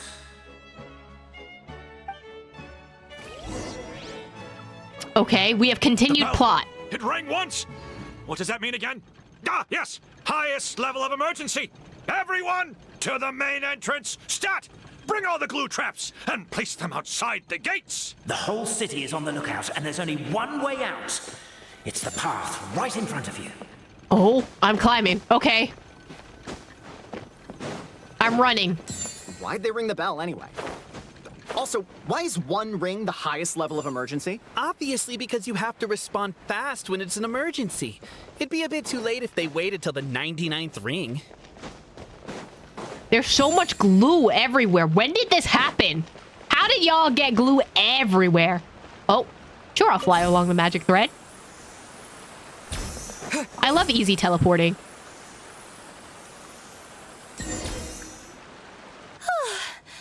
We made it out. Don't know if we'll still be needing this clockwork key, but I yoinked it out before we ran, just in case. How many times will Kiara say yoink in this quest? Okay, but back to the truth problem. There are 3 conflicting versions of the truth, and somehow they're all still true. What is that supposed to mean? They can be true at the same time? I don't know. That's it? I doubt anyone here in Simulanka could make sense of it. All we do know is that any manuscript bearing her signature has to be valid. Well, she is the goddess of fate, the creator of all this. And all these manuscripts are her grand design. The reason we argued about who was right was that we didn't know enough about the truth of the past. But now we have the truth. So we just have to accept it. Well, I think you should accept it, but also learn from previous mistakes to not repeat future problems. Like, not repeat the mistakes of the past, you know? As surely as we will follow the clockwork path designed for us, so is this the course that history has taken. It is clear and incontrovertible. Okay, so that's another reference to fate. We will never argue again. Thank you all. I don't know about that. Is that all there is to it? No. Is this where the decision made at the first crossroads of destiny has led us to? A pointlessly happy ending? Overthinking it would be equally pointless. Well, that's enough for one day. Time to take a break. Could you be any more cryptic? You're planning something. Paimon knows it. Whatever happens, today was a breakthrough in my journey of discovery. I will go back and share it with my clan. Me too. And me. Let's leave it there for today then. I'm sure we'll find out what else Mr. Narrator has planned for us tomorrow. Somehow tomorrow they're all going to start arguing or something. What a beautiful day, thought the traveler before he was overcome by a creeping sense of foreboding. What? The voice in his head grew louder. Must go to Pendulum Lane. Okay, why are you like this, narrator? Pendulum Lane is just up ahead. Something must have happened here after all. Everyone's crowded around. Oh. Was Homie murdered? Oh my god, this is terrible! I don't understand. The three great clans of Constellation Metropole have finally made peace with each other. Who could have done this? What happened? Oh no, someone's lying on the ground. Cappe! Oh my god, he's dead. Oh my god. Cappe, you idiot! Wake up! You need to revise your last words or everyone's gonna start suspecting me! Last words? What did he say? Uh-oh. If I wind up dead one day, the murderer was Boberano. You're not helping y'all's cases. You could have at least pretended to not remember it. I'm sorry, Boberano, but this is an interrogation. I have to give the detective straight answers. Don't worry, Boberano. I don't consider you a suspect, nor do I have the authority to charge anyone with a crime. So, are you the last people to have had contact with him? Yeah. Why is he dead? What happened? My sincere condolences. You were travel companions, right? It's a real tragedy. I'm afraid he'll be out cold for another hour and a half, at least. Oh, so he just passed out. Okay. He's not dead. It's fine. Huh? Yeah, I know. It's despicable. Hitting someone in the back of the head is the second worst act of cruelty there is. The first being replacing their gear oil with extra strong glue. That is very specific, and I wonder what made you have that rule. So, Cappe's not dead? His gears, metal frame, and shell are all still in excellent condition. It's just his energy supply that's been all messed up. Oh, what happened with that? Wait. But surely you can't be suggesting that just because Cappe isn't broken, there's no need to go looking for the culprit. No, I'm not saying that. I'm just saying at least he's okay. No, there's a need. Huge need. Unfortunately, this is rapidly turning into a cold case. There's no evidence and no witnesses. Unless there's an official clockwork pedestal, the goddess of prophecy around here somewhere. Excuse me. You're suspicious. You're a little suspicious, Mr. Sherlock Holmes. Then suddenly the long-lost dragon of old flew across the sky. What? Where? A dragon. This is your cue. I didn't see anything. Wait, why can't I move? Uh-oh. Oh, my mistake. It was just a cloud. Or a bird. Or something. If only we could turn time backwards and replay the crime. Isn't that one of those, clockwork socket things right behind you? So it is. No wonder everyone here is suddenly struggling to move. Traveller, if you please, let's recreate the crime scene. I will do my best. Y'all say anything? You say anything? No? Okay. Rewind! Rewind! Rewind! Helpless! The crime scene's too chaotic. I can't make heads or tails of it.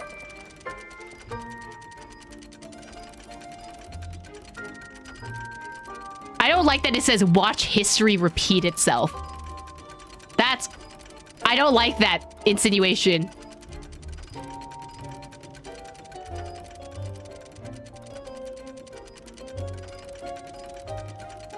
Oh. But he just fell over. What happened? No one hit him, and then he came around the corner. What?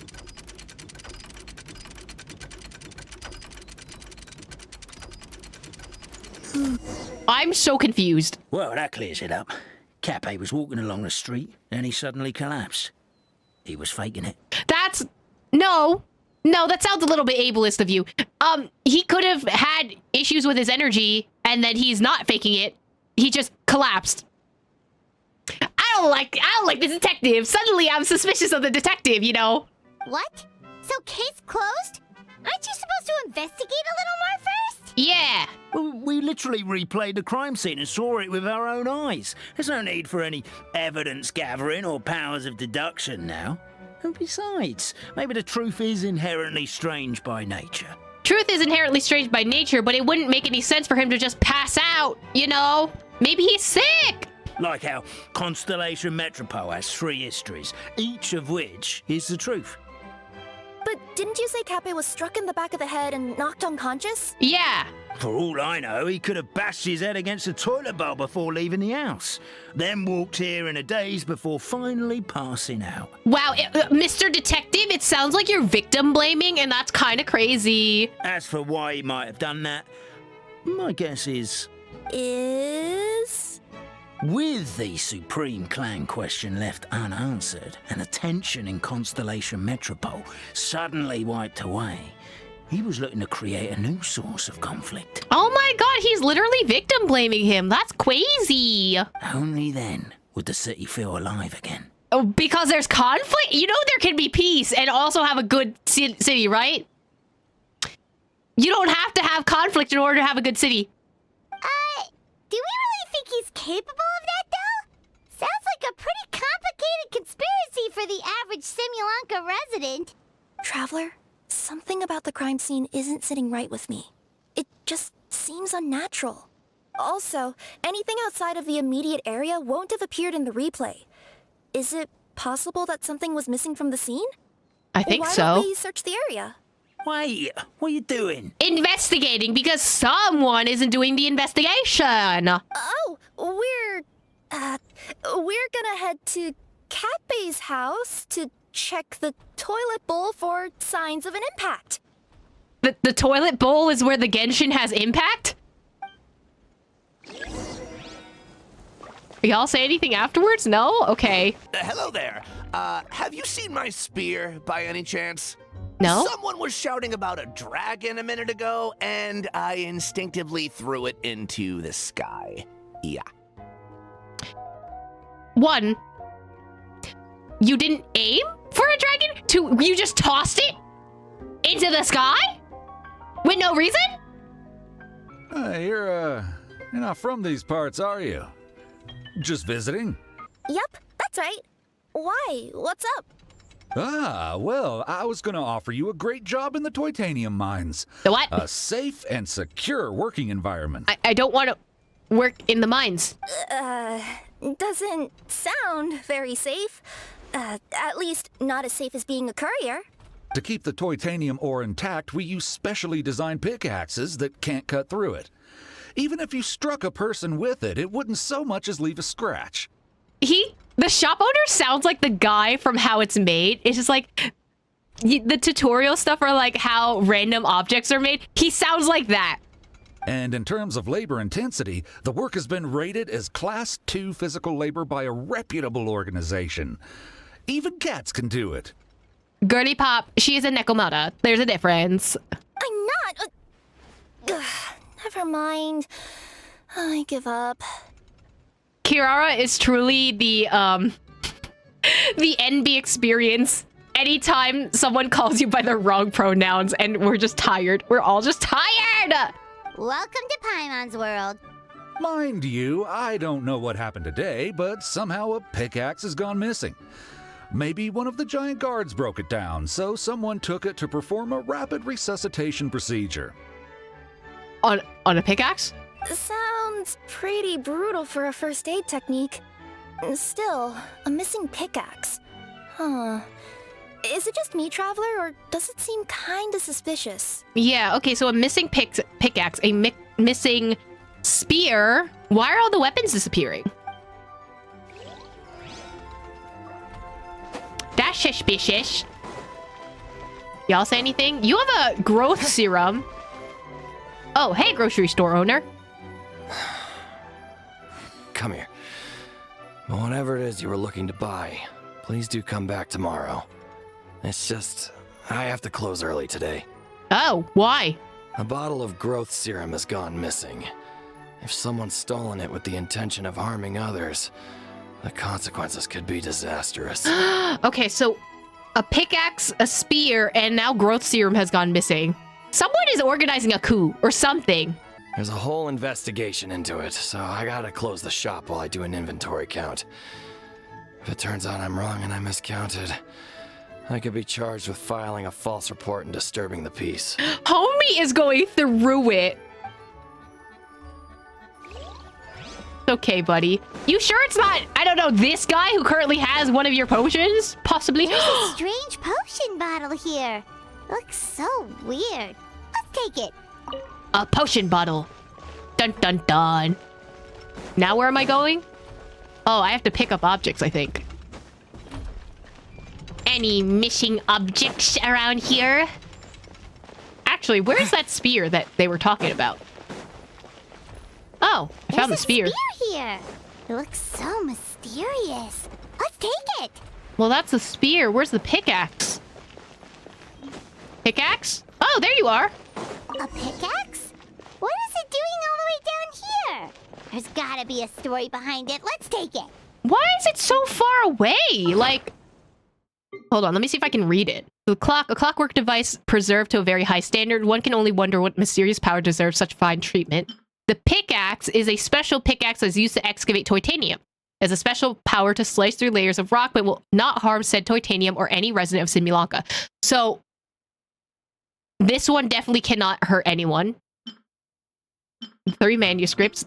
The secret elixir, said to be a secret elixir that belongs to the Empathy clan, capable of increasing both the size and strength of the residents of Constellation Maripole, which sounds like the Drink Me potion in Alice in Wonderland, so... Although I think the Drink Me makes you smaller, and the Eat Me is the one that gets bigger. I don't remember. I haven't read Alice in Wonderland in a hot minute. Really, though, how does this container really contain such a medicine? And then the spear that someone chucked in the air. A long spear wielded by Constellation Metropole guards. Well-centered and elegant, you could throw it from the ground level and strike down a flying dragon, who someone missed, apparently. So... Let's say one of these was the weapon used in the assault. Which one do you think it is? Ooh. This spear would be the obvious choice, because it landed so close by. But I don't think that's the case either. So, there's no way his head would still be in such good shape. He'd have a big dent in the back. And if the guard is to be believed, he had the spear in his possession right up until that guy shouted about the dragon.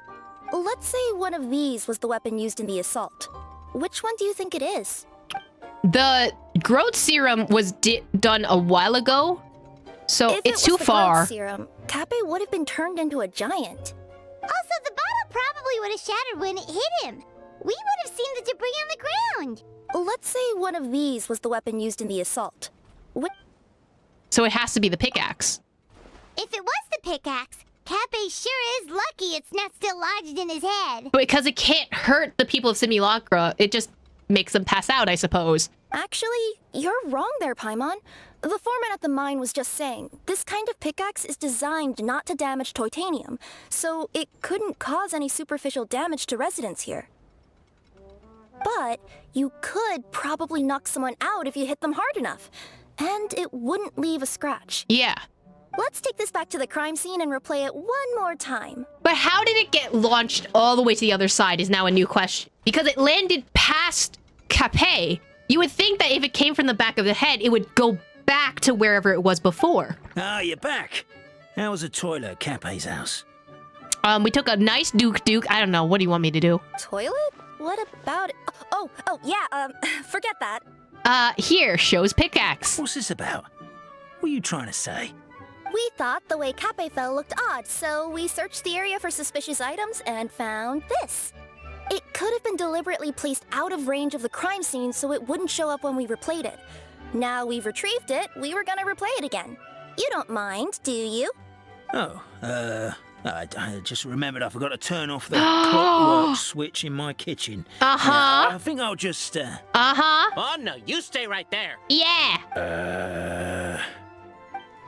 You stay right there, mister. We should be good now. I'm stuck in the pickaxe.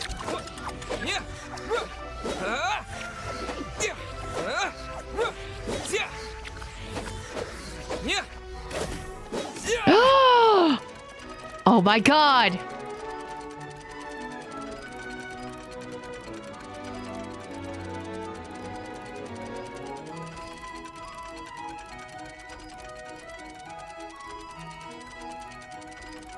Homie was just nonchalantly just walking around. Homie checked the... he was conspiring with the guard. How did the pickaxe do that, actually? How did it boomerang the way... Okay, I don't think that's how pickaxes work. Did he just jump and then shimmy? That's queasy. Wait, but then how did... So how did the detective get the pickaxe out of the crime scene? That doesn't make any sense. So, it was you!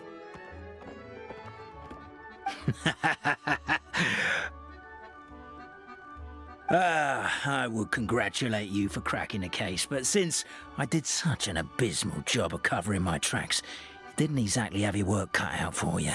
Right, when did he get it? When did he put it away? That doesn't make any sense, because as soon as he fell over, we were there on the crime scene. So that doesn't make any sense. The math isn't mathing right now. Like, I think that someone brought the pickaxe away afterward. It had to have been one of the guards. That guard that he was conspiring with before, where he looked at him and then they were just like, yeah, we're just gonna go along our way. I think he was conspiring with him. He chucked it while he would have to have chucked it past us. That doesn't make any sense. So, all I can say is... He's nuts? Catch me if you can. Oh. I have longer legs than you, Oh.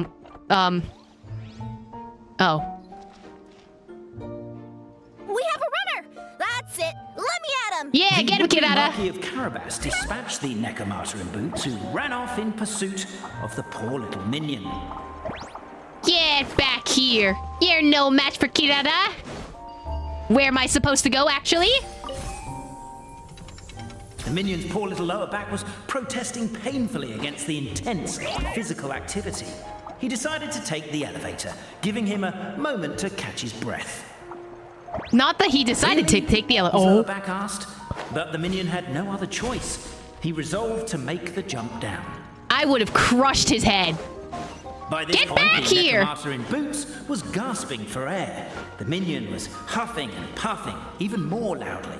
But we'll ignore that. I'm not! Don't underestimate the gold-level courier of the Komania Express! A characteristically catty response from the Necomata. Tell me, what do you hope to gain from bullying me? I get to a let lot. off some steam! Yeah, you go get him. Go get him. Ha ha! You fell into my trap! Oh, and by the way, remember the glue you got stuck on when you first entered the future Marquis' abode-to-be? That was also me. I did it using my powers. You have glue power? Having glue powers just means you have glue. Oh, I'm so jealous of you guys right now. You can just jump out of your shoes and keep running, but Wait, The unnamed minion made a last-ditch escape attempt. He began his long climb. Sorry. Up the wall. The tall wall. Oh, that's me. He began his long climb up the tall wall. Me trying to read Call anything. That a tall wall? In urgent Neko Puzzle. Oh my god, I'll scale it in no time. This is rigged! This is rigged!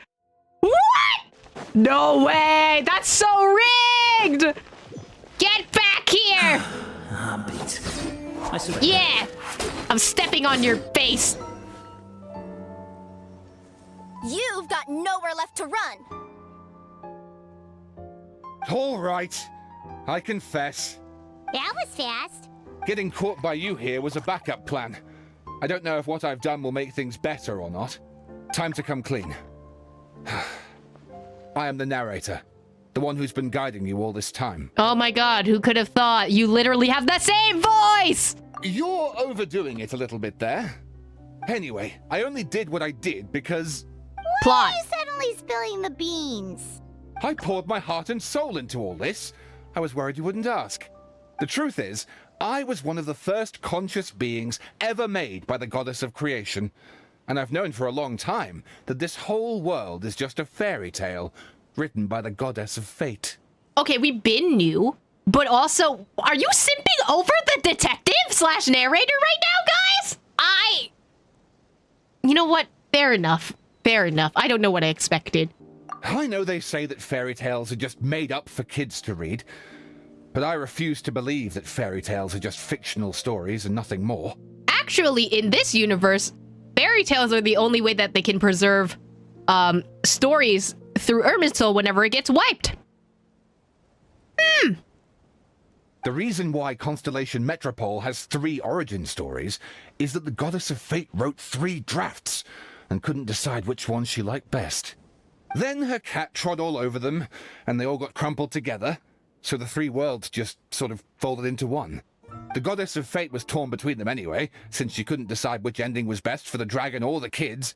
So when she saw what the cat had done, she simply decided to go with all 3. Who'd have thought? But what does any of this have to do with what you did? You're not a fictional character, so you couldn't hope to understand my sorrow. Honestly, I don't think there's anyone in all of Simulanka who would understand. Not the villain going, oh, woe is me. No one can understand the pain that I've gone through. Okay, relax, buddy. Every day that I experience, every interaction I have with another person, is it really all just a work of fiction? The only reason the 3 great clans wanted to find out the truth was for the pointless task of electing the supreme clan. I thought that once they'd learned the truth, it might make them curious enough to investigate further. But as it turned out, they just accepted it and carried on living the same old lives. So you're the one that had wanted conflict. I have to motivate them to keep looking for answers now that they think they've learned the truth. I have to make them uncomfortable with the superficial explanation that they took at face value. And I have to figure out, once and for all, while you real people from the outside world are still here, are we real? Oh.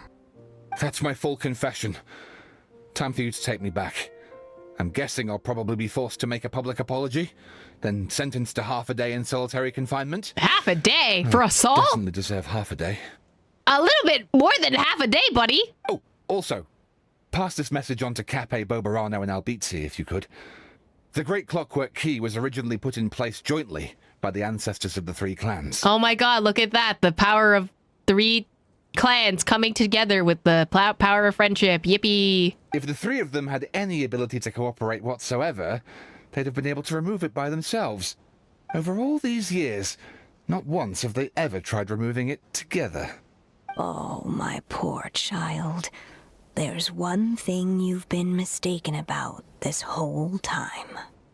Aunt's daughter? Hello? Good morning? Hex and Dirt Circle member? Hello? Ah! Whose voice is that? Detective? Was that you? Your voice acting's actually pretty good. The reason fairy tales are suitable for children is that they help them to understand the world. Fairy tales may be works of fiction, but at their heart lies an internal logic that is undoubtedly real-world truth in a condensed form. Perhaps they simplify good and evil, and perhaps they hide the darkness in metaphors. But let there be no doubt. The world within fairy tales is as real as can be. And by extension, you and your compatriots are also real. Goddess! Is it really you? The line that separates footnotes from narrative can never be crossed. Never the two shall meet. This is why you have never heard my voice before. Oh, echo of the god. Okay, so it's a past voice of Anne's daughter. Cause I think Anne's daughter died. But now you wish to break free from the story. And there's a cat nearby, so you can hear my echo. What? Okay, because Kirara is here, suddenly we can hear Anne's daughter? What? Nekromora. Poor Kirara. Just your echo. Yeah, because someone's dead. Oh, poor detective. The truth of this world. What could it be? So, we are a part of the real world too.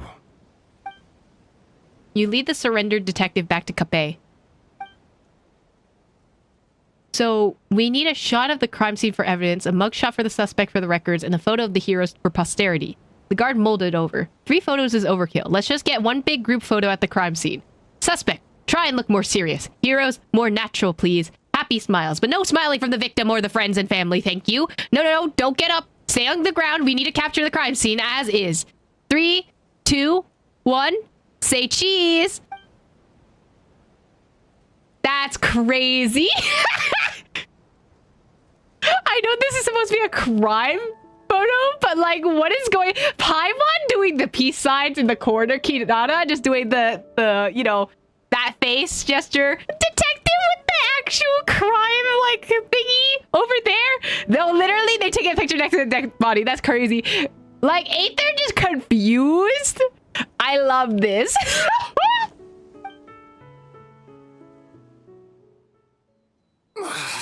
My head's spinning. Albizzi just gave me a quick rundown of the situation. So you caught the detective?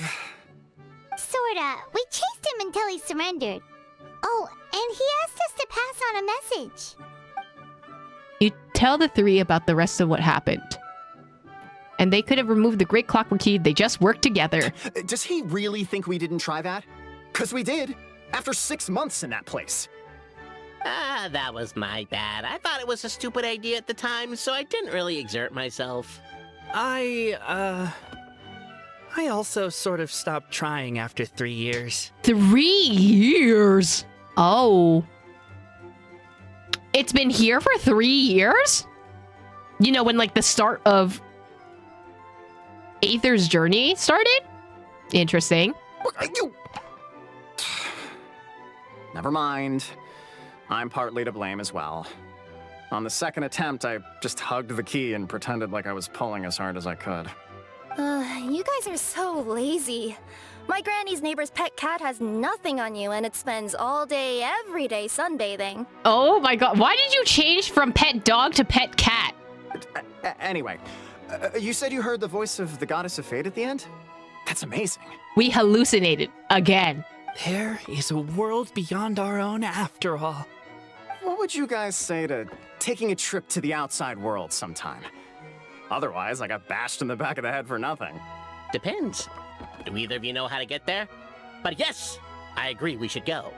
And not invite the detective, just to annoy him. Bobarano is so sus. I'm sorry. But maybe the reason we've never worried about whether we're real or not is that, unlike him, we weren't there to witness the creation of this world.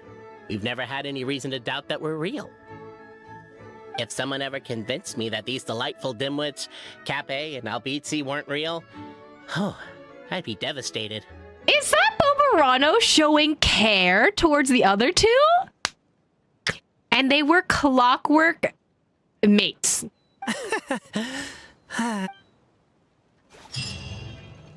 Oh? Text Coda. Wait until 2 days later. There's another part to this? Why isn't this voiced? I'm so mad. Well, if it isn't Marquis of Cabaras, along with his cat and little fairy? I think we should probably stop this now. Surely it's time that Traveler and I drop the roles, and also apparently drop everyone's voices in this world quest. In theory, it should all be over now, but I remember hearing from the point of the ceremony was to help people transition from one mental state to another. To bid farewell to the title of Marquis of Cabaras once and for all, you can bring things to a close with a touch of formality. As Nekomata bids farewell to her boots, though the reflection are we are wiser to the nature of truth. Alright. Here you go. Put it back. Oh, investigate. The key doesn't budge an inch. Okay, so I can't pick it up again afterwards. So I guess that's the end of this story, which is interesting. Carriage inspection, check. Wheel and axle inspection, check. Power inspection. Good morning, Mr. Wheel. Oh, good morning, heroes of Simulanka. Hey, our old friend Wheel is the driver again. That already puts Paimon at ease. Are you certain you don't want us to accompany you, Your Majesty? I am. You can leave the dragon slaying to us. My partner's a pro. He does it all the time. Oh, you flatter me. I've only fought 2 or 3 dragons, you know, nothing too significant. What remarkable friends Her Majesty has. With such great heroes by your side, I'm sure you'll best the dragon with ease. We won't keep you any longer. All right, then. Look after the city for me while I'm gone. Yes, Your Majesty. Just leave it to us. I think we're all set. Time to depart. Next up, the end of the world! That sounds like a movie ending, I'm not gonna lie. Ooh, it's so cloudy. Until the end of the world.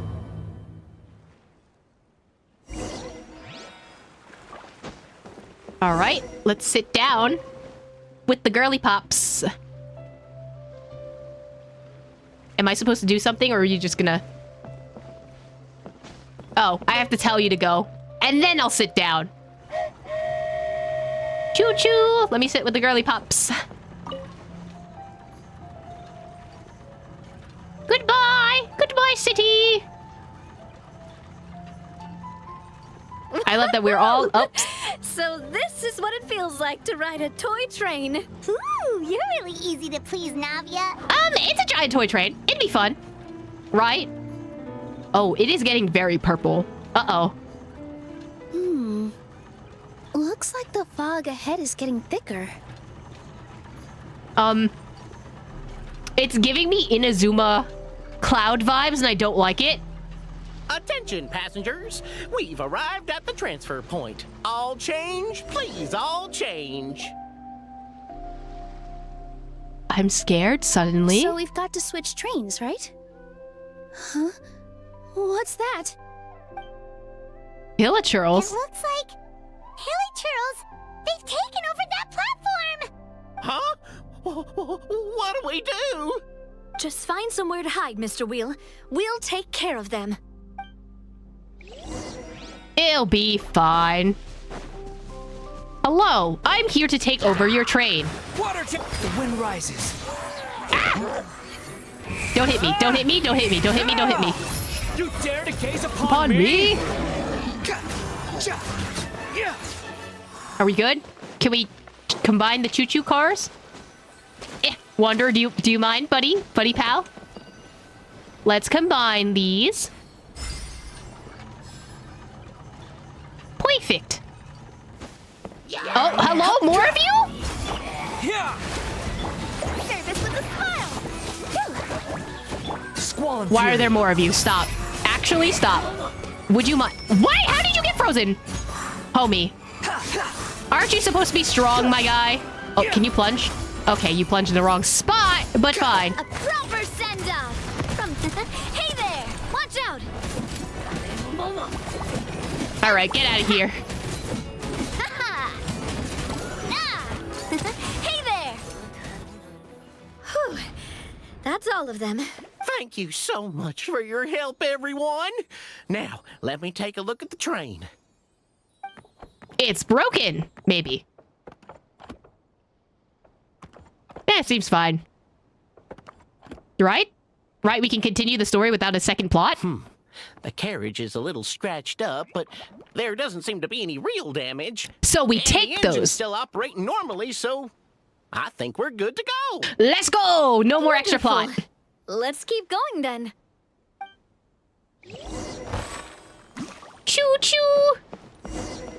It is very strange seeing Navia with her hat and without her hat. I will sit like a civilized person. Oh god, it is so cloudy. Oh my god, I saw Nilu's head.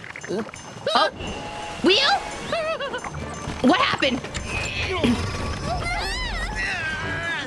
Oh my god, it's the Spider-Man scene. Oh god, this is not the Spider-Man scene. We don't have a Spider-Man. Hello? What? Hello, Petticody? What is going on? Wait, where did Navia and Nilu go? Go forth and witness this world, my... Make sure to be nice to everyone. I leave it to you. Hello? Who's this? Good morning. Are you okay, Miss Nilu? I'm fine, but I think the traveler is still unconscious. We're lucky this guy caught us on the way down. Oh, I see all the people sipping over me. Hello? Baby girl wanderer. Where did you come from? Passed out from a little fall, did ya? How fragile. I'll make you pass out from... I'm gonna shut up. Aw, cut him some slack. The traveler's had a rough few days. We should just let him nap for a bit. Yeah, I want to take a nap. But my leg's falling asleep. You couldn't have set him down on the grass over there, hat guy? I forgot. You only knows him as hat guy. I forgot. I go out of my way to save 4 people who fall out of the sky, and now you're nitpicking my choice of soft landing? That's the most ridiculous thing I've ever heard. It's so on character that Wanderer saved both Nilu and Navia, but not the he rescued all of us, okay? Animal boys keep catching us when we fall, as they should. As they should. Oh my god, Aether voice lines. Crazy! He's awake. Oh wow. Just remove Paimon and replace it with Navia, and that's like everyone would simp for this.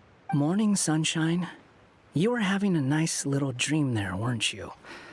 Not gonna lie, it was kind of adorable. Oh my god, he's calling us adorable? I know he said it in a negative sense, but oh my god, he's calling us adorable? What happened? You and your friends fell from the top of that waterfall, and you passed out along the way. Guess someone couldn't keep it together. Ah, okay. Wait, where's Wheel? Where's the Wheel go? Did you catch Wheel? You said 4 people. Sorry to break it to you, but crashing into the ground doesn't take you to another world. That kind of thing only happens in those stupid light novels they sell in Inazuma. Okay, listen, the isekai story has been used in many times. Let me be, okay? Also, he kind of, set you down in Nilu's lap, so that's where you've been napping all this time. Paimon! It's fine, sorry. Oh, no. It's all right. I'm just glad you're okay. You didn't hit your head, did you? Is the dizziness gone? I feel a lot better, but it seemed like someone was talking in my head just now. Really? What did they say? Go forth and witness this world. And be nice to everyone, apparently. The fog you see around here can have a hallucinatory effect. How do you know? Apparently, it's the work of that dragon. Maybe you inhaled some while you were freaking out on your way down. Oh my god, wait, so the entire time, what you're telling me is, the dragon has just been smoking so much weed that we're getting secondhand effects and hallucinating. Traveler, Nilu, do you know this hat guy person? Yes, I know Hat Guy. If we were gonna keep calling him Hat Guy. Oh yeah, he's a student at the academia. We met during the last Interdarshan Championship. He was representing the Vahumana Darshan. Well then, hello there, friend. I'm Navia, the president of Spina di Rosula. It's very nice to meet you. So, should I just call you Hat Guy as well? Seems like that's what everyone's calling you. Navia's gonna be the extrovert that adopts Wanderer, the introvert. Sure. Whatever. Wait, Hat Guy. What's that sword around your waist? An unwelcome encumbrance, that's what. I've had it ever since I woke up here. Tried to toss it, but no matter what I do, it always reappears. Such a pain. Oh my god, he was chosen. He's like Percy Jackson. Anyway, if any of you want the hero sword, you can have it. Wait, it's called what? The hero sword. Meant to be wielded by the hero. I know. Me of all people, right? The irony. Oh, little baby's a little bit edgy, and he doesn't think that he deserves to be the hero. Oh, poor baby. What? You're the hero of this world? Will you calm down? It's just a dumb title. Oh, it's just that this entire time, we thought we were the heroes of the prophecy. I mean, listen, maybe not everything's about us. Maybe we're not the main characters anymore, buddy. Well, if it means that much to you, you're welcome to claim the title. You'd be doing me a favor. No, I'm good. I'm tired of being the main character. You know what? Maybe it's time for me to be the NPC, you know? That's not the point! The real question is, if you're the hero, then where the heck have you been all this time? Looking for a way out. I heard there's a boat in this area that can bring you to another world. So I came to investigate. Ooh. River Styx? Charon? Question mark? But look at the state of things around here. The lighthouse collapsed. The boat won't budge. I say we try to find a different way out. Huh. Paimon's guessing a voice told you what you were supposed to do here. That's what happened with Navia and Nilu, at least. You expect me to take orders from some disembodied voice? Weren't you the one who was disembodied last time and started commanding everyone else? Yeah, now it's your turn, buddy. Hey, wait, where are you going? To find the so-called source of this world's misfortune. The dragon responsible for this whole mess.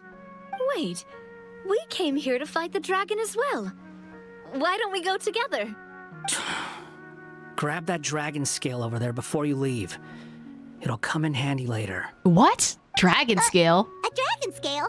Where? How did you know about it? What's it for? And... Have you ever considered keeping your questions to yourself? Oh! Because if you actually expect me to answer them all, we'll be here until the next Interdarshan Championship. Oh, not...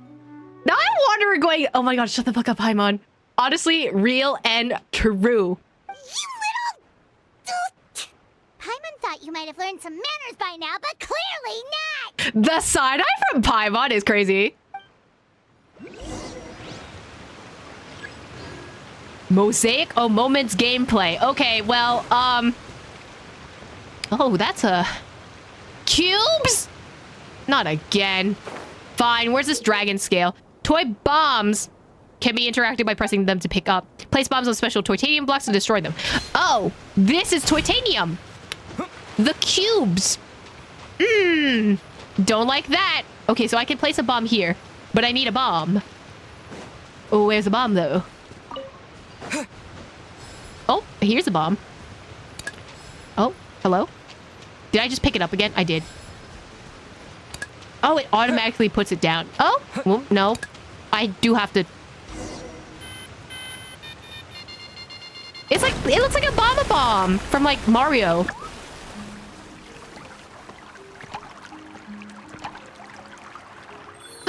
Is that a dragon scale? Oh, it's green. Oh, what is this? Oh, the flow's been cleared. Sorry, I'm here to pick up the dragon scale and that's it. This should do it, right? Wow, this scale is amazing. It turns everything it touches into something hard, almost like a toy block. It doesn't seem to work on us, though. Paimon, phrasing. Jesus Christ, please. It spews out poison and transmutes everything it touches. Huh. No wonder they call it the evil dragon. Ooh, the transmute everything it touches sounds like King Midas's story, possibly? Your Majesty, Madam Fairy, brave hero! That's What are right. you looking at me for? He's obviously talking to you. I don't think he's talking to me, buddy. Mr. Wheel, you didn't get hurt when we fell, did you? Also, look at this setup, right? It's us, the side characters on the side, and then the main character in the middle. So... Oh, not at all. Thankfully, the young man in the hat was kind enough to lend me a hand. There seems to be a village over here. Some of the residents used to work in the titanium mines, and some came to fight the dragon, then got stuck here. I see. I'm glad they're all safe and sound. I can try to use my magic to fold a boat to bring everyone back. Oh, I'll help too. Still, I think we need to take care of the dragon first. We don't want it to start causing trouble when we're trying to load people onto the ship. Apparently, the villagers often see the dragon fly into a space behind the waterfall. They think that's the location of its lair. Then we should look around and try to find a way in. I'll wait here for your triumphant return. Your Majesty, brave heroes, please be careful. Go near the waterfall that the felled dragon resides. Oh, wait, why is it yellow in this artwork? It was green when we picked it up and now it's yellow. Fell Dragon Scale, a scale from which an ominous power radiates. They say that the Fell Dragon of Simulanka dropped this. Why is it yellow now? Before it was green. Behind the waterfall?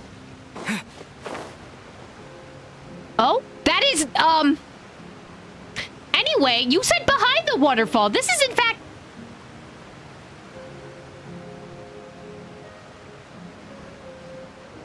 This seems like a bad idea. I think I have made a mistake. Well, we made it.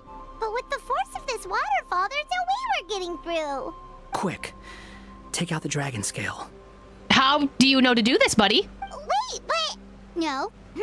Paimon doesn't need to ask you anything. The dragon scale can turn anything it touches into toy blocks, so... Aha! You want to use it to block off the water! Oh my god, Paimon's thinking! I have never seen the day when Paimon has been using her brain cells to think! See? Paimon can figure things out all on her own. Wow, Paimon can think? That's crazy! Oh, I don't like the abyssal power thingy that's happening. It looks less like abyssal power. Oh my god, it's pixelated water. Oh, I don't like that. Like, I don't like the insinuation of the blocks and stuff. Yep, sounds very, I don't like that. I just genuinely don't like that. Oh, this is where we put the scale. Okay. We're getting it. Hello, Mr. Dragon, sir? Oh, explosion? Explodey where? Explosion where? Oh, I exited the challenge area. Okay, fine. Oh, it's up there. Explosion! Yes. T? You wanna... Can I... Did that not work? Hello? You wanna try that again, buddy? Oh. Okay, I need to click on it and not press T again. Is what happened.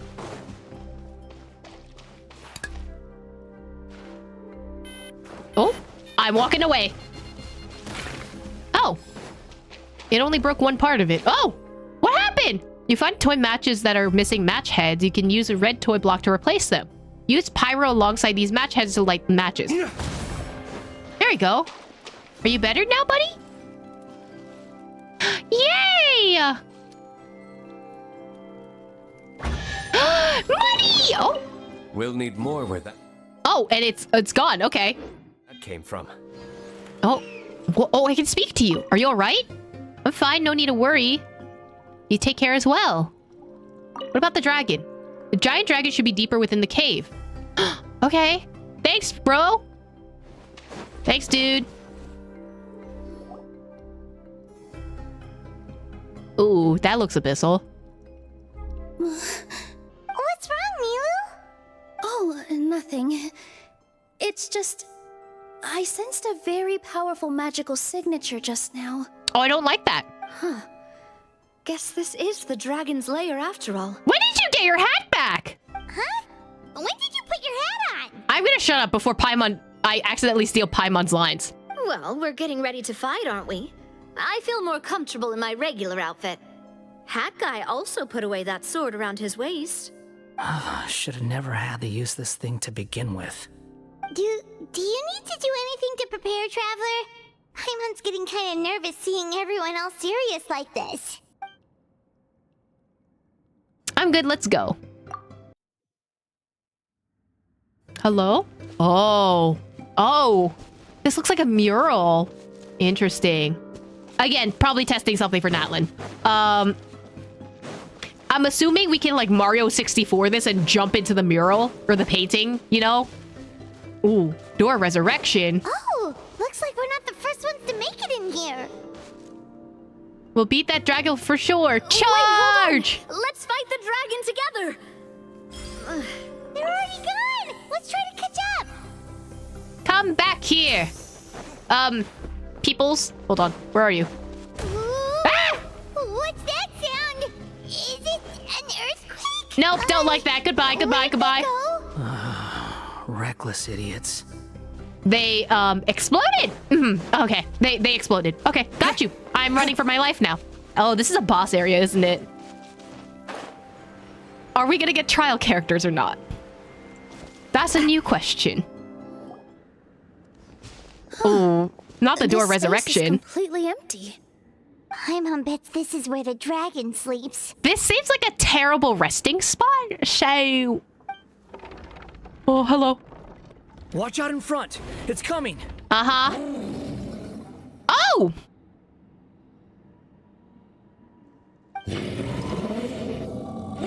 Oh, it's giving Maleficent Dragon, actually. Simulanka's evil dragon. If we give it some pets, you think it'll go away? Oh. Why are you charging a cube? Dragon is huge, and it just attacked us without warning. Oh my god, dragon, you're huge. What do I need to do? I probably should be doing something. There's probably something I need to be doing. Oh, maybe dodging. Dodging would be great, actually. Stop! Ooh, a lot of strings in this track. Interesting. Ah! Stop it, you're not Zhongli. You don't have the Zhongli off. Stop, stop, stop. Are you done? Are you done, buddy? Feeling? Okay, didn't let me shoot that. Fine, whatever. Oh! As the ground beneath your feet crumbles away, you feel a sense of weightlessness as you fall into the black mist below. Oh, not us falling again! Look, he's here. Ah, another new soul has joined this world. Oh, I don't like that they're using the Diluc teacups here. I'm scared. But are you sure his fate will be as you described? Of course.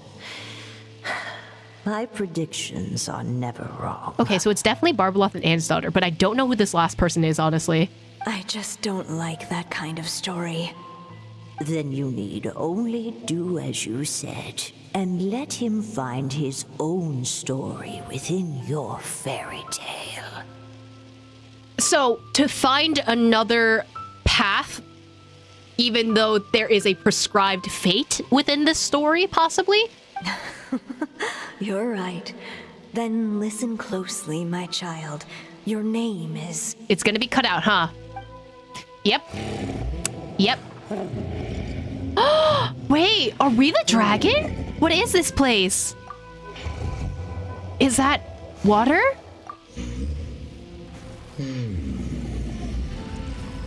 Hello? Anyone here?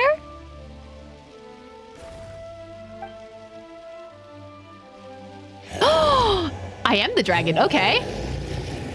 What is my name?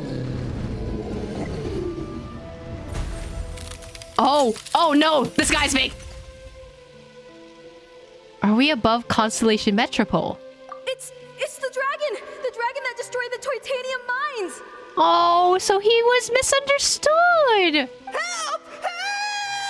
Help! Soldiers, pick up your weapons! Destroy that monster! Oh no!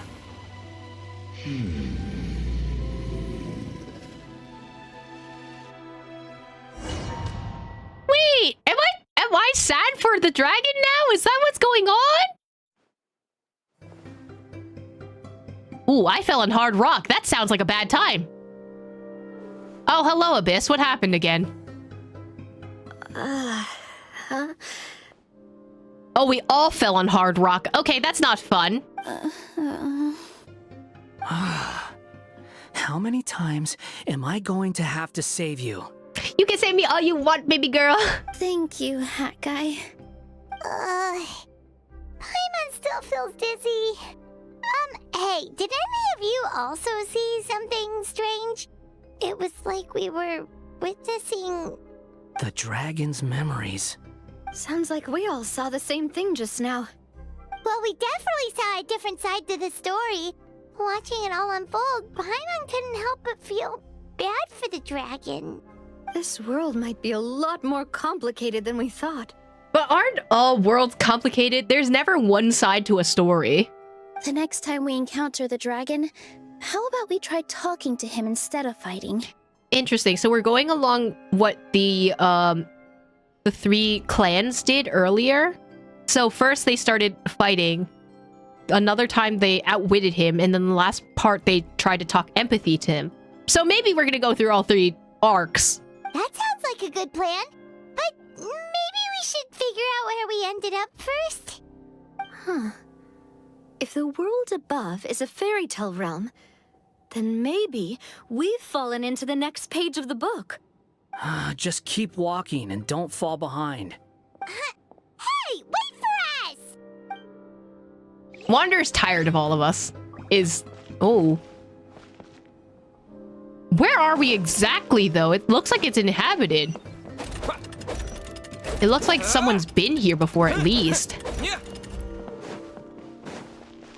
Wow, this place looks a lot different from the dragon lair. Wow, this kind of looks like Penacony's. Oh my god, I'm gonna stop comparing everything to Penacony. Okay, relax. It still looks like Penacony's stuff. Now, how do I get over there? Oh, you know what? Fair enough.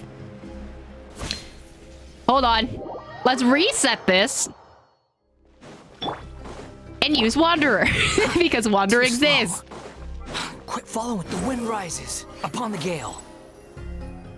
Hello? Alright, so you want to get stuck. Fine. Fine, then. Squall and fury.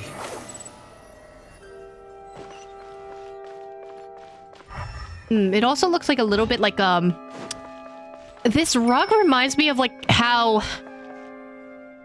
piano scores are written if they're for, like, pre-recorded tracks. There's a type of piano that kind of plays music by itself using a scroll like this. And considering that Simulanka has references to music scores, I wouldn't be surprised if this is one of the references. Hello? Y'all are just standing here, sure. If in trouble, try this. A bomb! Thanks. What if we blew it up? Oh, wait, no. Hold on. What am I grabbing? Okay, so I need to explode this first. There you go. And then... Too slow. Use this. I put it back. Hold on. And do this. Anything here, though? Okay, it doesn't look like there's anything here, which is good. Hi, chest. Thank you for that. You say anything? No. Drink this potion, protect everyone. Oh, so you're saying it to yourself. That day, the giant dragon brought us here.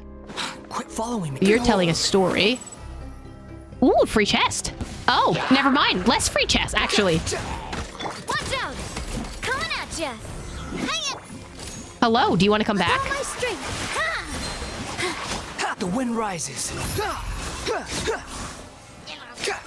Oh, you're Animo. Never mind. This is a bad idea.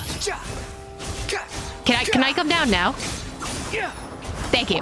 Watch out! Coming at ya! A proper send-off! From the Spina with love.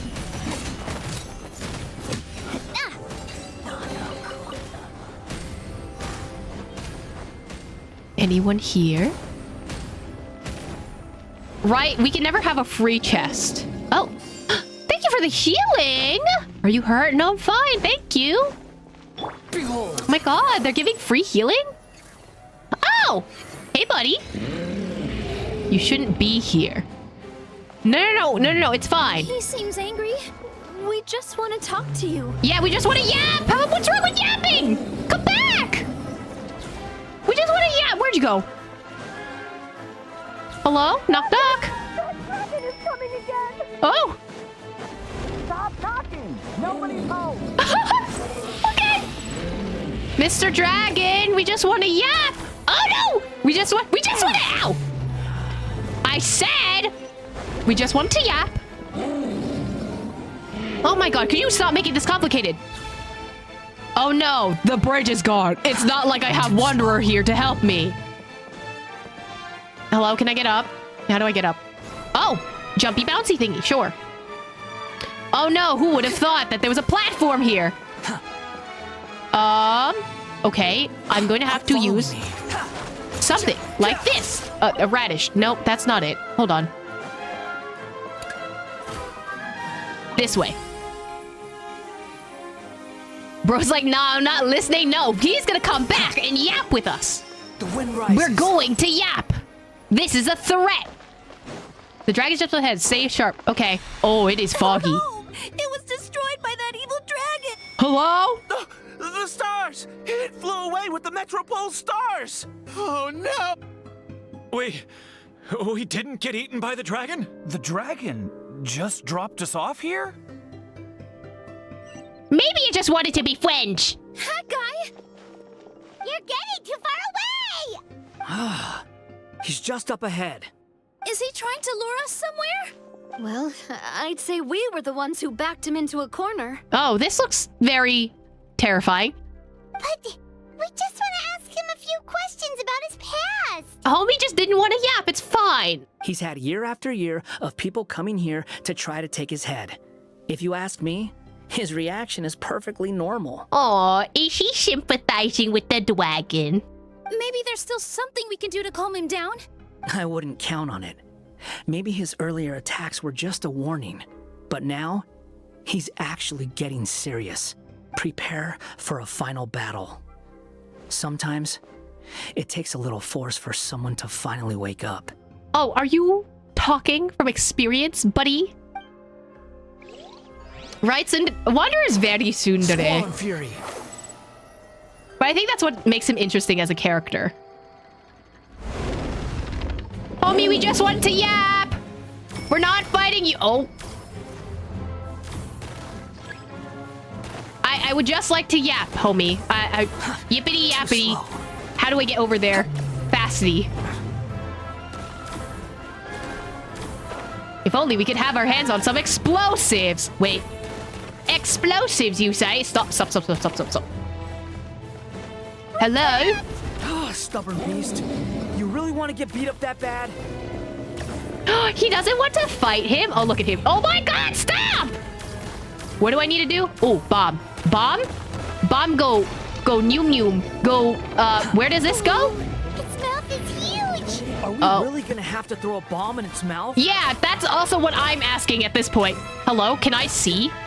I would like to look with my special eyes. My brand. Thank you. Hello, I would like to put bomb in mouth. Can I pick up bomb? No? Homie. Pick up bomb, put in mouth.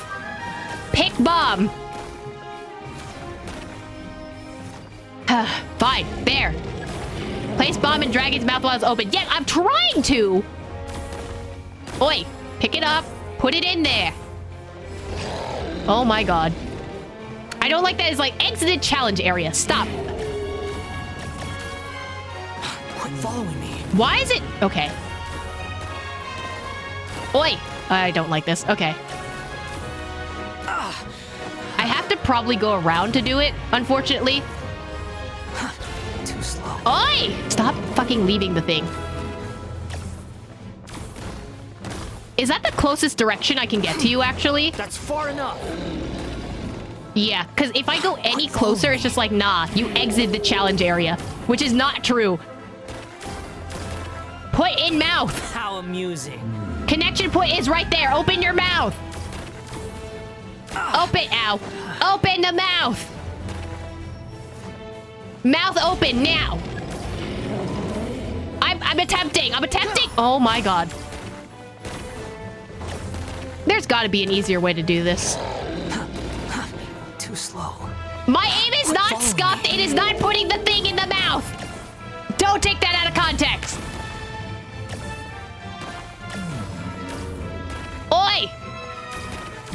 I'm... Open mouth! Open! Oh my god, about time. That's far enough. Oh my god, can I switch to a different person? Are we good? You calm down now? Thank you. Wanna leave? Watch out! If you fall, you're on your own this time. Oh. Not you redirecting. Oh god. Can I literally be literally not this? What is this? Sans Undertale? What am I doing besides dodging?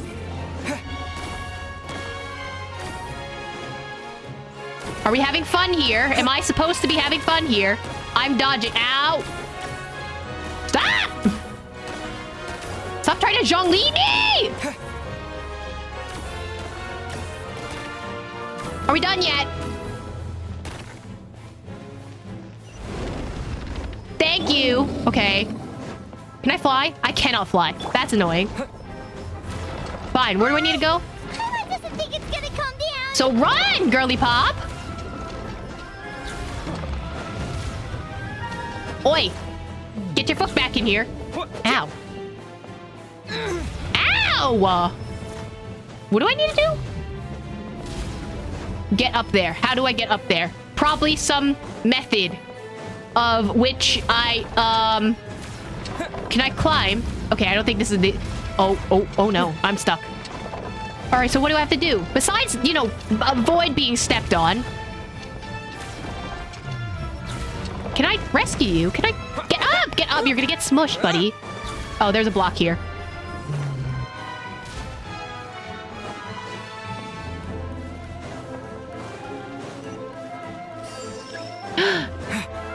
Sorry, I have to take all of your money. Oh, you're so cute!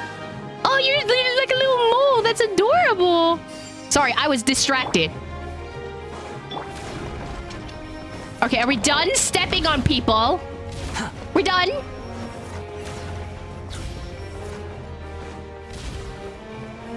Is this a battleground? Do I have to do this again? Oh, it's Linnea's hat. Ah! What are you doing? Stop! Are we done yet? Stop, stop, stop, stop, stop, stop, stop, stop, stop, stop. Are you done? Would you mind perchance giving me a bomb?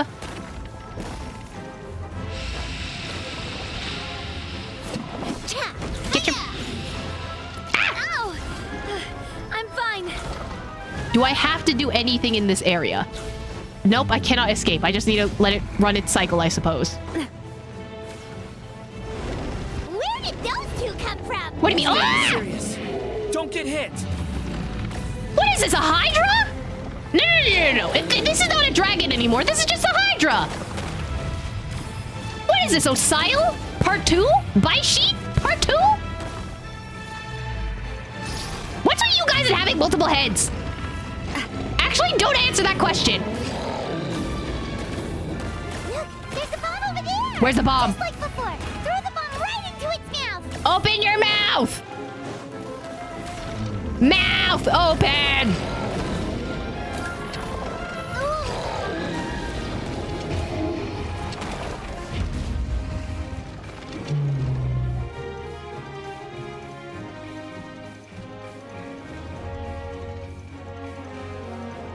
Now's Wait! Oh. Okay. Huh?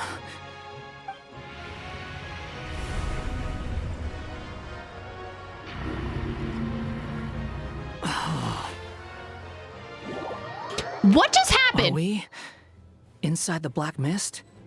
Uh-oh. I see something up ahead. Why is it just Wanderer, though? Hello? Hello, Hex and Circle teacups. Are you sure you want to create this child, Em? Even after what I told you about his fate? What? Create this child? I mean, the only other person that's created a child is Gold, right? He will be abandoned by his creator, and eventually... I know, B. You've told me already. That sad story with the disappointing ending. It's what happened in the real world, isn't it? But that's exactly why I want to change things. In a different world, his story can have a happier ending. That child, his heart is so full of love. So Anne's daughter wanted to rewrite the dragon's story? Oh, wait. That's so sad. I understand, Anya, but know that if you give him that name, his fate in Simulanka is destined to parallel that of his real-world namesake. So names do have importance. Again, another reference to that. And also B is probably Barbaloth as well. But there's still a chance, right? Maybe it's a shot in the dark, but I have to try. He deserves a better life. Although, he might need the help of others when the time comes. I wonder, I genuinely think the real-life counterpart might be Durin, if not the dragon that's currently existing in Notland, or another version of a sovereign. All right, my dear. The choice is yours. Since you're so persistent, let me tell you a secret. More boring fate talk. Shut up, Wanderer! This is not your turn!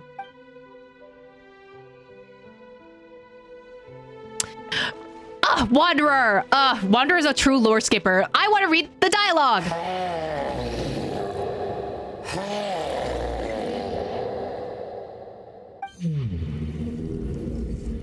Oh. I'm sorry, my child. Unlike my friends, I don't have a long time to live. All said and done, the story of my life will be shorter than the fairy tales in this book. So I will have to leave your side, I'm afraid. Right, because she doesn't live. She was human. Oh. It's okay. It's okay. Once I'm gone, I will become a star in Simulanka and watch over you from above. If you ever feel lonely, just look up towards the sky. Stop! So that's why the dragon was trying to take the stars, because it reminded him of his mom?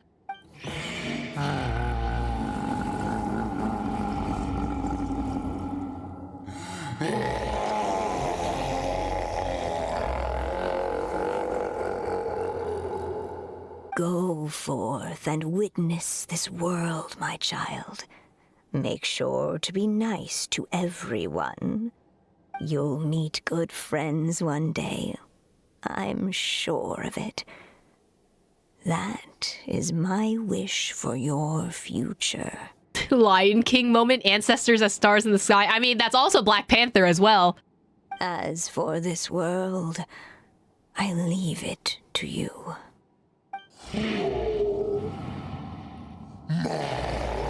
Oh, say what's up! Oh! So in the end, you were betrayed too. Oh, little emo boy trying his best and relating to the dragon. Oh, squirrel. Hello? Hey. Hey, Mr. Dragon. He brought you some food. You must be hungry.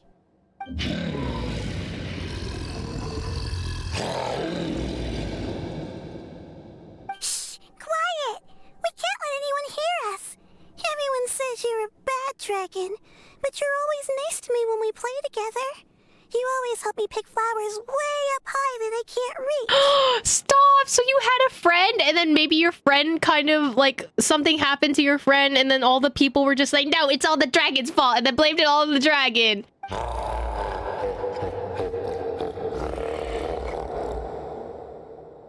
It's okay. Just keep hiding here, and tomorrow I'll... Oh no, my child! Help! Somebody help me! Save my child! The dragon's trying to kidnap her! No, Mom! It's not like that! Listen to me! Oh, and he had to leave his friend because... Wander is just like, damn. Years of therapy could never undo this. So you're hated by people too. Oh, baby! Oh, star? Okay, suddenly you're the star now. Okay, we're gonna do something with that. So that's it. That's really your wish? To never have been born at all? That's not a fate you should wish for. Wait a minute. Are we seeing Wanderer character growth? Oh my god, I'm so proud of him.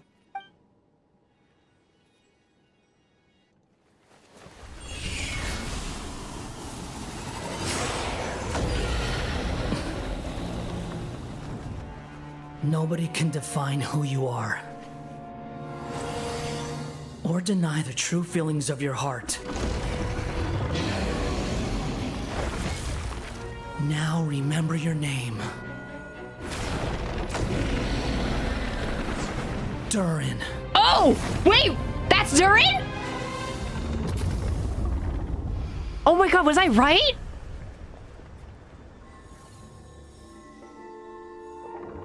It's all right now. No! Durin! No! No! Not again! No, not again! Oh no, we can't keep doing this, guys!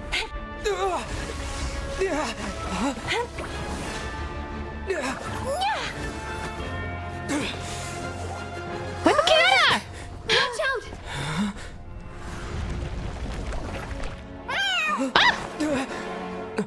I've been tackled by a cat box. Wait, but where's Wanderer? That was a close call. Are you guys all right? Wanderer! Where'd he go? Oh, thanks to Kirara. Back in Constellation Metropole, I heard people saying you'd gone to fight the dragon, so I followed you here. Right when I managed to catch up, I saw you fall through that hole. Wait, didn't someone else fall through just now? Shouldn't we do something?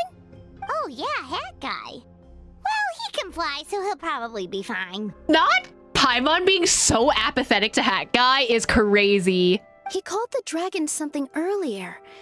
It sounded like he said... Durin. That's his name. Hi, buddy. So, did we rescue Durin? Oh, Hat Guy, you're okay. Wait, what about the dragon...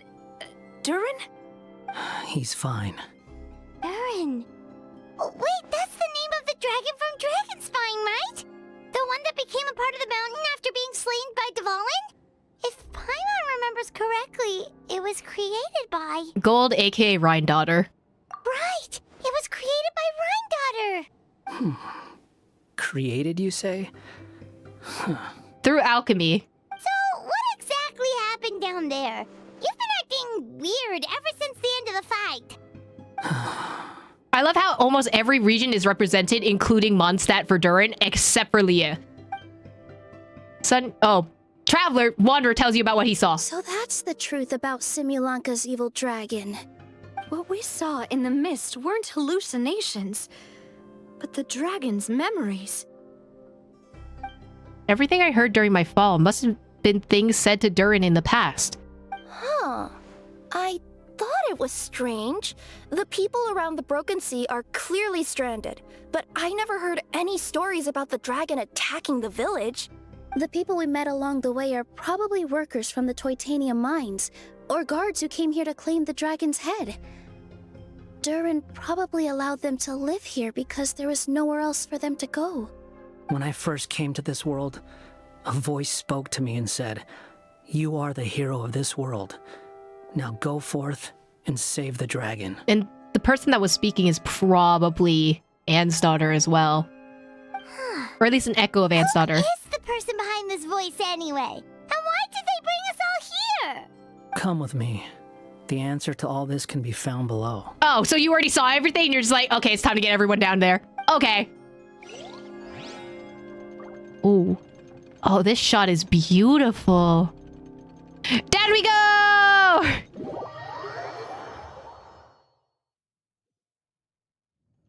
Is this a study?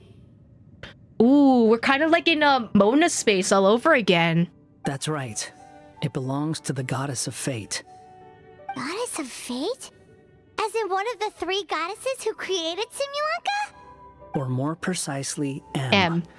One of the mages of the Hexenzirkel. Okay, keep going. We just need the explanation. It's fine. Hexenzirkel? As in... Yep. Sorry, Paimon shouldn't just regurgitate everything you say. It's a lot to take in. It's fine. As if you weren't a lore skipper, Paimon, maybe you would have figured it out by now. She created the story of Durin. Well, the Simulanka version at least. These records should cover most of what you want to know, including the identities of the other 2 goddesses. Read them for yourselves. New book? New book? Grab your hands, give book, give book. Wait, old journal. By all rights, I should have been A, since A is the first and last letter of my name. But Alice overruled me on the basis of seniority and said I should be M instead because of my middle name. She really knows how to push my buttons. I mean, Alice is basically a chaos gremlin, so... Still, her magic never fails to amaze me.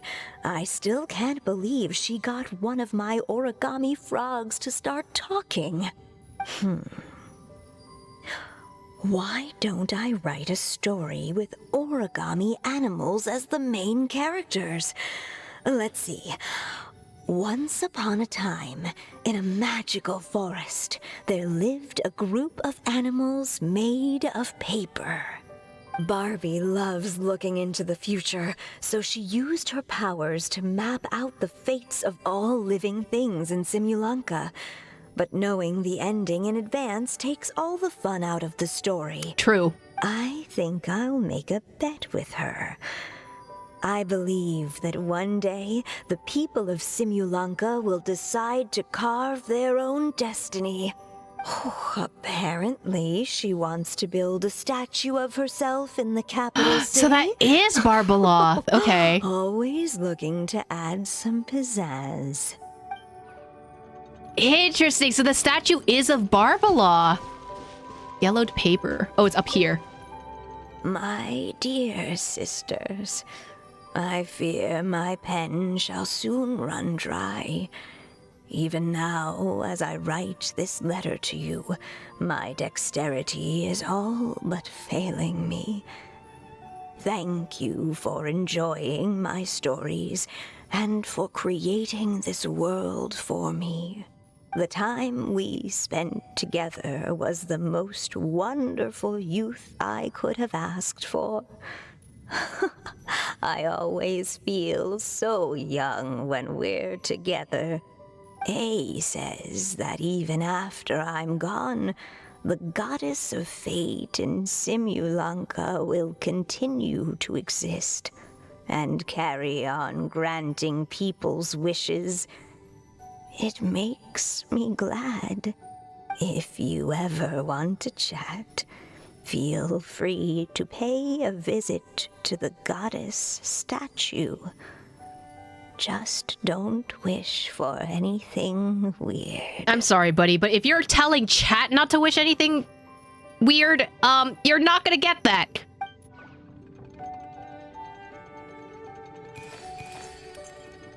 It's a pop-up book.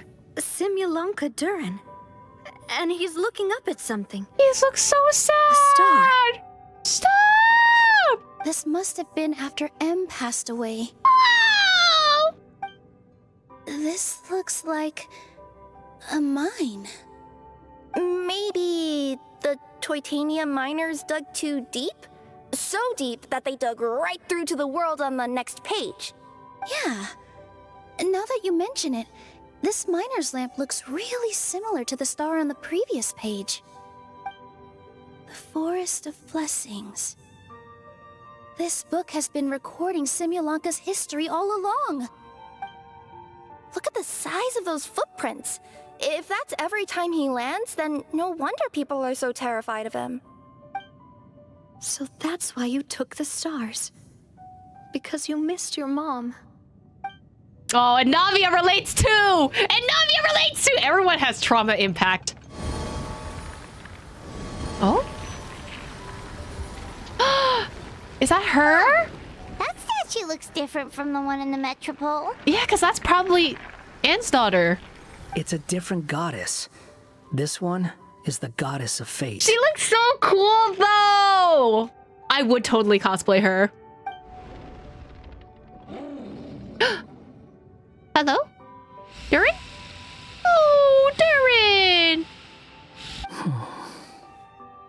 It's all right now, Durin. Nobody here wants to hurt you.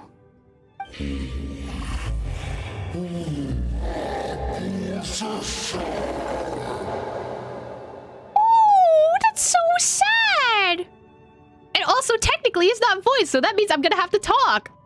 I don't understand. Why would you say that? I'm the one who hurts people. Don't say that, Durin! Paimon made a mistake. She was wrong about you. But it's nice to talk, isn't it? Now that we've all calmed down? No, it's pointless. Maybe you're willing to talk to me, but the world above is still terrified of me. So that's why you made that wish?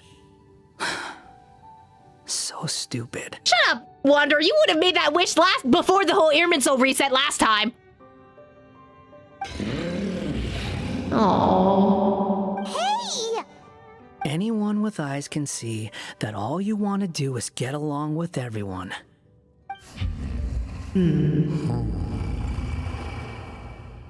You just want to make friends, people to play with, to talk to, people who accept you, or at least accept your apology. Sounds familiar, doesn't it, Wanderer? That may be true, but I'm not sure the people of Simulanka are prepared for such a gigantic next-door neighbor. What do you mean? What do you mean? We can work it out. Oh, you never hurt anyone. Heck, the idea never even crossed your mind. Sure, you scared a bunch of people half to death, but that's only because they had no idea what kind of dragon you really are. Yeah. If you had a heart-to-heart with them, I'm sure they'd come to understand you and see your point of view. What's the point? As long as I'm cursed with this body, I'll never be able to live alongside them. Wow, this sounds like Wanderer 2.0. That's crazy. Everything I touch will be turned into toy blocks. Anywhere I set foot reduced to a barren wasteland. Is there no way for them to coexist, even if they come to an understanding? The curse. Huh? Milu? Is it your true wish to live side by side with the people of Simulanka?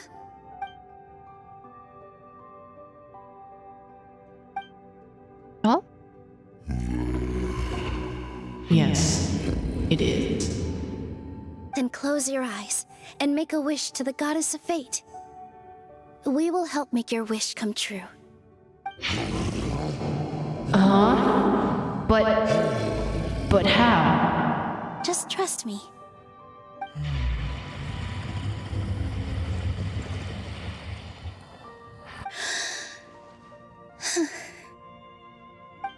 I, Nilu, the Forest Fairy, give to you my blessing and welcome you as a dweller of the forest. How are you able to do that? Like, how are you able to predict that you would be able to do this? May everyone accept you as one of our own. And may the Forest of Blessings be a place you can call home. I, Navia, King of Constellation Metropole, give you my blessing. I grant you citizenship to my kingdom. Oh, me too! As the, Nekomata in Boots of this world, I give you my blessing too. The power of friendship. The rays of light, they're coming together. Hey, Wanderer, put power of friendship, go! Wait, what's going on? It must be the magic power of the words. Words having power again.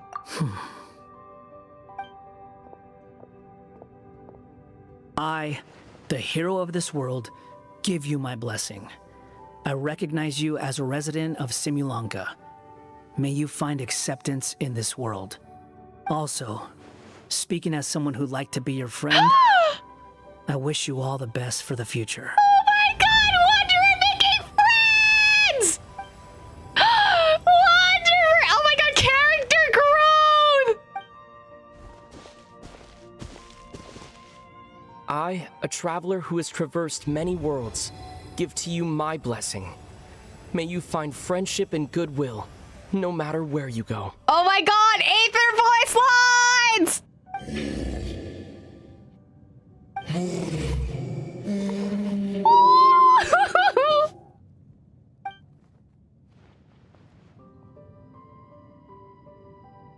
As for this world, I leave it to you. Huh? What? Why are you all staring at me? Durin has a voice. Huh? My claws. Are these my claws? And my wings? My tail? Does this mean? You're a Digimon! Actually, no, Neopets. You're Neopets. Wow, you look so cute. Quite a radical transformation. A marketable plushie. That's all I got so far. Not that there was anything wrong with the way you looked before, of course. It's just, you get what I mean. How do you feel? Are you happy with your new appearance? Does anyone have a flower with them? Or even just some water or paper from this world? Not that 20-kilogram head with 5-kilogram body. Listen, he's got a big brain. Oh, I do actually. Here you go.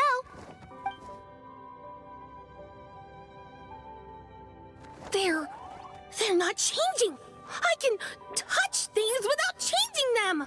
Hey, that's great! One more flying friend for Paimon! Now the residents of Simulanka won't be scared of you anymore. But what about all the things that I did before? That's simple. Just go out there and atone. You could fill in the footprints you left on the ground, or help the people around the broken sea get home. Okay. And you'll come along and help me, right, Hat Guy? Huh? Why would I do that? Aww, Tsundere, Hat Guy. It's fine, just go with him. You know you want to help, buddy. Because you said you wanted to be my friend. You little... Well, maybe I spoke too soon. Oh, don't take back your words, buddy. Huh? But I thought... Yeah, you're making Durin cry. Shut up, Hat Guy. All right, fine. I'll go with you. Yippee! Really? Yes, really. Lying to you would be no fun anyway. Oh, thank you! You're the first friend to call me by my name! Oh, he's smiling! Let's go back up. I'm about to suffocate down here. Our faces are crazy, though. I love that. Oh, it feels so good to finally see Hat Guy meet his match. Paimon, shush! Shush, wish, Paimon. Right, Wander is a companion. Oh my god. Imagine Wander coming back to Nahita's like, I went on the mission that you said you told me to go to. I found a dragon. And Nahita's like, oh my god, good for you. You have friends now. As they should. As they should. Yeah, okay. Paimon just never thought we'd see the day, that's all. All right. Let's also head back up then. Don't be scared, Durin. We'll be right by your side. Thank you for your blessings, everyone. Oh, this is the happiest day I've had in a really long time. I feel like these are gonna be the little guys that are gonna be like our Aranara or Melusines in the new story. So, I don't mind. They look cute.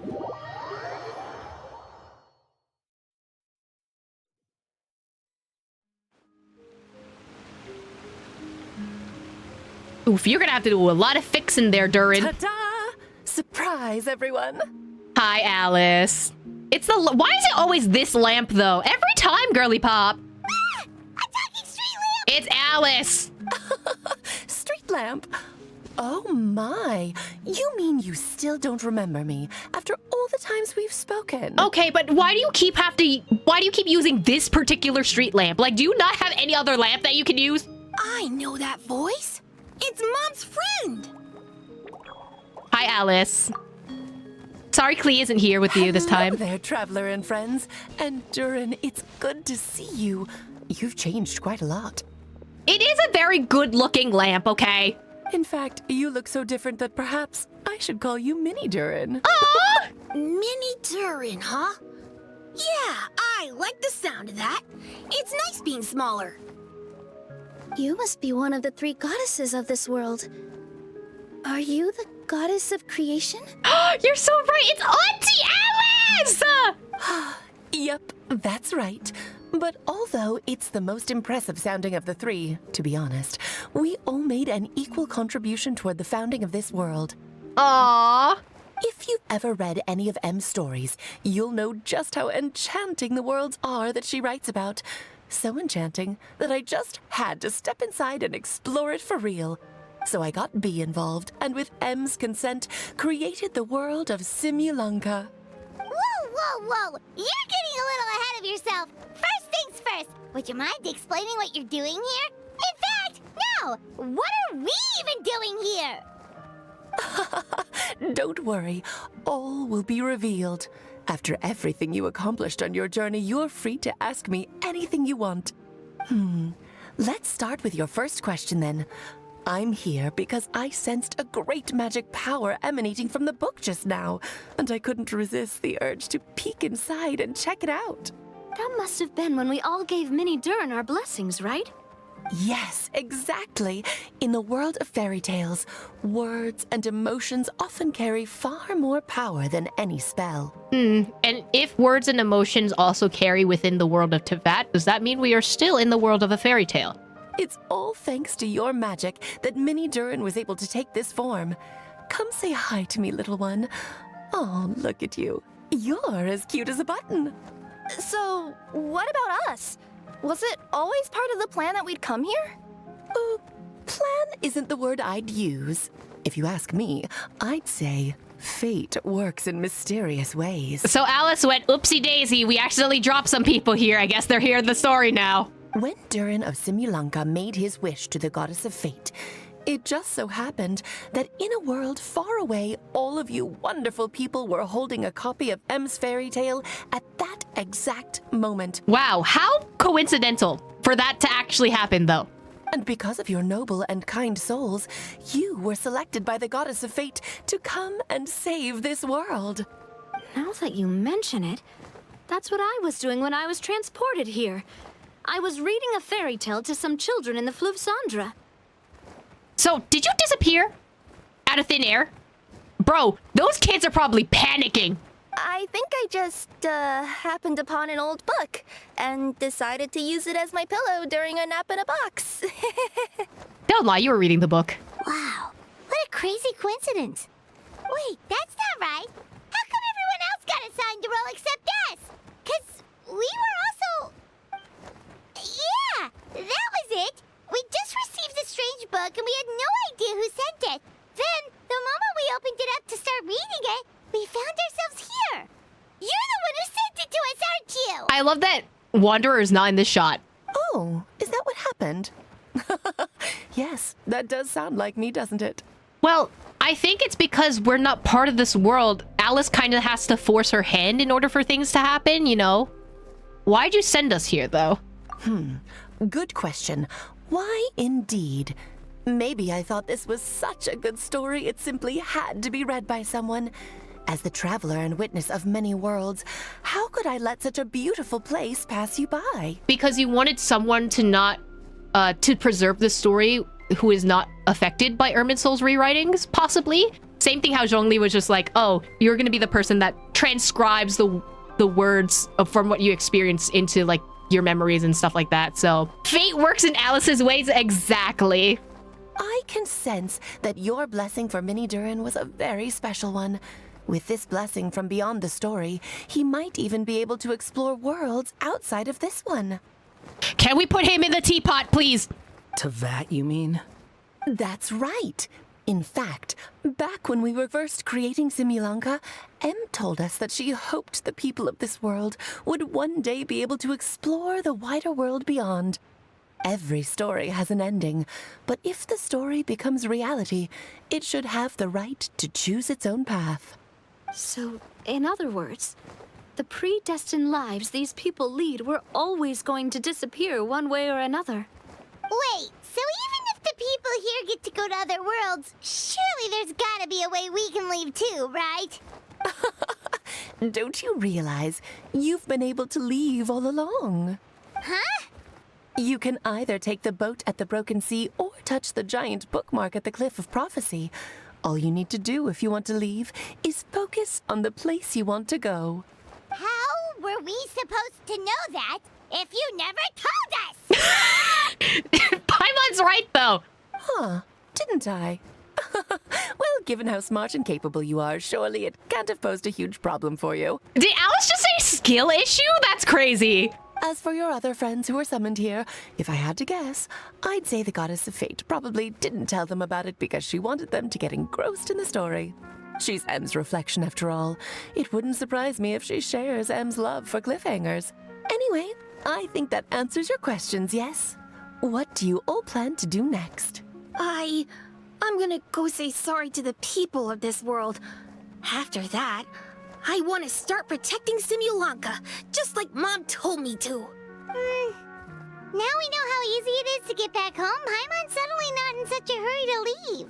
Same here. It's not every day that you get to come to such a magical world. I, for one, plan to explore it a little longer. I'm glad to hear it. Maybe I should invite some other friends to join you too. Who? By the way, Mini Durin, I'm delighted to see you've made some new friends. I'm sure Em would be very proud of you. Now, before I depart, please let me give you a blessing as well. May your future be as rich and colorful as the stories Em used to tell. Aww. Oh. She's gone. Bye, Alice. Guess this is where the hero's journey comes to an end, huh? But it's also where a new journey begins. The adventures of Mini Durin and friends. Huh? An adventure for me? You bet.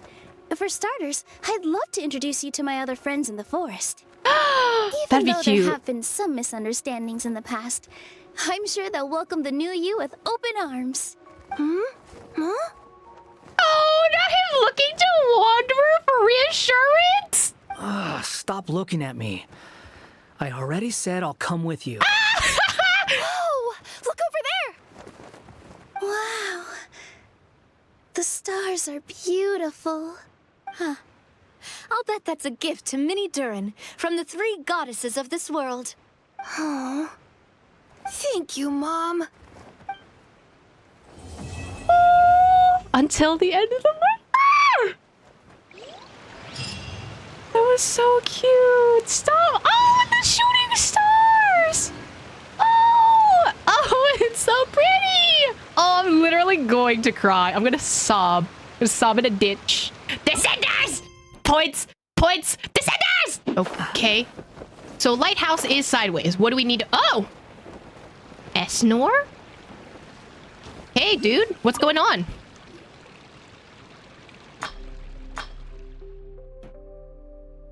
Lighthouse, Lighthouse, I gotta haul you up so my friends can find the way home. Just gotta rest a bit before I do. This isn't something a human can just pull into place. Seems like you're gonna need my help. Huh? What? Oh, you don't look like one of our neighbors from Brickstacks. A rarity indeed. Esnor is the name, and guarding this here Fairseer Lighthouse is the game. And I bid you welcome. In truth, however, you come at the most terrible time. 'Twas but a few scant moments ago when a monstrous dragon just ran by in a right hurry. Clumsy and stumbling as it was, the two of us were in its wrathful path. With a crack and a snap, both I and my poor lighthouse were bowled right over. As you can see, I've regained my footing, but not so the lighthouse. Oh boy, so Mini Durin knocked this lighthouse over just by passing through. I tried all manner of ways to get him on his feet. Even the neighbors came to lend a hand. But he simply refused to stand up again. You almost think he had a temper to throw such a tantrum. Our neighbors still have to keep an eye on the dragon, so I'm on my own for the time being. Nah, it's a terrible situation. With our lighthouse down for the count, we'll have no light. That means no return to the village for our adventurers. Wait, what venturers? And where would they travel abroad? I hear their journey takes them to the end of the skies. After all, a mere jaunt over to Constellation Metropole or Rainsong Pond requires no lighthouse to show the way. And so venturers beyond the little boats that set the sail from where the stars set, or perhaps the other end of the rainbow. So descenders. You're talking about descenders. When they wish to return, this lighthouse shall be their guide. When they return, some venturers have grown most strange, mumbling ceaselessly about value and suitability. Is this the IPC? But that doesn't stop their luggage from containing many pretty stones, beautiful arts, and seeds. Again, are you talking about the IPC? Wait, and what if they don't wish to in return? Why, that's their prerogative. But no matter what, the radiance of Brickstack's lighthouse shall shine upon the distant places where the stars fall. So long as they're willing, anyone may follow that light back to our village at any time. Where the stars fall? That almost sounds like you're trying to go explore beyond this world. So IPC. So that's Traveler? What's with that frown? I wonder what becomes of them once they depart. I'm no venturer, so I know not. Where Rosa was still here, you could have asked him. He's the boldest, most inquisitive of our adventurers. By dint of windmill mounted on his ship, he sojourns to a place most distant each time, to lands where even the light may fail, and yet he always returned. According to the plan he had related to me, he should have already returned several days ago. I fear he may have utterly lost his way like my other wayfaring neighbors. Alright, I've rested enough. Now's the time to get our lighthouse back on its feet to shine once more. Our venturer awaits its guiding radiance to bring them home after all. Dear guests, could I please seek your aid in getting our lighthouse back on its feet? That way its light can shine further still, and may be seen by more of our venturers. Don't worry, I'll get it done right this instant. Hey, are you sure about that? Paimon's not that strong, so, she'll cheer you on while you're at it. Haha, does seem right a pickle, doesn't it? Well, why don't put our heads together and think of something? That sounds like a typo. How about we tear it down brick by brick and rebuild it from scratch? That sounds like a lot of work, actually. No. The hook that hung the lamp up has been knocked loose. Just one moment of carelessness. Who knows? It could send the lamp rolling down. The lamp? The lamp? You mean like... Oh, what did I do? As Paimon cheers you on, you settle into a steady glance and tighten up to your core, both hands grabbing onto the section of the top of the lighthouse to best suit the gripping. Adjust the distance, breathe in, stick out your chest, put your strength into your shoulders. Wait, should it be your shoulders or your back? No, your knees, buddy. Well, whatever the case, time to put your back and or shoulders into it. Heave ho! As Paimon comforts you and the lighthouse looks on, you let go for now. Just think of something else already, would you? Okay, first of all, you should lift with your legs and not with your back. That is how you get back problems, buddy. As Paimon cheers you on, you firmly support the lighthouse with your shoulder, plant your feet firmly, and heave ho! The topple tower salutes you stoically and statically with its weighty body. If nothing else, you courageously confronted this challenge. Heave ho! Hup! The lighthouse lies resolutely on the ground, silently extending its benefits to you. Heave ho! Ah! A dull crack sounds for you near your hip and you fall to the floor. It is only after a lengthy and gentle ministrations on Paimon's part that you're able to begin to rise. That's why you have to be careful. Best you think of some other ways to do this. My old hip fucking cracked, bro. Aether's too old for this. Poor Aether. Suffering, clearly. I don't know about standing on the lighthouse to get it up. Haul with all your might! After giving much thought as to where your strength would be best applied, you select a brick that seems like a firm handhold. Grabbing onto it, and the sound of Paimon's shears, you let loose a burst of tremendous effort right to the topple tower. Only to nearly be sent, friendly handhold brick and all, tumbling off to the island. Fortunately, Paimon manages to grab onto your clothes. You should probably consider another alternative.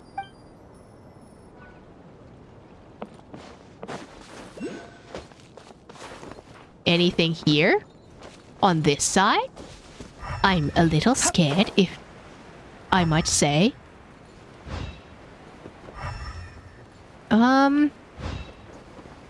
Doesn't look like there's anything else here. Surely we can puzzle. They were saying something about the light itself. Maybe the light has to be corrected in some way. Surely with pure willpower I can just, you know, do all the things I need to do, right? Perchance?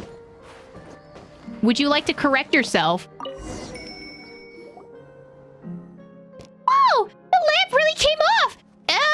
It isn't broken now, is it? Calm down, Paimon, it's still glowing! Huh? Oh, you're right. But why is it still shining even after it's been removed? So, the reason the lighthouse shone so brightly is that there was a super bright light hanging in the lighthouse. That said, aren't light sources usually super complex mechanisms? It's not that important. Since this one can be removed normally, that works for us. And Storm mentioned earlier that he needs to get the lighthouse standing back up again because he wants to put the light someplace high so more people can see it. In that case, let's just hang it up somewhere high right now. Gee, that's what Paimon was thinking too! You know, wouldn't everyone be able to see if we just hang it up in your sky? If only there were hooks in the sky to hang it on. Perhaps if we had a high-altitude floating island. Aha! That's not a bad idea at all! Oh! Hey there, Snore! We didn't break anything. Didn't we? Look! The lamp's still glowing! Why, certainly! If it glows still, it fits the bill! And indeed, you spoke true earlier as well. If we can find a place higher than the lighthouse upon which to mount this lamp, then its light would be all the clearer to see from further away. And as it happens, I do know of an island, the highest point in the area. Roselle taught me how to survey elevation, and I already estimated the elevation of all nearby isles in its absence. You know, to pass the time. If we hung the lamp up there, the light would be visible from far away for sure. That would be enough to allow our adventurers to find their way back home. Oh, well, there we go. The solution to our problem. Eee! No way a simple problem like this could stump us! That said, this Roselle's guy sure knows a lot. Of course! Roselle is the bravest, most inquisitive adventurer we have. Not only has he traveled the length and breadth of this world, but he's traveled still further beyond our world in his windmill ship. Navigator for Astral Express? That's a stretch, but... he often ranges far abroad indeed, even to places where the lamplight fails to touch. But he's told me that no matter how weak the lamplight is, he always knows where the lighthouse is and can follow back to the village. Sounds like someone has the path of trailblazing within them. But now, the lighthouse has collapsed and the lamp's light has fallen beneath the horizon. Shall we have a look at that island, if anything? I would love to go, but I must stay and keep watch over the lighthouse, for it's the first place venturers come upon returning to the village. Yes, he has collapsed, but I must do all I can to sort things out here. I cannot allow him to receive our return all by his lonesome. And then there's Russell. He's been drifting so far from home for so long, I absolutely must give him a hug the moment he returns. So please, dear guest, could you help me hang the lamp up at the highest point possible? I have some savings. Your deeds shall not go unrewarded. That's fine, don't worry. Russell's that awesome, huh? Of course! He will not sit down and wait for death. His heart is far too stout for that.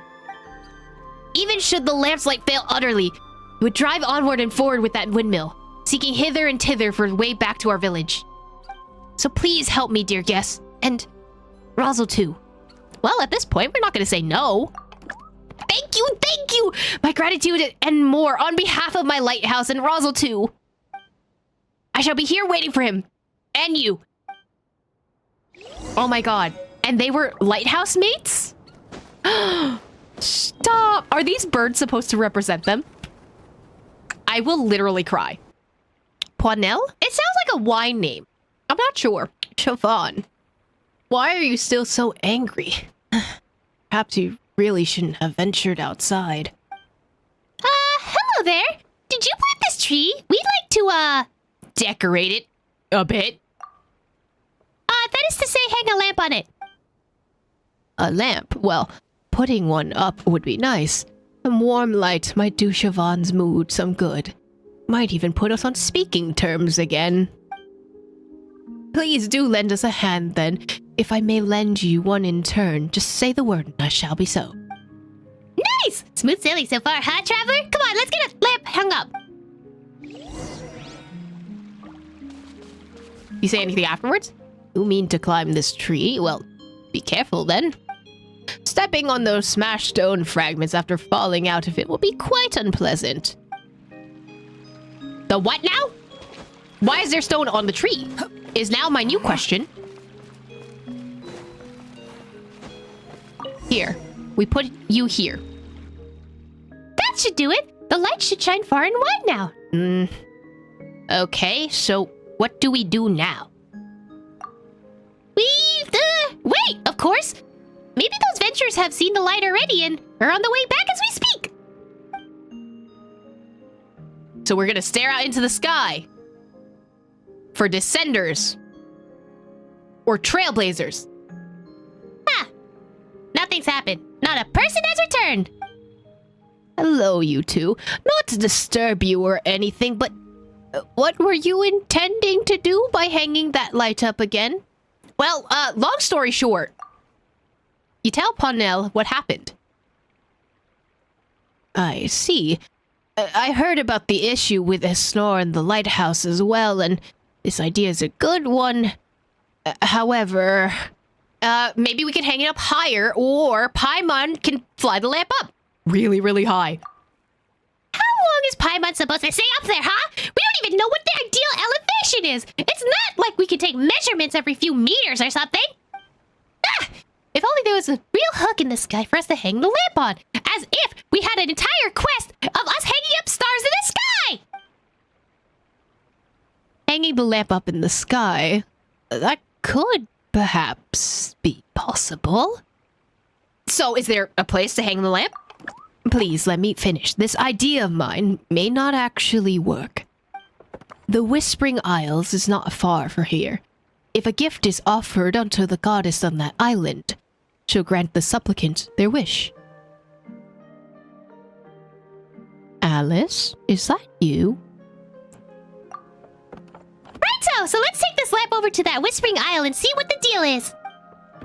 That said, I do not know if that goddess still hears our wishes.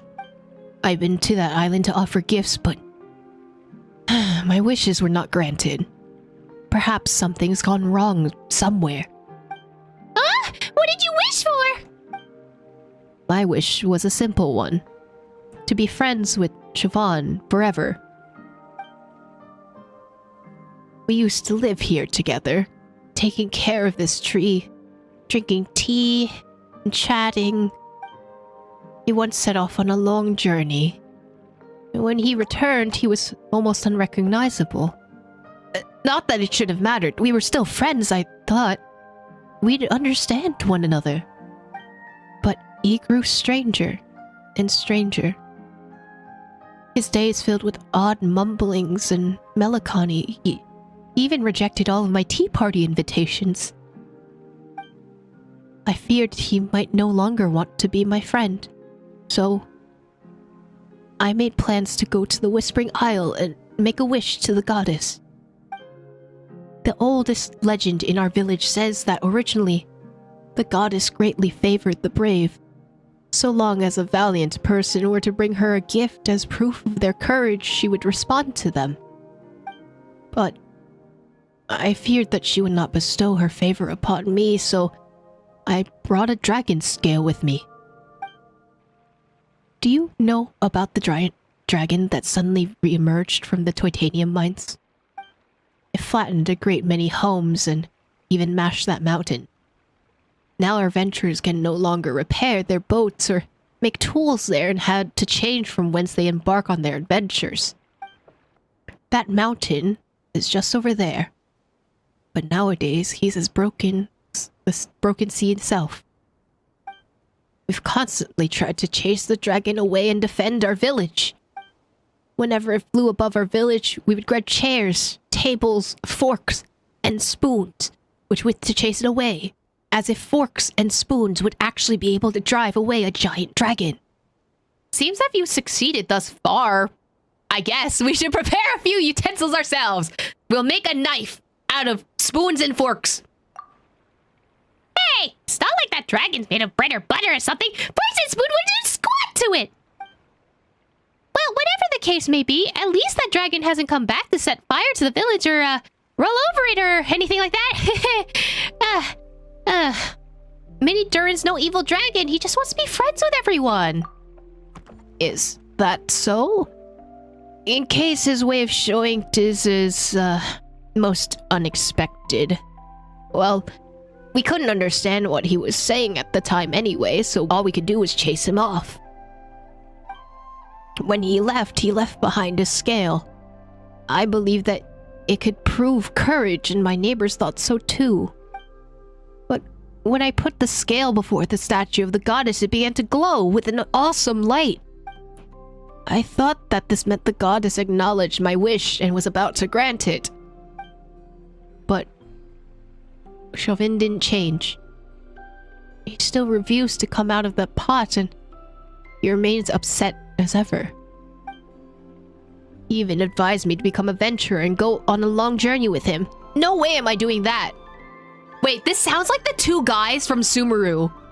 During the R&R quest, one of them was like the antique dealer whose grandfather was an adventurer, and the other guy was the head of Vimvara village. And he didn't want to go adventure with the other dude. Anyway, they're so gay, I love them. Wait, come out of what pot now? It almost sounds like he's some sort of potted flower, actually. That's right. Chauvin is presently a flower in a pot. What? I mean, that's pretty alright, isn't it? He can live next to this tree, and I can take care of him, water him, drink tea, sing for him. But he always says that no matter where he goes, he must be sure of his place. Something he learned from his venturing. And that pot is his place. Cox and cajole and might, I can't get him out of that pot. The goddess didn't make my wish come true. And I don't know what the matter is. Sorry for going on and on about that. Must have taken up quite a bit of your time there. The Whispering Isles is that way. Perhaps the goddess will be more willing to hear your wish. Maybe if you just confess to the guy, maybe that will help. You say anything after?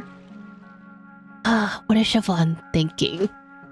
He doesn't even want to talk to me. Okay, about him. Hello. I'm really sorry, but it's Siobhan. He's still angry at me and refuses to come out and speak with me. But the wind and sunlight can't reach him down there. What if he withers? What then? Since we're talking about a potted flower, we can just scoop him up. I've tried, but as long as Siobhan's upset, I can't even get close. He's in such a stormy mood. I nearly got blown away. Wait, how can being angry blow someone away? That would make it hard to get close, yes. Maybe he's the reason he's so furious with me. Because I refused to venture with him before. Please, dear guest, can I trouble you to check on Siobhan? Perhaps you might even be able to reason with him. No problem, we'll give it a try. Yeah, we've traveled so many places and seen so many people. We probably will be able to convince him. That's wonderful. You can find him in the cavern below this island. Please, if you'll head that way.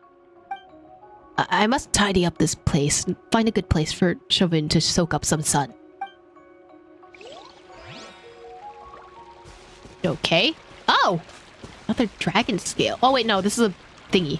How do you make friends with someone like that anyway? Quit following me. Y'all said down this way? Oh, there's like a whole platform here. Oh, You mean down here? Oh! Ah, the wind's so strong! So that's what he meant by a stormy mood! Calm down! We have something to tell you! Pornell sent us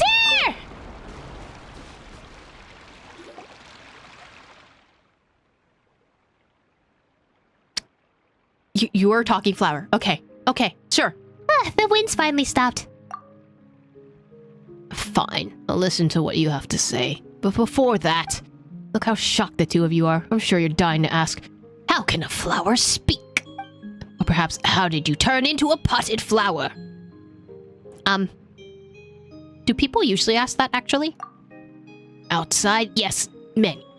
After I return home, no, nobody has asked. By outside, do you mean outside of this world? I've heard that you only became like this after adventuring. Well, look who's so informed. I suppose Pornell must have told you. That's correct. I became like this while I was venturing. To borrow a phrase from that Roselle, this was the change I chose to make. Paimon gets changed, but why change it to a potted flower? Could it be because you really, really like plants? No. I just wanted to find my place. I met many people outside this world. Some were chefs, other florists, others teachers. Almost everyone had found a place that made them feel at ease. That's how they all managed to establish themselves in life. And me? All I can do is venture. I never thought of finding a stable place for myself. So the flower pot is your place. Exactly, you catch on quick. As a flower in a pot, I'll always have a place that puts me at ease. But since I've already gotten myself into a pot, and a place that belongs to me, why do I still want to go out adventuring? I'm a venturer, after all. Without venturing, is there anything else of value I can do? I don't get it. The more the outside world I see, the less I understand. Between having a place and venturing, which is more important? The more I think about it, the more my head hurts. And when I talk to Pornell, I always duck his questions. I'm afraid of misleading him. If he loved venturing, would he grow to hate it after seeing me like this? He's my friend. Will always be. I must be honest with him. And I've answered all that he's asked. Including the reason I became a flower is so I could have a place that made me feel at ease. Perhaps my answer upset him, or perhaps it's because he doesn't like the way I am now. We're growing apart, but as I am a potted plant, I cannot go up myself. Right? How can... Be honest and confess! Confess to each other! Talk to each other! It's probably for the best. No! I'm sure Pornell doesn't want to see me anyway. He must be angry at me. Oh my god, miscommunication trope once again. Oh, so that's what's going on. You two are stupid. And you should just talk to each other. You both think the other one's angry at you. And so they aren't willing to meet. I should have... Wait, that was me. What? You mean Pornell isn't mad at me? The two of you are thinking the exact same thing. He actually thinks you're the one who's angry at him. You tell Siobhan all about everything that Poinel is thinking. Skies above, how could I ever think such a thing? I never even wanted to see him upset, and even should the corners of his lips twitch downward, my heart should be utterly shattered. Oh my god, they're so gay. I love them. Oh, I did not think I was gonna ship a wooden block with a plant, but... Just talk to each other, homie.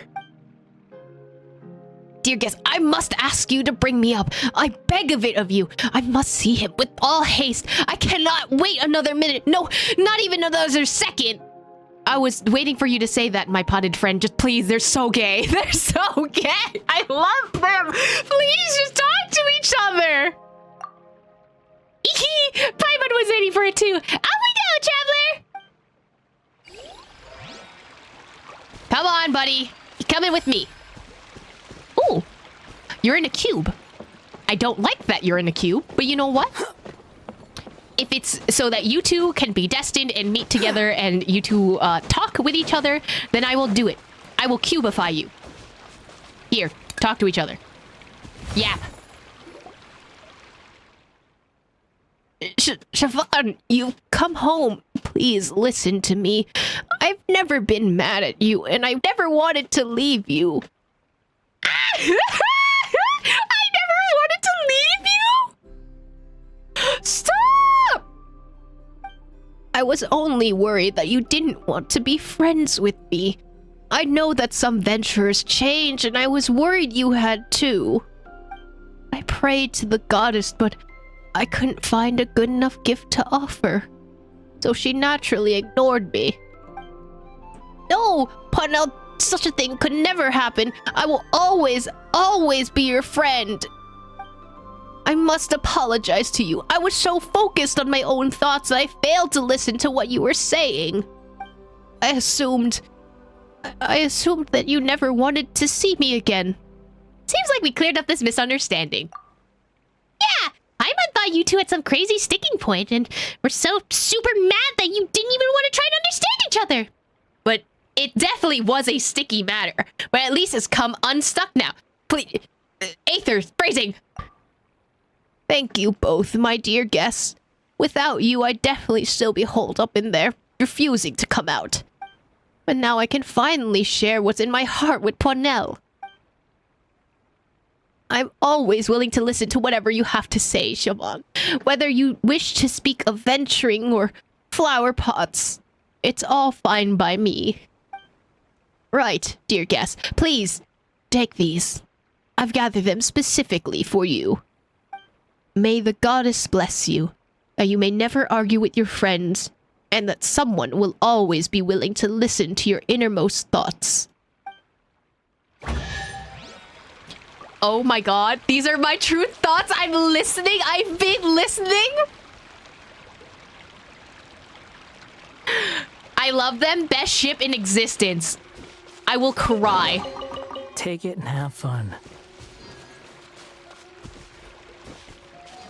They're so cute. Listen, the flower had to come out of its proverbial closet. This made me tear up a bit. I literally cried. Anyway, shall we continue with the other quests? We still have to fix the lighthouse, by the way. The 3 goddesses statues. Oh, it looks like it's the same goddess. Well, this should be Whispering Isle. Guess the statues here are meant to represent the goddess, then. Though we don't know what kind of offering to give. Let's look around and find out anything, because Paimon doesn't ever let me read the dialogue properly. Wait, this looks like Anne's daughter's statue.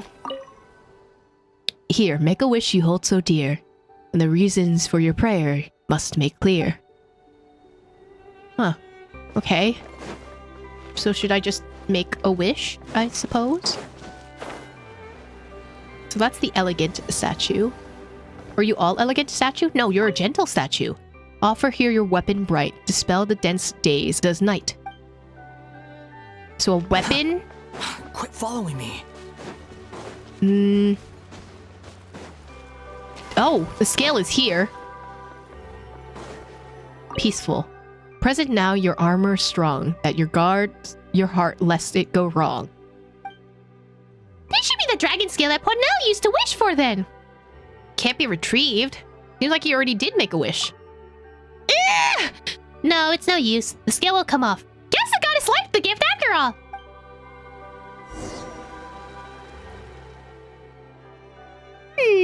These statues? It looks like we're gonna have to offer them 2 more gifts. But what should we offer? Paimon hasn't had a clue. Any thoughts, Traveler? Should be related to the wish we should offer that lamp. That makes sense. Snor's wish to see the lamp hung up high for all to see, right? Well, that just about clears up armor, but we don't have any clue where to begin with weapons. I mean, we have the Narcissan weapon. Does that count? Could be a sword, a polearm. There's just too many options. Let me fish out all of my weapons from my backpack first. Ah! No. Hold on. Ponell placed a dragon scale here before, so this weapon should have something to do with dragons too, right? Can we give Nuvalet's Nessie ladle? Is that a weapon? No worries, I have dragon-related weapons too, don't I? Paimon means something related to dragons in this world! This world! And that might be true enough, but why don't we talk this one out with Mini Durin? Let's head over to the mountains the dragon is destroyed first. Ah! Paimon thinks we better not. What are we gonna say anyway? Oh, could you spare us some scales? Or a horn, pretty please? That just doesn't seem very polite. Yeah, we're not doing anything sitting around here and thinking. Ponell said that the dragon crashed into a mountain and smashed it, right? If we're lucky, we might find some draconic bits and bobs. Teeth, horns, or maybe some other stuff like that. Oh, now those sure sound like weapons. Right? Let's go then. Let's hope that that mountain isn't as broken as he said. That said, Whispering Isle's pretty big, huh? The 3 goddesses statues are huge too. If this was an ordinary adventure story, there would be mysterious treasures hidden in the statues or something. On that note, we should take a closer look around. You never know when we'll find something nice. Probably the goddesses won't mind. Will she? We'll be careful. See instead of touch. Much less break. It's settled then. As to whether we're going treasure hunting or weapon finding first, well, that's up to you. Goddess, you're huge. This figure's huge. Fissure, you're huge. Ramming through this must have hurt the dragon a lot. Let's look around carefully. Paimon hopes we'll find something. If I plunge, will that do anything?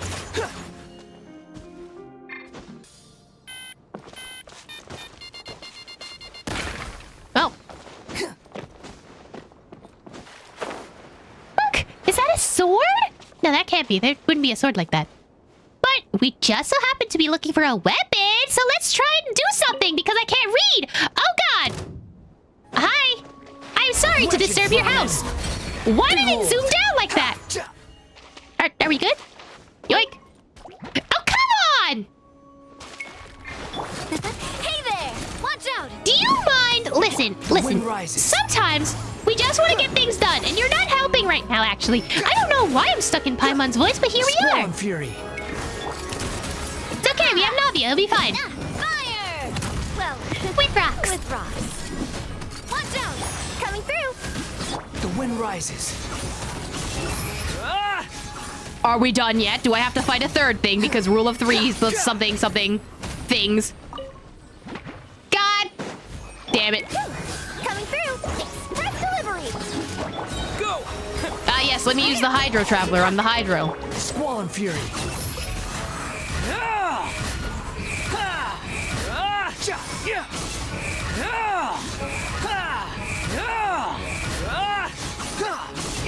It'll be fine. We have Gunbrella. It'll be okay. Unsightly insects. Behold. Where do these slimes come from? And the sword hasn't been pulled out. Let's look around. Maybe we'll find some clues about that sword. Oh, hi, dude. Oh. Hey! Thanks, dude! Appreciate you, buddy. Hey, that sword's come out! Guess we've got those gophers to thank, huh? This sure is a mysterious place, but either way, we've got the sword, so that's all well. Rather than the sword, I must say, this feels more like a horn. No, it doesn't. Unless you're counting, like, a mute or a trumpet. A horn? Be like the one from the dragon? Huh. If the scales are a dragon's armor, then we could consider the horns its weapons. Not that we found any other clues anyway. Let's go back and offer it to the goddess. Then we've got to just hope that she likes our gifts. Perhaps who needs a weapon?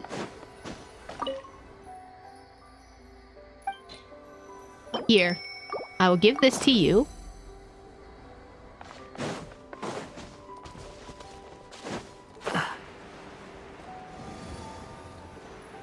And then I'll give this to you.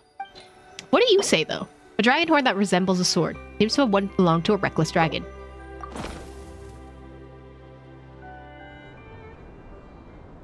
Oh.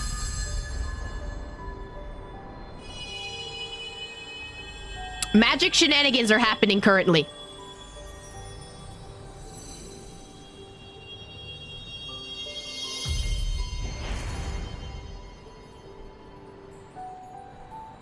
It became a moon. Oh, wait. Wait, Roselle? Hello! A ship's coming home. How do we get on the ship? Wait a minute. Wait a minute. Something isn't mathing here.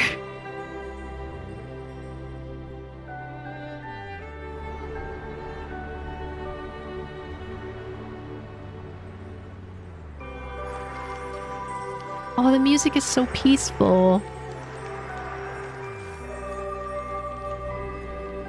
The moon!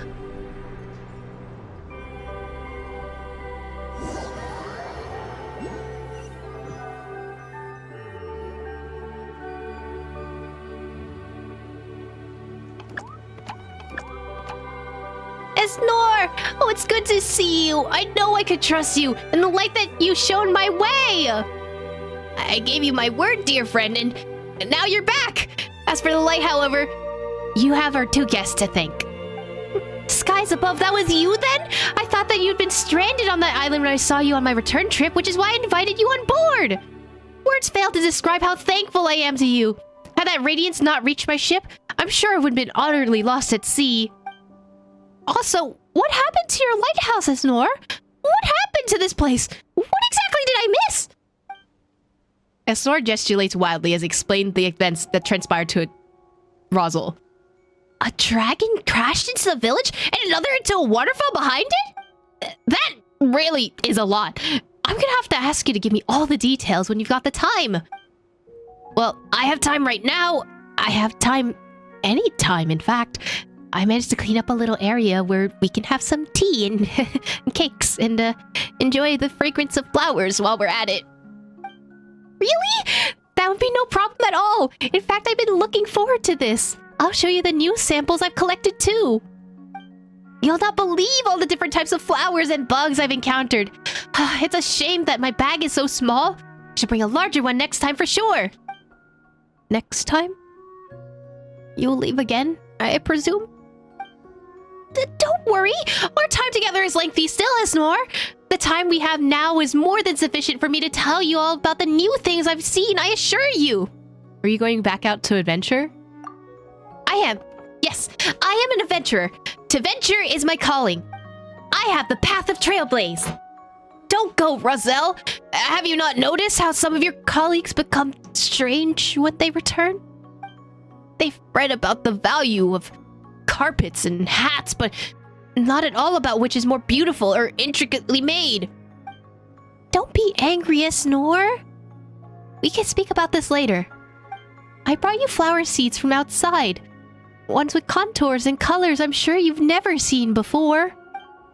Ah, yes. Dear guest, you two should make some of these marvelous new gifts I've obtained from outside.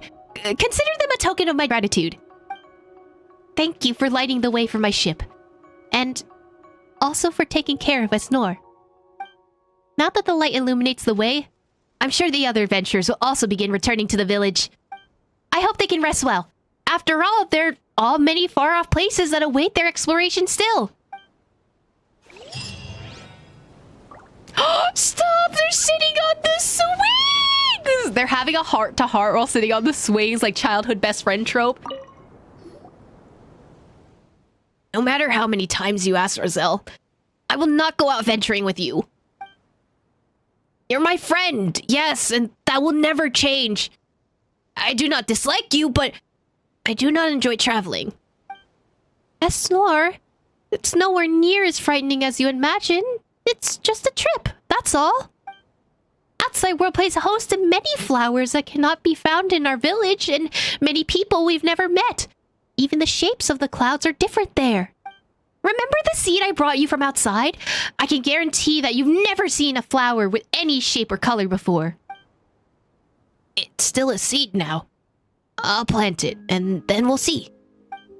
If you're willing to go out with me, we might be able to see this flower with our own eyes. Roselle, I'm sorry. I have no wish to travel abroad, nor do I want to become like those venturers. They always fret about the value of carpets. They pay no mind to beautiful hats. This is how your travel changes you, and it scares me. That's true, but have you noticed the maps? The plant samples? The travel logs that fill our luggage bursting? We surge through different bushes and shrubs like a gust of wind, like rivers passing through another lake. We encounter different things, and we too become different people. This is how travel changes you. And it scares me too. But I'm thankful for those changes as well. I'd compare it to a slice of bread with cream slathered on both sides. You're going to make a mess no matter how carefully you try to hold it. In that case, I'll spread the cream on separately. That way it can never smear on different flavors. Please rephrase that. Please, I'm begging you. Not a bad call. I'm sure it'll make a filling meal. Aether, shut up! Not a bad idea. That should keep your hand clean. I'm going to shut up. Aether! Aether phrasing! Ah, it's you here at last. Roselle's been telling me how wonderful the outside world is, inviting me to go venture. Do you know much of that world? Is it as he says it is? Well, oh, why is the text yellow? It is. In the outside world, there's no lack of new things to discover. The world inside isn't too bad. Is this a choice? Go outside, buddy. Right! There's lots to eat and many fun things to do. And you'll even get to encounter many interesting things and awesome people. For example, you'll find those who focus on the beautiful essence of things. You'll bear witness to radiant, unfading ideals. And you'll get to meet those who work hard to realize their dreams. Really? Dear me.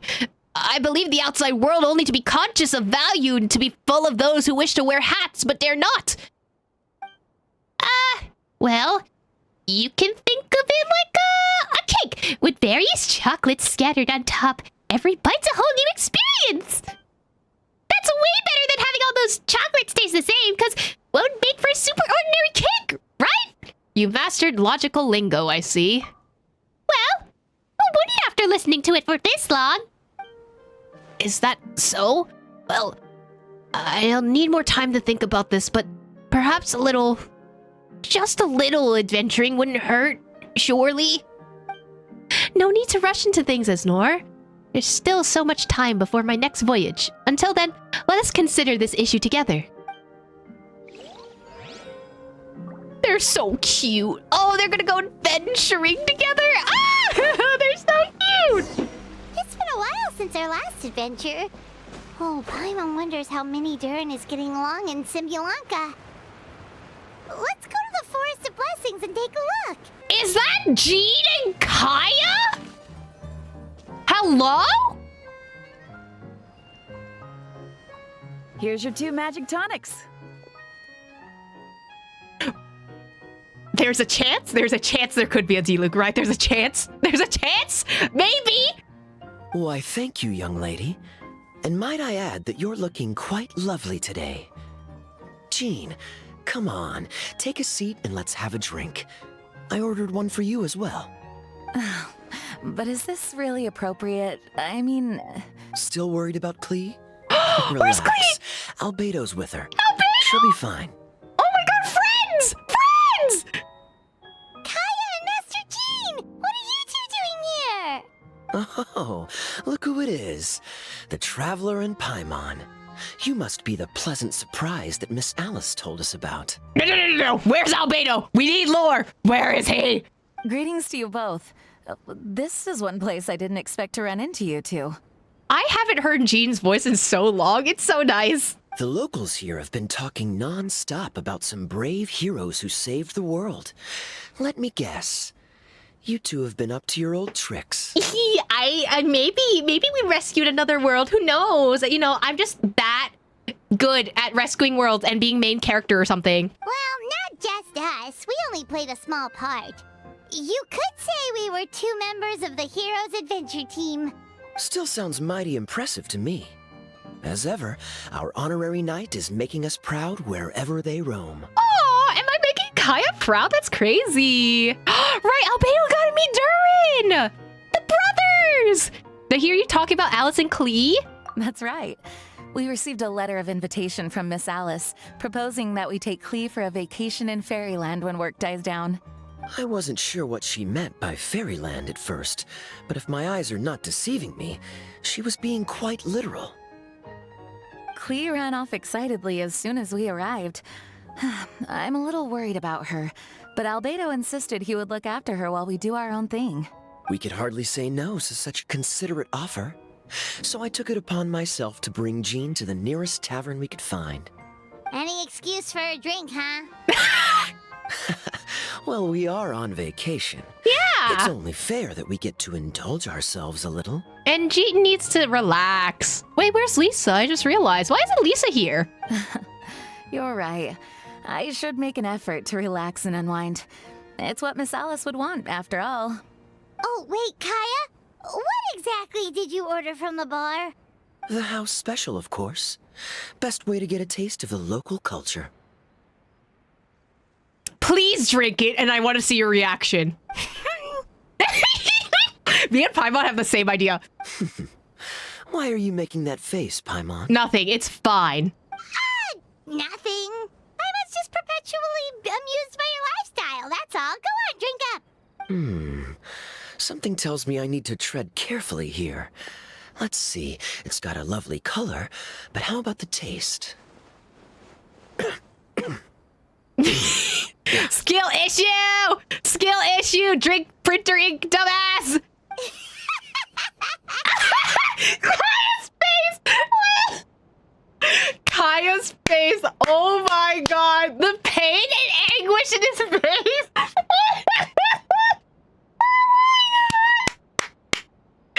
Oh my god, I love this. Jean's unamused face is crazy. I think maybe I'll pass. But it's such a shame to waste it. All right, Paimon. Well played. Well, Paimon got burned too, if it's any consolation. It's nothing personal. Oh, by the way, we weren't the only ones who got invited here. I saw Kole earlier. She didn't see me, though. She was making a beeline for that big tree. Oh, baby, it's you too! The Kingdom of Breezes and Bells, you mean? Oh, this is turning into a huge reunion. Maybe we should go say hi to her. All right. Well, give her my regards. Will do. Thank you. Right, we're her Enjoy parents. your time here, too. Where's Signaria and Sino? And by subsequent action, Kaveh and Alhaitham. Do you say anything after? So the magic tonic here is just writing ink? What a weird and wonderful world. Ah, Miss Citrus, do you happen to serve any beverages here that don't contain magic tonic? Of course we do. What flavor would you like? Sunsettia. Jean, you want in? Sure, I'll have the same, please. Oh, Jean learning to relax. Sounds good. 2 Sunsettia drinks coming right up. It's coming a whole reunion! Kawaii! The structure of the tree houses here is nothing short of amazing. I have to write it down so I can tell Master Tighnari all about it later. Hey, Kale! You scared me. Traveler and Paimon, you got invited here too? Yep. Well, they sort of skipped the invitation part, but anyway, what you doing out here? Something caught your eye? Oh, yeah. I'm trying to observe and summarize the structures of the trees here, and also the animals that live here. Well, the residents, I guess? I still can't get over the fact that they're all someone's origami handiwork. Once a forest ranger, always a forest ranger, huh? Not sure you'll be able to apply much of what you learn here back home, though, with this being a magical world and everything. What? Over there, by the giant footprint. Have those houses always been there? Where are you looking? Oh, those? The local flying squirrels told me that they were built by a small dragon and some guy wearing a hat. Oh! Oh, that must have been Mini Durin and Hat Guy. Any idea where they went? Supposedly, after building the houses, they went to somewhere called, Constellation Metropole? Did I say that right? Yeah, you're fine. Yep, you got it. Oh, also, when the locals mentioned the dragon, did they seem at all, did they say how they felt about him at all? Now that you mention it, the atmosphere changed a little when they talked about him. Oh no. They mentioned some stuff along the lines of past misunderstandings and welcoming new members. I only just got here, so I know very little about what has happened in the past. They seemed genuinely grateful for the houses, though, and said they were going to plan a welcome party. Oh, thank goodness. Oh, okay. Sounds like the forest has begun to accept him. It's a step in the right direction. Are you looking for that small dragon? Yeah, he's a new friend we made after we arrived here. No way! Really? I'm getting more and more interested in your story. No. I've got to save it for next time. For now, I've got to make the most out of my time in this wonderful world. Oh, there's no rush. Just take it slow and enjoy yourself. Like Kaya. Oh, he sends his regards, by the way. Oh, Mr. Kaya is here too? Then I've got to go say hi to him. Kale's not running away from Kaya anymore. We take those. Well, right now he's at the tavern and he probably won't be leaving until he's drunk. Not that he'll ever reach that point because his alcohol tolerance is so high. Basically, it's Kaya. You know where to find him. You make a good point, Paimon. Then I'll focus on exploring for now and go catch up with him later. Shall we go pay a visit to the Metropole Traveler? Maybe Mini, Durin, and Hat Guy are still there. Oh, right. By the way, something pretty interesting has been happening in Sumeru recently. Master Shinari has been working really hard on it, so if you have time, definitely go and check it out. This sounds like we're gonna need to stop by Sumeru at some point. Sounds good. We'll find some time in our schedule. Take it easy, Kale. Of course. See you later. This sounds like we're gonna need to do a side trip. The origami squirrels rely on wind currents to lift their agile bodies and easily move between the trees. This has created a truly unique ecosystem. Oh no! I'm running out of pages on my notebook. I love her. I love her so much. What? Are my eyes deceiving me? There is no way. I can't believe it. Hey, Mona! We heard you muttering from a long way away. What's up? Oh, is your scry glass acting up again? Oh, it's you, the saviors of this world. My scry glass is fine, but I'm not sure I can say the same about my eyes. Look at this statue. Yeah, it's your teacher. What? Is it broken or something? Looks fine to Paimon. That's your master, right? AKA the goddess of prophecy? I refuse to believe it. There's no way that old hag looks anything like this. Maybe she did when she was younger? When she was younger? Oh, actually, now that you mention it, this does remind me of the fashionista phase she wrote about in her diary. Oh my god, I forgot we stole her diary! Stop reading that, homie! She can't hear me, can she? I swear I just got chills down my spine. Either way, it's probably a little rude to talk about her right under her statue. But how do you know it's a statue of her if you never saw her as a young woman? I did a quick scry when I came into this world, and when I saw the stars' reflections, I was at a loss for words. It looks like fate in Simulanka is based directly on Teyvat. It's almost like it's a fairy tale version of Teyvat because that's the only way we can preserve Teyvat's history. And only through fairy tales, I suppose. A projection of real-world fate to form an image of reality. Or in layman's terms, basically, the creator made this world inside a mirror or a lake, and this world is the reflection. Still sounds pretty impressive. The more I scried, the more familiar everything looked. It's her work, there's no doubt about it. Even so, everything's far more complex than I'd imagined. Trying to decipher it all is giving me quite a headache. I also asked the locals about her. They call her she who has dominion over the stars and the course of fate itself. Not even a pretense of humility. Clearly, she let the role of creator goddess get to her head. Not that I'm surprised in the least, of course. It certainly matches the tone of her diary. Damn! Anyway, we should change the topic. Okay, maybe we step away from this story. Oh, so Mona, have you seen a small dragon around by any chance? He's a... Oops. You mean the one that caused all that trouble?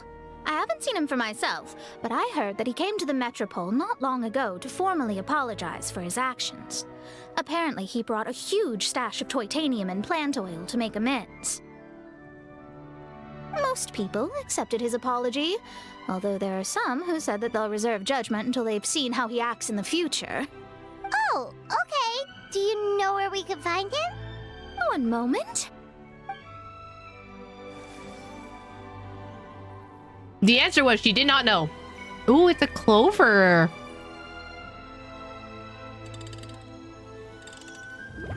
A 4-leaf clover as in luck. Possibly?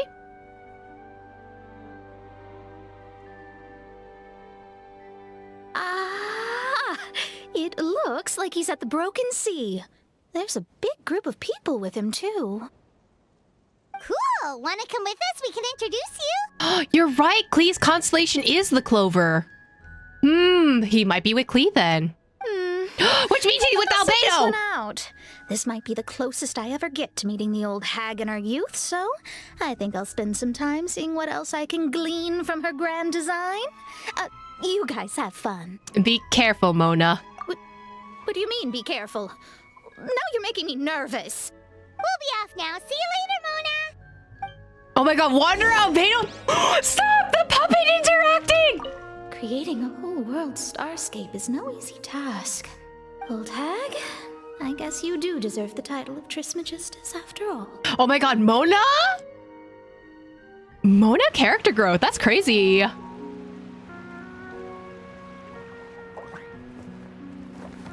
Osvaldo Halfnavines! Does thou see what I am seeing? Tell me that my all-perceiving Aug de Verurtelung deceiveth me not! Fischl? Your eyes see true, main Fräulein. It's been so long. It's been 2 summer archipelagos Then, as ago. sovereign ruler of the Emenakreich, I extend to you both my greetings, O Night Dragon from the land of the 1,000 stars, and his hat-wearing servant.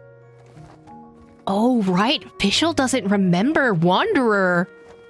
Because that was in like 1.6. Oh my god, wait. So technically this is Fischl and Wanderer's first meeting. But Skara knows Fischl. Oh god, this hurts my head. Who did you just call a servant? Oh. What main Fräulein means to say is, hello, it's a pleasure to meet you. Pleasure to meet you too. But Hat Guy's not my servant. He's my friend. Now you're over-explaining. Hat Guy, Mini Durin! Found you at last! Whoa, and Fischl's with you too? Oh, greetings, Outlander blessed by the Emenakreich. How honored you are to meet your prinzessin beneath the stars of another sky. Clearly a decision made by fate itself.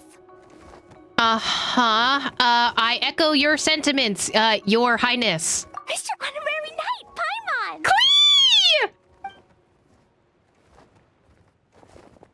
Albedo! Oh my god, Albedo and Wonder meeting! Ah! Guys, it's it! This is it! This is the lore we've all been waiting for! Hey there, Klee! Have you been having fun here? Yup, loads and loads of fun. There are so many cute animals and a magic train that was real incredibly long, and a huge castle, and a king lives there and everything. I've been taking Klee to see all the sights. It's been a very enriching experience. Alice's magic is truly outstanding. Yeah, Mom's amazing. Klee wants to build a great big house now, too. So, your mom and my mom were friends? Mm-hmm.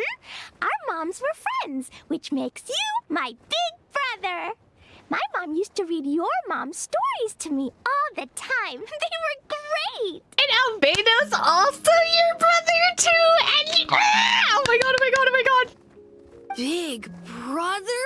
You're part of the family now. Wow. Thank you, Klee. Can I go play with Klee, Hat Guy? Suit yourself. Albedo, can I? Oh, they're like the older brother. Go on. Just don't go too far away. I'll come pick you up later. The adults are gonna be talking. The adults will be talking. Do you want to come play with us too, Fischl? Your princessin accepts your invitation. Rejoice! Though you may be concealed by fog, still you shall have the good fortune to witness the true might of the Aug de Vertelang. What Mein Fräulein means to say is, perhaps we can all play hide and seek together. Mein Fräulein is it. Hooray! I love hide and seek! Oh, me too! Aww. There they return go. to our previous discussion, Mr. Hat Guy, you were telling me about a prophecy? Coin Dow's, the way he says it, Mr. Hat Guy, like, he says it like friend, you know? He says it like that. Albedo, I see you. I see you over there. I heard B talking to M. What she said was... Since you're so persistent, let me tell you a secret. Our child will one day rise from the dead. What do you mean by that? Is she saying that Dragonspine Durin will come back to life? Can we not resurrect the dead dragon, please, actually? I only heard it in a memory, so don't hold me to it. Understood. My recent observations at Dragonspine lend credence to this prophecy as well. Okay, so what about the Whopper Flower Albedo, though? Durin's heart has slowly but surely been growing in vitality. The process is extremely slow, but the trend is clear. What should we do? Guys, you guys do know that that means we have to return to Dragonspine at this point, which means we have to deal with the snow mechanic again. To start with, plan for every potential scenario, including, of course, the worst-case scenario. Don't stare at me when you say that. I am well aware of Durin's past, and I sincerely hope that things never escalate to that point. Still, we need to be prepared for every possibility. If the prophecy is true, and Durin's heart will one day beat again, I'd like to hope that whatever rises from the dead is no evil dragon, if you understand what I mean. Kind of? But not really. Albedo, I refuse to stab you. How about that? And so, when the time comes, Mr. Hat Guy, will you and Simulanka's Durin be willing to lend us a hand in our hour of need? Huh? What's this got to do with me? You saved the Durin of this world. I don't see that as a mere coincidence. If there is any meaning to be read into the actions of the three goddesses, beyond fairy tale whimsy alone, I can only boldly speculate that the fate of this reflected world may have a reciprocal effect upon our own world. If Durin of Dragonspine will soon come back to life, we will need many Durin's help, as well as yours, given that your fates are now intertwined. Well, that's a nuisance. To be sure, it certainly won't be easy. Albedo! There's a flying paper ship over there! Can we go see it together, please?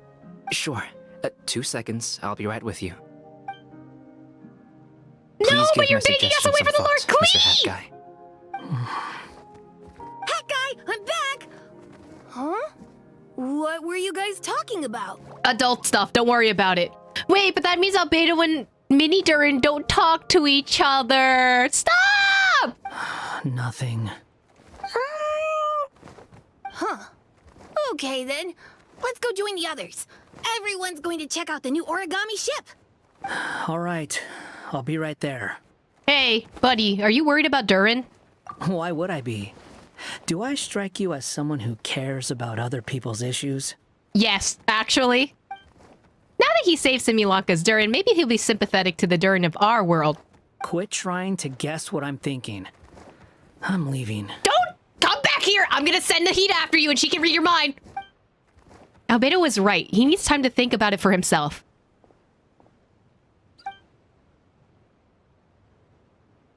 Oh, it has a little logo! What a lovely little boat! The forest fairy helped us make it.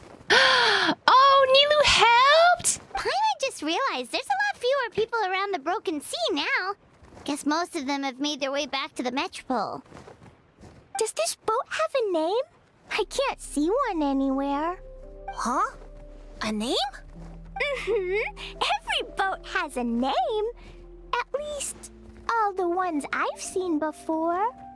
They're usually symbolic names that represent something aspirational.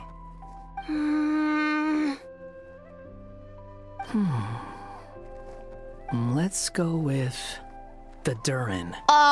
Is that Wanderer I hear caring about Durin? Is that him caring? He's so cute. Oh my god! Huh? You want to name it after me? Homie, it has your face on it. Oh, you mean to wish Mini Durin a safe voyage as he sails into a new chapter of his life beyond this world? Okay, Paimon getting metaphorical was not the thing I expected out of this. Your princessin approves. Let this vessel bear the name of the most esteemed dragon of the night. The Durin. Let's call it that then. Thank you, Hat Guy. Also, can I ask you a favor? Go on. Remember how Mom's friend said I should be able to leave this world? Well, I want to pay a visit to your world. Just a quick trip, can we? Huh? Is that a no? Oh, no, baby. No. He needs to think about it. No. Paimon thinks that's a great idea. If the people of Simulanka are allowed to go to Tevat, then what's the problem with taking Mini Durin there for a visit? I'm assuming I'll have to be your bodyguard while we're there. I can protect myself. And I'll do what you say. I won't fly off on my own, I promise. Please, can I go? I don't know why, but the way that Durin said I can protect myself gave me pom-pom vibes. I don't know why, but I was like, wait a minute, that's a pom-pom. It'll be up to you to stick close. If you disappear on me, don't expect me to come looking. Aww. Oh my god, Nahita's gonna baby Durin. She would take such good care of Mini Durin. Oh my god, she'd be the auntie that constantly feeds him. It's gonna be so cute. Got it! I'll sit close! Why don't you take the Durin? Now you've given it a name, it'll be a maiden voyage for the boat and a brand new journey for you. Are you leaving, Mini Durin? Okay. Well, make sure you come visit me in Mondstadt so we can play together again.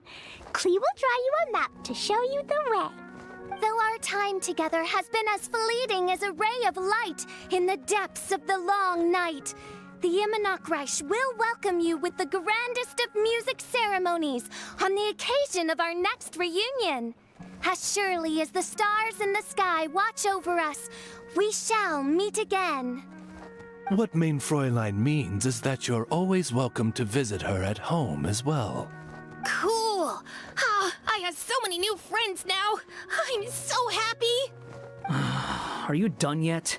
If you want to leave, then get over here. Okay, bye! Thank you, everyone! Thank you so much! The blessings you gave me are more precious than any treasure, and more beautiful than any fairy tale! Next time, it will be my turn to make your wishes come true.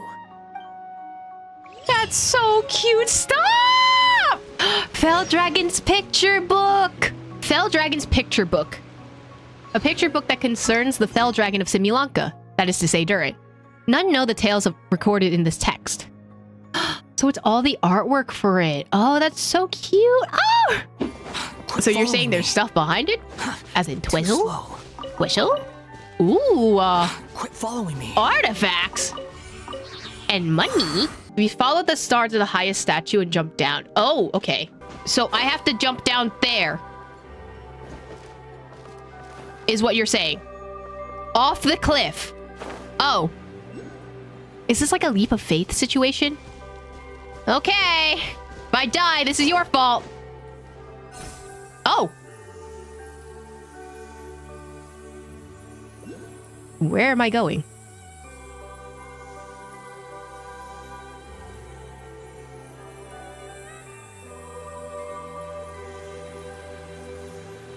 Hello? Oh! Is that the bird? Oh my god! Oh, this is from all the other islands! Or the other adventures! Ah! Windbless harpastum, a familiar-looking harpastum. It seems to stir memories of an unforgettable summer of island adventures. And then the bird! The raven statue! A familiar-looking night raven statue. It seems to stir memories of an unforgettable summer adventures in the castle. I will literally cry. I'm gonna sob, shake, cry. Oh my god, the ship! A familiar-looking choo-choo cart. It seems to stir memories of an unforgettable summer adventures in a domain. I love this! Oh my god! And there's books too? Oh, place clockwork. What? Observe. You're not quite sure what this clockwork key came from. Perhaps a citizen of Constellation Metropole secretly stuffed it into your bag. Oh. Ancient capital. Oh, place toy block. Observe. You're not quite sure where this toy came from. Perhaps a resident of Broken Sea secretly stuffed it into your bag. Huh? Oh, the wreath. Not quite sure where this flower ring came from. Perhaps an inhabitant of the Forest of Blessings secretly stuffed it into your bag. Oh, is this a reward for, like, finishing the other world quests and stuff? An incomplete manuscript. An incomplete manuscript. Long ago, in an era where mountains were filled with precious treasures, the stars were joined together in long snakes, and the dreams of the night abounded in color. There was little white stoat, or a white mouse, or a white rabbit, perhaps. Never mind. That can be decided later.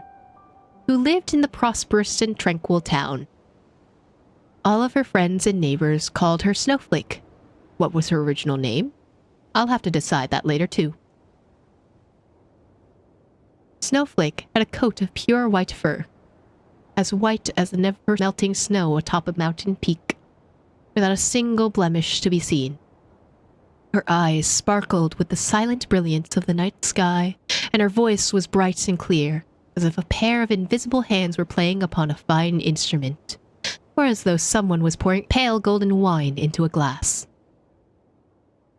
All the townspeople wished to see her every day, even if just to say hello. But overwhelmed by the people's adulation and bedazzled by shining jewels, Snowflake forgot herself, even abandoning her original name. Ha! Problem solved. What about my greeting gift? Said Miss Snowflake, too lazy to open the door fully, with naught but the ruby bracelet on her slender wrist shining brightly through the crack. A troubled look came over the visitor's face. With a bang, the little door was shut once more. The pure, noble, and highly revered Miss Snowflake returned to her dressing table to await the coming of her next sincere admirer. Her dream was to find herself the perfect husband. But clearly only someone who had already possessed the most precious treasure in the world could possibly be deserving of her hand in marriage. That day, a certain wandering Mr. Cat paid a visit to the town. He came from a faraway kingdom from north and wore a coat of thick, well-groomed fur. Perhaps you might even say overgroomed. In fact, if you got too close, you could even smell what he had eaten for his last meal. My cat is currently sitting on top of me licking itself and has a really fishy smell. There was a wisdom in his emerald green eyes that was beyond anything common folk could hope to attain. The kind-hearted townspeople welcomed the traveler warmly. Within the time it took him to drink 3 cups of ale, he had already heard about all the town's noteworthy going-ons and no less than 5 different weather forecasts for the following day. Among all the news, what most interested him was that relating to Snowflake. Where may I meet this beautiful lady? Ah, if I were you, I wouldn't bother. Why is that? Miss Snowflake has a penchant for rare treasures. Over the past 2 years, she has become more and more particular. Unless you are in possession of vast wealth already, you may as well give up on the idea sooner rather than later, for your own good. Hearing that, Mr. Cat's green eyes twinkled. Mr. Cat knocked on Mr. Snowflake's door. To him, her house seemed a little on the small side. My greeting gift? A pair of listless eyes looked out at Mr. Cat through a crack in the door. Of course. I have prepared the most magnificent gift for the esteemed Miss Snowflake, which I trust will only make you more beautiful than you already are. This necklace is inlaid with agate from the north, pearls from the southern seas, and amber from the west. It is my clan's great treasure. Entrusted by my elders, I have traveled the world in search of the most beautiful, noble person to give it to. It is a great honor to meet you, Miss Snowflake. I believe you must be the one I seek. Please, accept my gift. A flash of dazzling color shined out from the crack in the door as the reflection of the opulent necklace sparkled in Miss Snowflake's eyes. Not bad, not bad. Just about up to my standards, said Miss Snowflake proudly. After meeting you, I am now convinced that all jewelry will pale in comparison with your unparalleled beauty. But please allow me to help you put it on. Mr. Cat bestowed sincerely, then took a step inside, nearly getting struck the cracked open door as he did so. I will now perform a ceremony of blessing and prayer for you, that this gift might still shine as brightly as the moonlight once I am gone. Please, go ahead. Intoxicated by his praise, Miss Snowflake exposed her flawless alabaster neck. And from that day forth, no one ever saw Miss Snowflake again. Some said that she had grown tired of the mundanity of life in the town and set out on a journey to find the treasure alone, whereas others were convinced that she had finally found the husband she'd been waiting for, living happily ever after with that Mr. Cat from afar. For someone passing Mr. Cat as he left town caught a whiff of Miss Snowflake's delicate perfume on his fur coat. Perhaps this story isn't suitable for children either. I'll have to think it over. Who is this in reference to? That's really suspicious. Well, clearly Mr. Cat ate Miss Snowflake. But now the real question is, what's going on? I did pick up the other text. Do we need to read the other text? Okay, so this is the other book, Dreams of an Ancient Capital. A book about a young woman named Lycia who sets out on a journey alone following the ruination of her homeland at the hands of a black dragon. Okay, Dreams of an Ancient Capital. A book about a young woman named Lycia who sets out on a journey alone following the ruination of her homeland at the hands of a black dragon. On her journey, she meets a former guard at the kingdom, now an errant wanderer, and sought his guidance in the art of swordsmanship. But the guard had long since given up hope, and lost both the will to wield a sword and the courage to swing it. I cannot fill a bottle with hope and give it to you, said Lycia. But I do remember a song from my childhood. It sings of how spring is as fleeting as shooting star, and it taught me to cherish every flower still in blossom about my feet. You need not master the way of the sword, said the guard. I can see in your eyes that you are already in possession of something even more powerful. After continuing on her way once more, following the guidance of the elders, Lycia entered a dense forest and came before a wise owl, keeper of the keys to the kingdom of dreams. The owl's laughter, rolling forth like a shrouded mist, enveloped her from all sides. Do you know what it means to retreat in the face of adversity? As long as my legs can still walk, I will keep moving forward. Do you fear the thought of death knocking at your door? I will fight it, right until the final moment arrives. One last question. Can you swear to set your heart on revenge? Having now obtained the key, Lycia opened the door into the Kingdom of Dreams, where she was to cross a river of stars and ascend an inky black stairway, enduring many hardships. Finally, she confessed the reason for her coming before the Goddess of Dreams, and in exchange for a lock of her golden hair, learned the magic of luring someone into a dream. Then, she declared that she would take revenge upon the Black Dragon. In the beginning, the Black Dragon knew only black and white, but under the magic spell, it dreamed of 1,001 different worlds, each far more vibrant and vivid than fire and brimstone. If worlds like this strike your fancy as well, said Lycia, I'll turn back the dial of the night sky, reversing all the stars in their courses, returning things to the day they were before you arrived at my hometown. At the end of the story, Lycia woke up from the previous night's dream to the familiar sights of her hometown outside the window. The birds were singing and the flowers in bloom, and all was at peace. From the little door of the wooden cabin there came a strange knocking. Upon opening the door, Lycia held a black-haired stranger standing outside. I cannot distinguish the color of your hair, the man said, but I suppose it must be golden, just like the color of stars in my dream. Note at the back of the book, you really like writing stories about dragons, don't you? They could be connected, honestly. I mean, it's also the door thing, but also Mr. Cat could also be the dragon in this story. And Lycia could also be Mrs. Snowflakes, but just from two different perspectives. I wonder how that's going to influence Natlin then. Hello? Oz! Though I customarily refer to you as my familiar, in truth, I've always seen you as... Say no more, main Fräulein. I, Osvaldo Hrafnavines, hereby pledge to always stay by your side. Stop! That's so cute! Quite rightly so.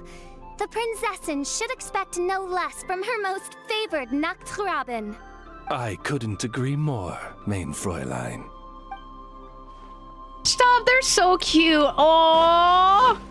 They're just saying that they can be friends. Oh. Ah, there you Oh, the girly pops are all together. Hold on. And that's the way the cookie crumbled. So what do you think? You two fancy taking a stroll around my kingdom? Sounds like someone's been playing a little too much tabletop troop. Not at all. I actually haven't seen her at all in a little while. I'm telling you, it's real. Just come with me and you'll see it for yourself. So, you were the king, huh? Somehow, that part doesn't sound so far-fetched. I actually think you'd fill those boots quite easily. Thanks for the vote of confidence. Well, if we're going to be traveling with a king, we'll need proper titles as well, right? I guess I can be the royal tailor. Okay. Then I'll be Her Majesty's personal bodyguard. Oh my god, bodyguard, king story? Let's go, lesbians, let's go! I'm sure those would work, but we don't have rules like that in my kingdom. Oh yeah, and can we go buy a music box first? Why, exactly? Let's just say I've developed a new appreciation for them after my recent adventures. Just imagine it. One night, while I'm asleep, one of the small dancing figures in the music box suddenly steps off its track and starts moving on its own. Wouldn't that be amazing? You have described the plot of Five Nights at Freddy's, kind of, and I'm scared. Though this may be a normal occurrence in your fairy tale world, Your Majesty, I must implore you to inform me immediately should any such incidents transpire in the real world. Because, from the perspective of a Marachose hunter, or really any normal person... That music box sounds like bad news. Chat, maybe don't write the plot of FNAF. That's it. Oh, I would not like a Ballora. Hey, Kirata. Hey there. It's good to see you again. About your clothes. Oh, they traveled to the real world. I just realized. Pretty amazing, right? I never thought I'd be able to keep this outfit in the real world. I really like the texture, too. It feels so nice against my skin. Still, not the best thing to wear when I'm out on a delivery. Something about running around carrying a parcel when I'm dressed like this seems to make everyone suspicious. Especially the guards, the Millilith, and so on. They always stop me and interrogate me on the spot. Guess I'll just have to switch back to my old outfit when I'm on the job. No! Okay, how about your recent adventure? Oh, it was fantastic! A magical world full of things I'd never seen before. Great scenery, really friendly people. Oh, and I also took a trip back to the Forest of Blessings after we parted ways. Grandpa Almond introduced me to everyone in the forest and reassured them that I wouldn't scratch anything. I made sure to fully retract my claws while I was there. I didn't want to find out how they'd react to seeing them. With this adventure under my belt, I can turn the tables on my grandma. It's my turn to tell her some stories. That's so cute! Okay, what are your future plans? Will we see you in another story, buddy? After peace returned to Simulanka, a lot of people started saying they wanted to pay a visit to the world beyond. But they're a little worried about whether it's safe or not. If any of them do visit to that, I'd love to be their guide. I could even use my delivery box to take them around. If anyone understands the joy of seeing new things, it's me. Oh, thank you, Kirata. We'll see you another time. Sure thing. It's always a pleasure adventuring with you guys. I had so much fun. I can't wait to see Kirata again at some point, or at least I hope we get to see them again. Wow, what a gorgeous Lotus stage. Fit for the Forest Fairy herself, after all. A wonderful sight indeed. But, Madam Fairy, I believe the dog over there has been staring at us for quite a while. Ah, that's Swoof. Don't worry, he's a good dog. He doesn't bite. That's a good boy. I haven't seen you in ages, Swoof. No eating the frogs and hamsters here, okay? No eating. Ah, what a well-behaved doggy. You see, Stream? I told you, didn't I? The outside world isn't nearly as dangerous as we feared. Homie, why are you so far back? You were right. But with that said, Grandpa Almond, why are you hiding behind me?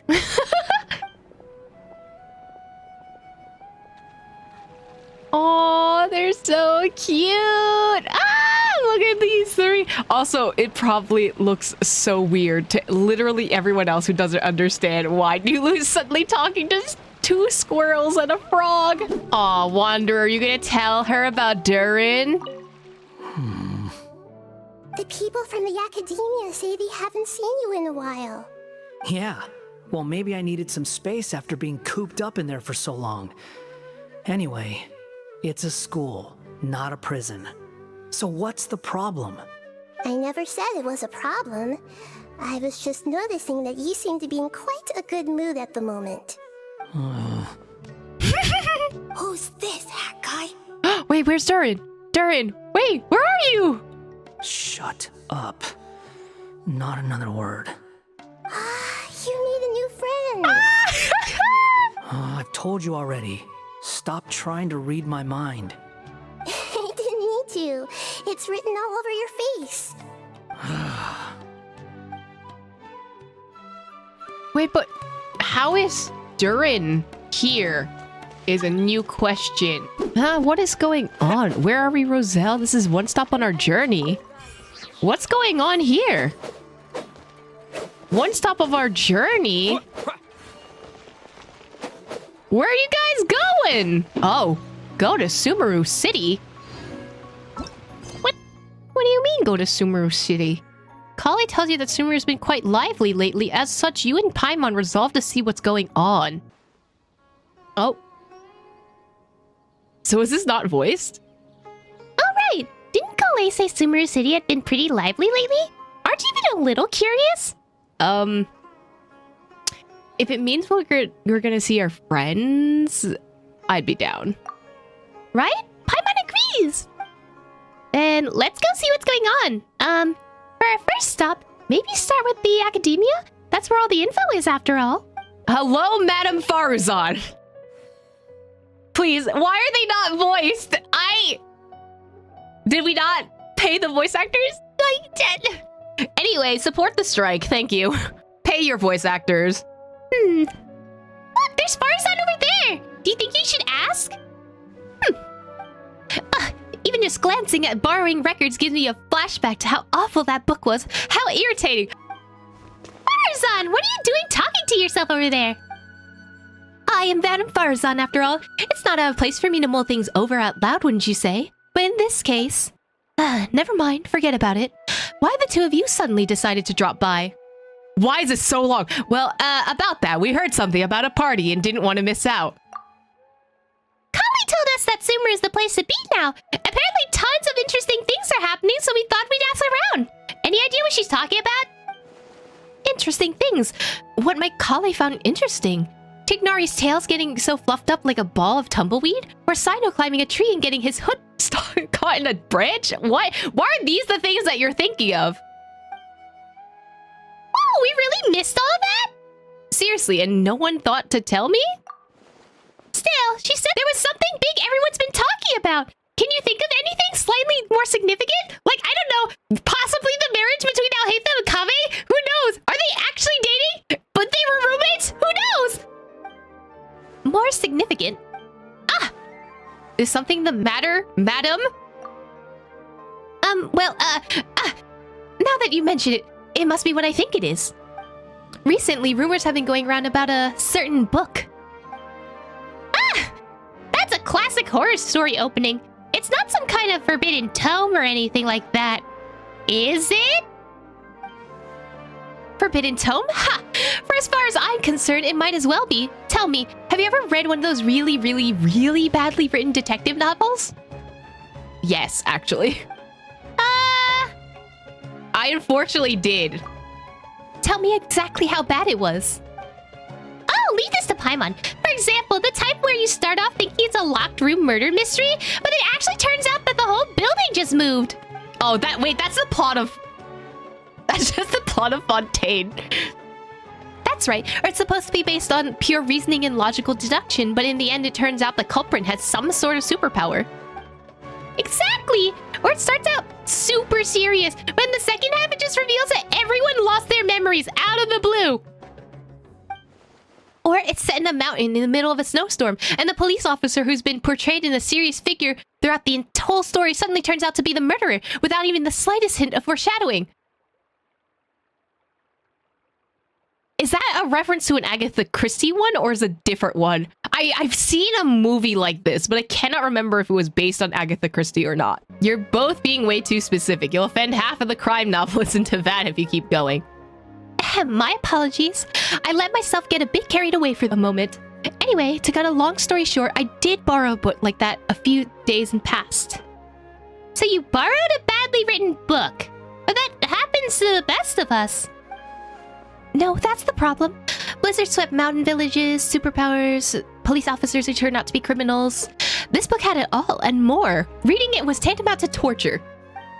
And despite how complicated it wasn't engaging in the slightest. But there have been all sorts of rumors circulating around this book because of the strange marks drawn all over the pages. People are saying that it must be concealing secrets. Oh, this is sounding more and more like the Gravity Falls books. Do you think there's treasure involved? I'm not sure, but there must be people who believe so. Not only have more and more people been borrowing it, but they've all been specifically asking for the marked up copy. Have you borrowed it too? Yes, I have. I don't know why this was a dialogue tree, because it would assume that she's already read it. As you know, I'm a scholar. It's only natural to have a bit of curiosity. So, what secrets does the book at the center of the rumors actually hold? Oh, I don't like that this person is standing and watching here. I didn't even notice. I read through carefully from start to finish. Most of the marks are circles, but the beginning and end points of each stroke differ, and does the color of the ink used. So you're thinking it might have been written by different people? Most importantly, all the names of people in the book have been circled. Not only that, many of them are adapted from famous figures in Sumeru history. Some speculate that these marks must have been left by different scholars over the eras, each researching the book's secrets, each searching for a name they believed in. Huh. Others believe that they're a kind of notion made from different people belonging to the same organization, and that the names circled are the code names. Still, others think that it's some kind of encryption cipher, but even after finishing, I came no closer to uncovering the mystery. Not only was reading it a complete waste of my time, but sheer absurdity of the shoddy excuse for a plot several times over. I was so angry that I returned the book immediately, and when I came to the House of Dana today, I found lots of people sulking around. I suppose they're all still looking for that thing. No wonder you zoned out like that. Paimon guess you wouldn't be borrowing any more detective novels anytime soon. Indeed. Traveler, surely the two of you must understand how I feel. I feel your frustration, but also let people read the book. What's the book called? We'll borrow it and take a look ourselves. It's called Reasoning Knows Not Time of Day, but Suspense Always Follows a Blizzard. It sounds like an Inazuma light novel. You sure it's a detective novel, though? Sounds more like the title of a night. I'm gonna shut up because apparently I'm just gonna steal Paimon's voice. Tell me about it. Anyway, read it as your own risk. It truly is unbearably boring. Say anything afterwards? You want to know what kind of books I like? The spectrum is just so broad. I don't know where to start. Okay. I guess we have to borrow the book now. This weird mystery book that has circles on it. It could also mean literally nothing. I honestly think that, like, I know there wouldn't be any reason why this story happens if this book means nothing, but also it could mean absolutely nothing. There's so many books with long titles here. Let Paimon have a look. Working hard and vacationing harder. What the heck? An Atlas of Rare Rainforest Dwelling Species, Professional Edition. The Art of Construction of Coffee Machines. Who exactly reads these? I'd read the construction of coffee machines. Honestly. Secrets of Elemental Sciences. This book jacket even says expert approved.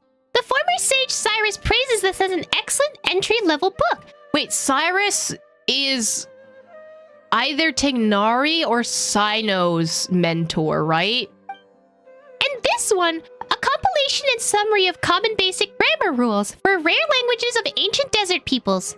Ugh, now Paimon's dizzy. It's just so many words. Come on, Paimon, you can learn 20 different... Huh?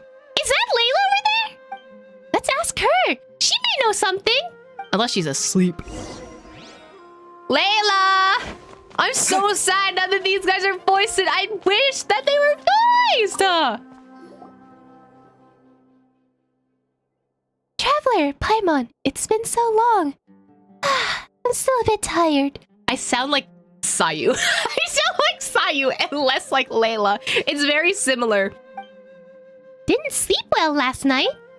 I was reading a novel, so I stayed up late. It wasn't that detective novel that everyone's been talking about, was it? The one with the super long name? No.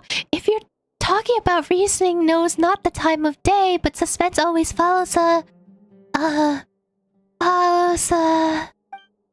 Blizzard. Oh, right, yes.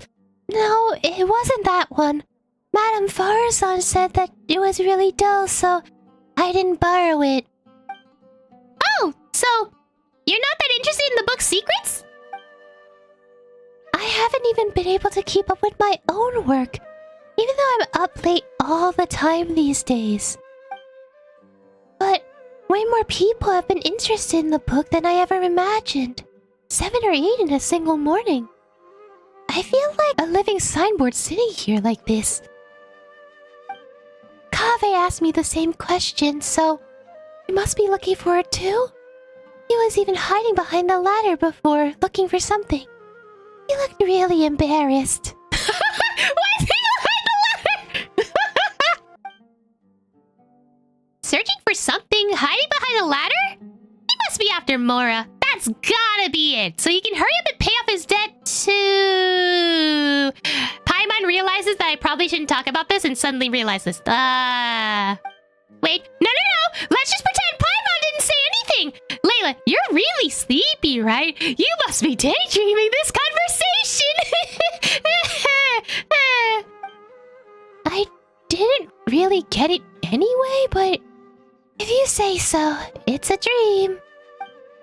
Thank you. We'll just keep on looking and totally ignore what Paimon just said.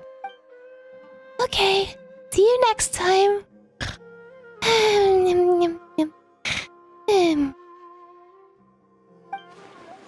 It's not often Layla falls asleep so quickly. Good for her. The good for her is sending me. Paimon thinks we should ask Kaveh now. If he's searching for the book, he must know something. But where is he now? Actually, don't ask that question. We all know where he is. Good question. But we could try hanging around where he might show up. There's a good chance he's here right now, right? He's at Alhaitham's house. Wait, Layla, are you still asleep? Oh, I just went over your chair. My bad. She's just asleep. Good for her. Why am I just hiding behind a pillar? You ever think we see them like a pair of thieves hiding here to ambush Kaveh? It always seems like we're here to extort him or something. Paimon's not sure why that is, though. We just want to ask him a couple of questions, that's all.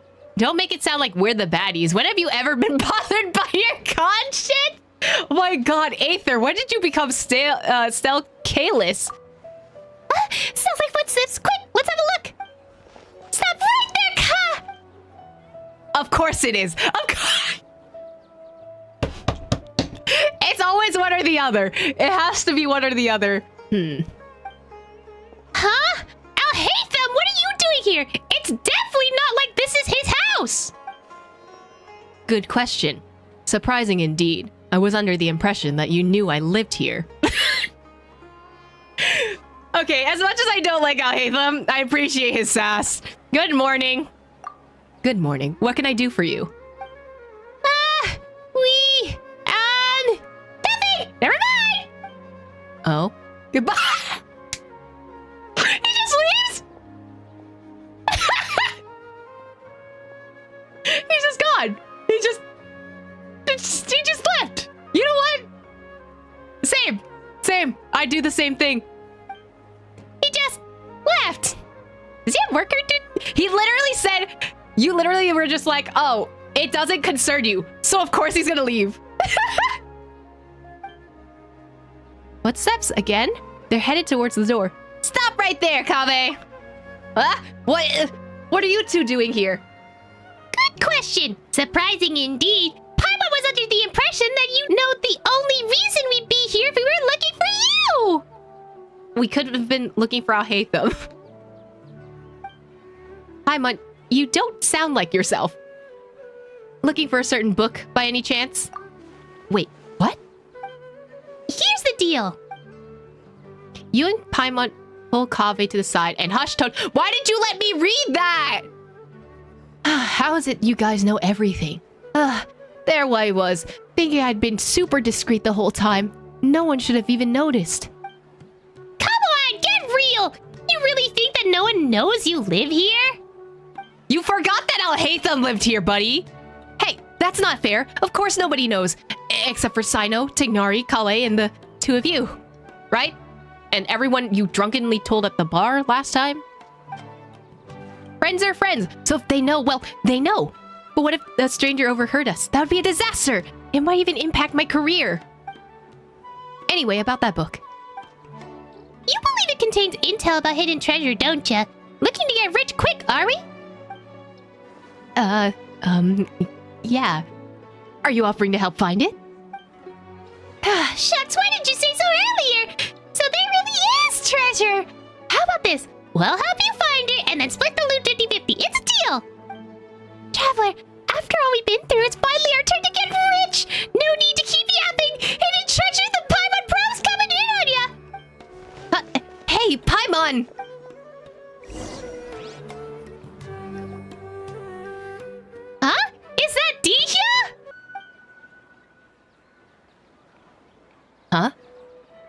traveler, Paimon? It must be my lucky day running into you like this. Dihya! You mercenaries are pretty tuned into the grapevine. Have you ever heard of a book called Reasonings Know Not Time of Day, but Suspense Always Follows a Blizzard? Wait, you guys are looking for it too? By two, you don't mean? You're looking for it too? Darn it! So does that mean we're finally gonna have to square off against Dihya? Wait a minute. Would you mind telling me exactly why you're looking for it? Once more, you look over the rumors that Farazan told you. If it really does turn out to be something important, I'll be sure to let you know if I hear anything. Whoa! Really? From your reaction before, Paimon thought you were after it too! Don't worry. A client had asked me to get her the book, but her attitude seems off somehow. So I didn't take the commission. She is a smart cookie, though. It wasn't like she was hiding something, so I thought she must have had an ulterior motive. Besides, I have other things to look into right now. Compared to the commission, it's more important that if you uncover the truth behind that book. Anyway, no time to lose. I gotta get going. Alright then, good luck! And don't forget to tell us if you hear anything! Aw, is that all we see of Dihya? I miss her. I wonder who Dihya's client could be. Hey! Hi, Kame. I'm sorry. Did we leave you behind? How are you so fast? Flying's faster than running? Sorry. It's a traveling thing. Having been through so much, I run fast. I'm sorry. All right, listen to me. It's like this. Paimon, don't get your hopes up. That book, it isn't some kind of treasure map. It's an unbelievably unremarkable, surpassingly ordinary detective novel. Wait, what's with the change of attitude in like 5 seconds? Huh? But didn't you say there was treasure? If most people backtrack like that, Paimon just think they just changed their mind and wanted to keep all the more for themselves, but that's not something you do! Right, Kave? Did the basement of the Hoyle versus basement change you? Do you try and hoard more now? No, that's... I'm sorry. I couldn't just bring myself to tell you earlier, so I played along with what you were saying. Here's what happened. I borrowed the book a month ago. When I opened to the first page, I discovered one of the names was printed incorrectly. That night, I'd been drinking. Just a little. Just a smidge, perhaps. I definitely did not inhale it. And I was starting to feel a bit drowsy, so I picked up a pen and circled the name.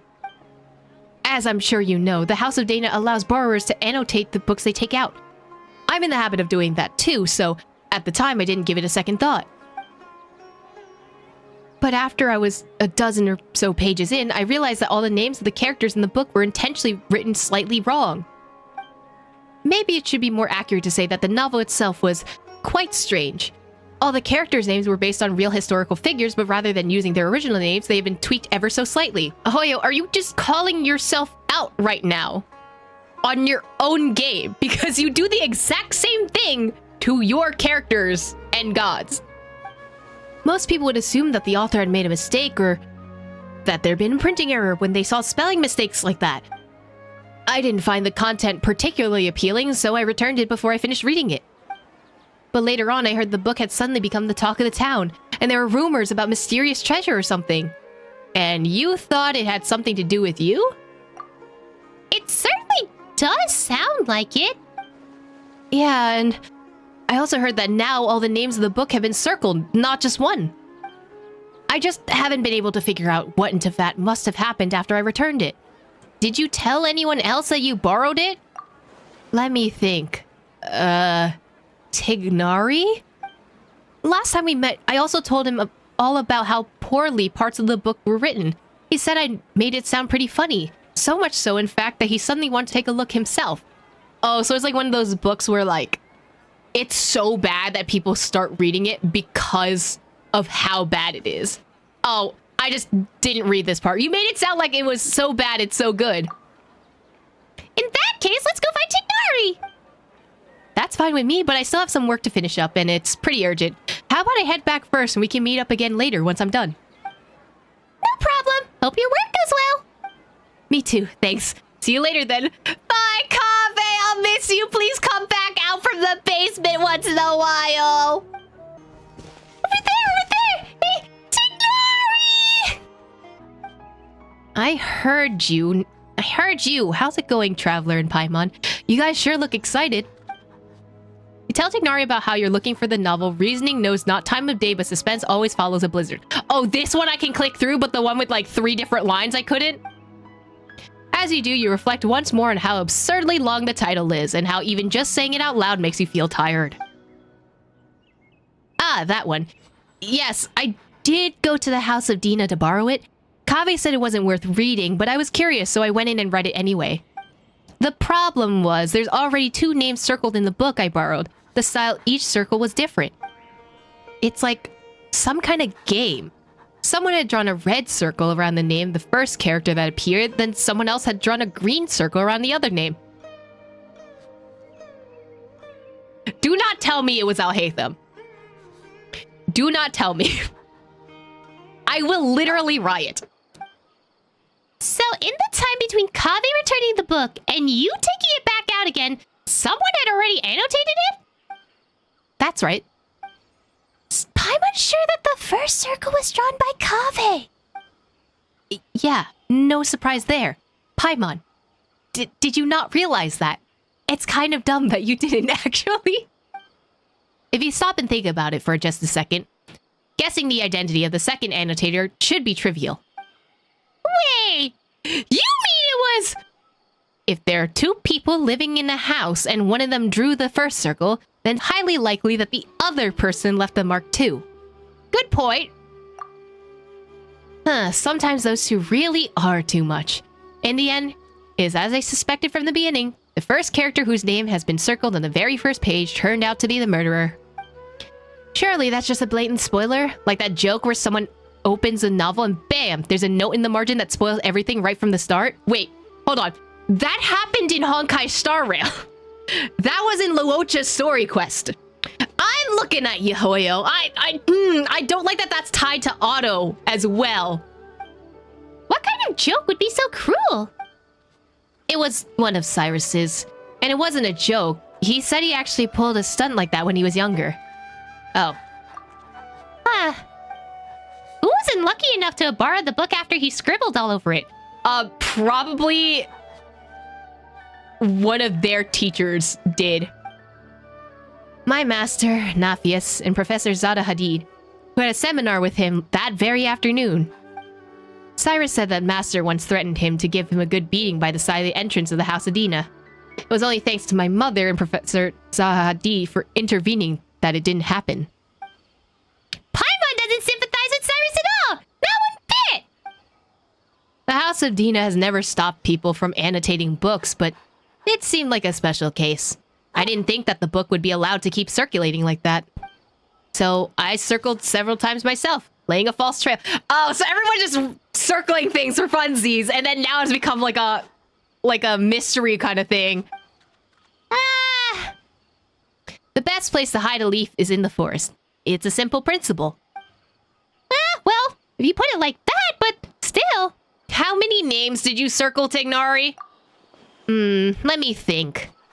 Not too many. About 3 or 4. I chose them all randomly. Then who circled the other names in the book? Oh. I know. There must have been others who borrowed it and did something similar. I'm not sure why. Who would have thought borrowing books could be so complicated? Alright, let's go see if there's any other clues. We'll definitely be able to find out more about asking around. It seems that there's a story behind the story. Yes, we noticed! Wow! Ah, there's Dihya! Let's tell her what the real story is. Huh? Candace is there too! So, I need to reflect a little on what I did. What happened? To meet you here today is surely due to the guidance of the gods. Greetings! Candace! Is this a personal trip? Today's trip to the city is to buy provisions for the people of Aru Village, as well as to help Miss Setaria deliver a message to the sages of the academia while I'm here. On the way, I happened to see Dihya sitting in the cafe looking down, so I came over to chat with her. Don't worry, it's nothing serious. It's just I'd suddenly remembered a few details about the book after talking with you two. Before that client even contacted me, I heard rumors about an exciting novel full of undiscovered secrets. Out of curiosity, I asked Sino to take it out for me. Yep, there he is. There he is. As a desert dweller, a mercenary to boot, the idea of solving a mysterious treasure map is pretty exciting. Paimon totally gets that. We inherited our custom of searching for the gold and wisdom and sands from the gods themselves. But that book turned out to be dry as dust. A bunch of names had been circled, but I couldn't figure out what the puzzle was supposed to be despite reading the whole thing carefully from start to finish. In the end, I started to think there was some kind of ritual or game or something. So I picked up a pen and drew a circle of my own. Bro, why is everyone doing this? Like, there's no reason why everyone needs to just do a circle. Just like, I'm gonna be hee hee ha ha, draw a circle. Oh my god. But later on, Miss Dunyazard asked her parents to find a way to borrow it for her. She said the mysterious markings fascinated her, even though she couldn't get into the book itself. If they were just regular annotations, it wouldn't be anything out of the ordinary, but these strange circles, you can't help but want to try and figure out what they might mean. That's true. So Dihya, what you're reflecting on is having accidentally interfered with other people's reading experiences. Is that correct? I mean, I feel like it adds to it because now it's chaos. Wait, hold on a second. Why did you tell Candace? Is it because she's your girlfriend? Are you cheating on Dunyazard? She's a warrior, you know. Sometimes she has to interrogate criminals and other things like that too. Everyone recognizes that as her job is sacred, so when we need to think over what we've done wrong, we'll talk to her about it. Please don't be too surprised, my dear traveler. To me, listening to other people's mistakes is just another way of protecting them. By speaking of your own mistakes and hearing sincere advice in return, improvement will come over time. That's the way we do things. But all she did was draw a circle. And it's not like she was deliberately trying to mess with anyone. Besides, everyone agrees that the book itself is just bad. Don't worry about it, Dihya. That's true. I was just telling Candace how bizarre it is. But be that as may be, it doesn't change the fact that it ain't right to mess with someone else's enjoyment of a book. That's the bottom line. Anyway, Dihya, please have faith that the gods will forgive your transgression. Are you... Is this a confession stall? Is this a confessional? Is Candace Sunday? Wait a minute. Besides, you told me about the part of the story where one of the suspects in the case ended up crawling out of the village on his hands and knees, and he was named Al-Almo. That's right. The detective in the book argued that he must have leapt across the broken bridge like a frog. Of course, you find out later on his conjecture was totally off base. Why is that? Because it turns out Al-Almo has a superpower, so he could float right across the bridge. What the heck is the book even about? It sounds completely ludicrous. Al-Almo is simply too reminiscent of the good name of King Deshret, don't you think? Though, considering how transgressive this book sounds, I don't think it's worth overthinking it. You're right. You know, I can't help but wonder what our friends at the Temple of Silence would say if they somehow got their hands on this book. Is it Sethos time? I'm sure those sages would be able to unpack interesting ideas from the texts we ordinary people scarce dream of. It's normal for there to be bridges outside the blizzard-swept mountain villages, and normal for them to get broken, but for a person to cross one by floating through the air? Why resort to that lame plot device? Sounds more like something out of a comic strip. Paimon's starting to get where Firezon's coming from. If you've gotten all excited about reading a detective novel but ended up reading a tripe like that instead, better not to even think about it. So where's the book now? Not sure. I returned it after I was done reading it, and back there were as many markings inside as the rumors say they are. Alright then, Detective Paimon is still on the case. Paimon's feeling lost. Maybe we should go back to the House of Data? What do you say? Who could have predicted this? It's precisely because it's unpredictable that you shouldn't blame yourself. Oh, they're having a little confessional at a cafe. I love them both. Hello! Has Reasoning Knows Not the Time of Day, but Suspense Always Follows a Blizzard have been returned yet? There are 2 copies of this book. One's been marked up and the other hasn't. I'm guessing you're looking for the one with the marks. Oh, you saw right through us. Many others have asked for it too. I'm apologized though. It seems it hasn't been returned yet. Please come back again later. Can't you at least tell us who borrowed it? Well, as long as it isn't overdue, we'll wait patiently for it to be returned. Disclosing borrowers' identities without proper reasoning for doing so would be a violation of professional ethics, so you'll have to forgive me for keeping that information confidential. You got a point. It would be terrible for someone looking to steal a book started harassing whoever borrowed it.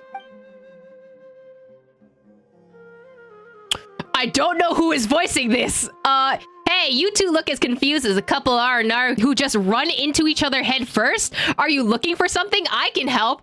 Who would be in the library? Nahida! Ah! I miss Nahida. I'm still sus of Nahida, but I miss her. Hi, Nahida!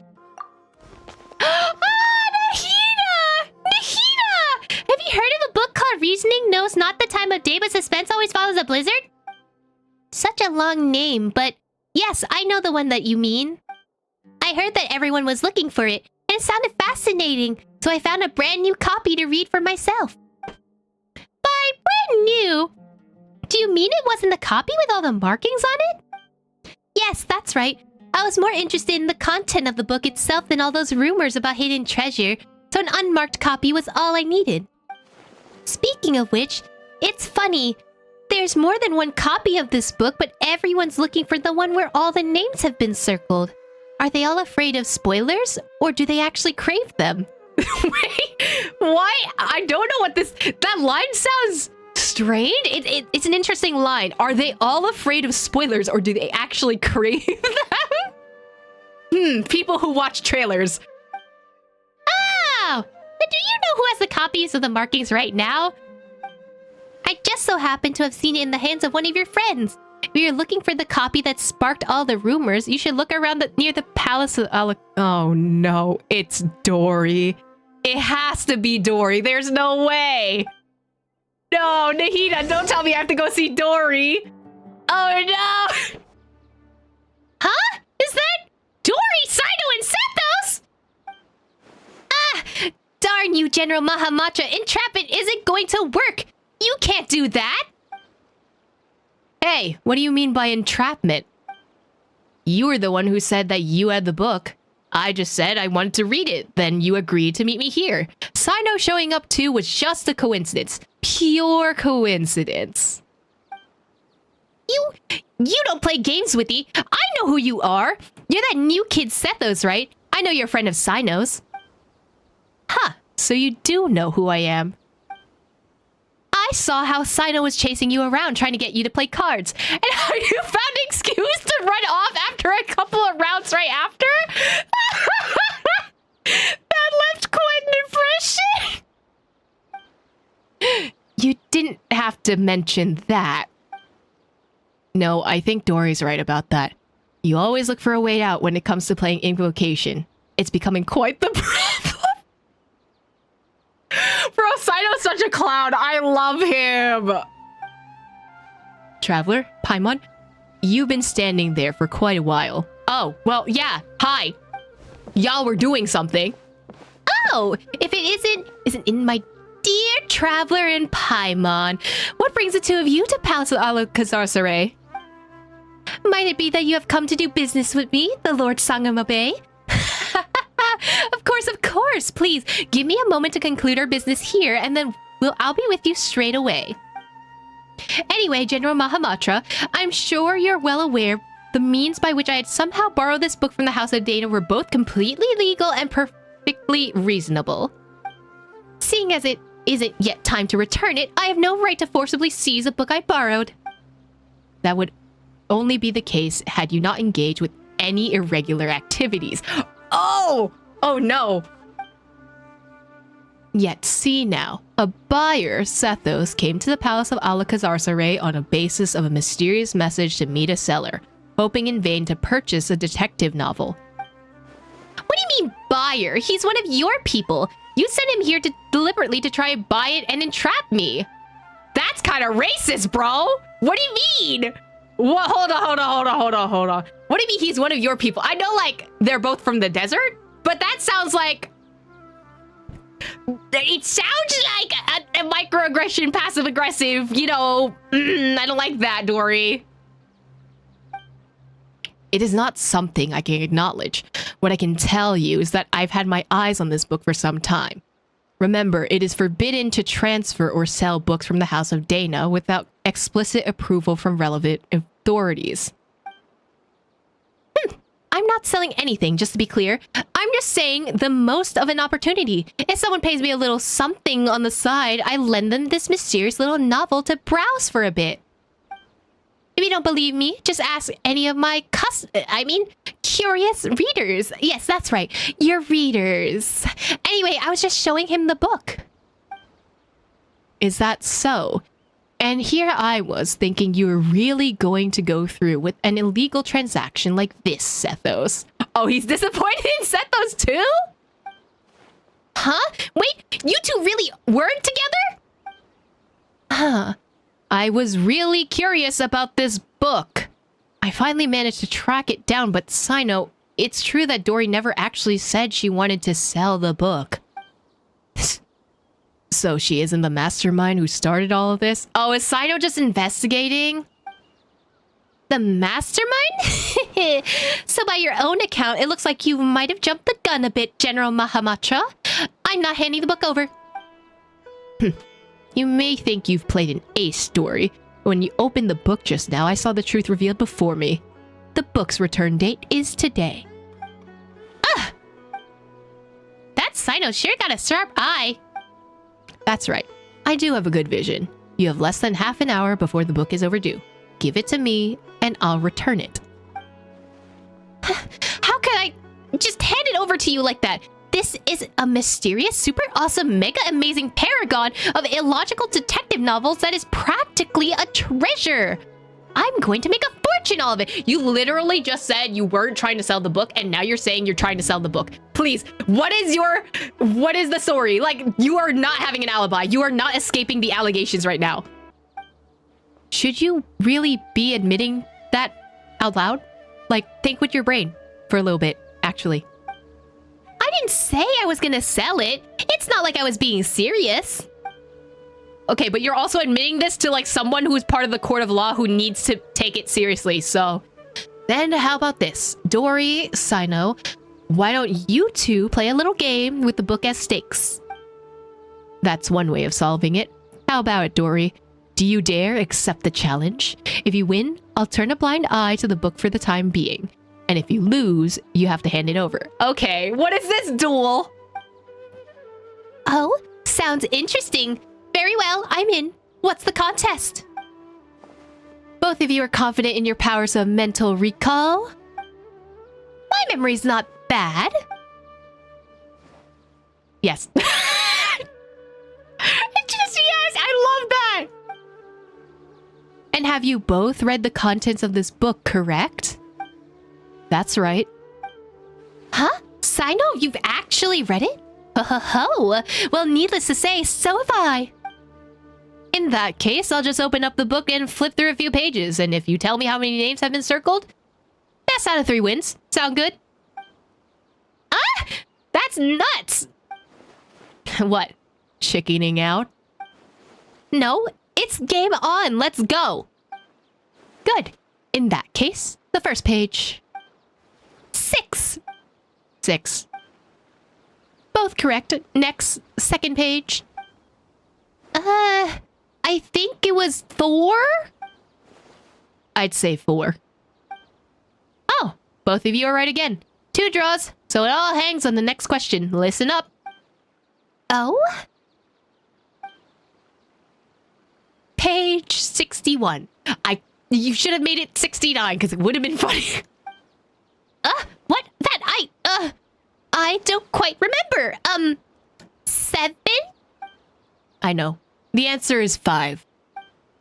Absolutely correct. The answer is 5. is your memory really that good? I'm not buying it. How'd you do that? Not actually because I have a good memory, but because the circling of the names left a deep impression on me. It's almost like all of my friends have circled all the names on it.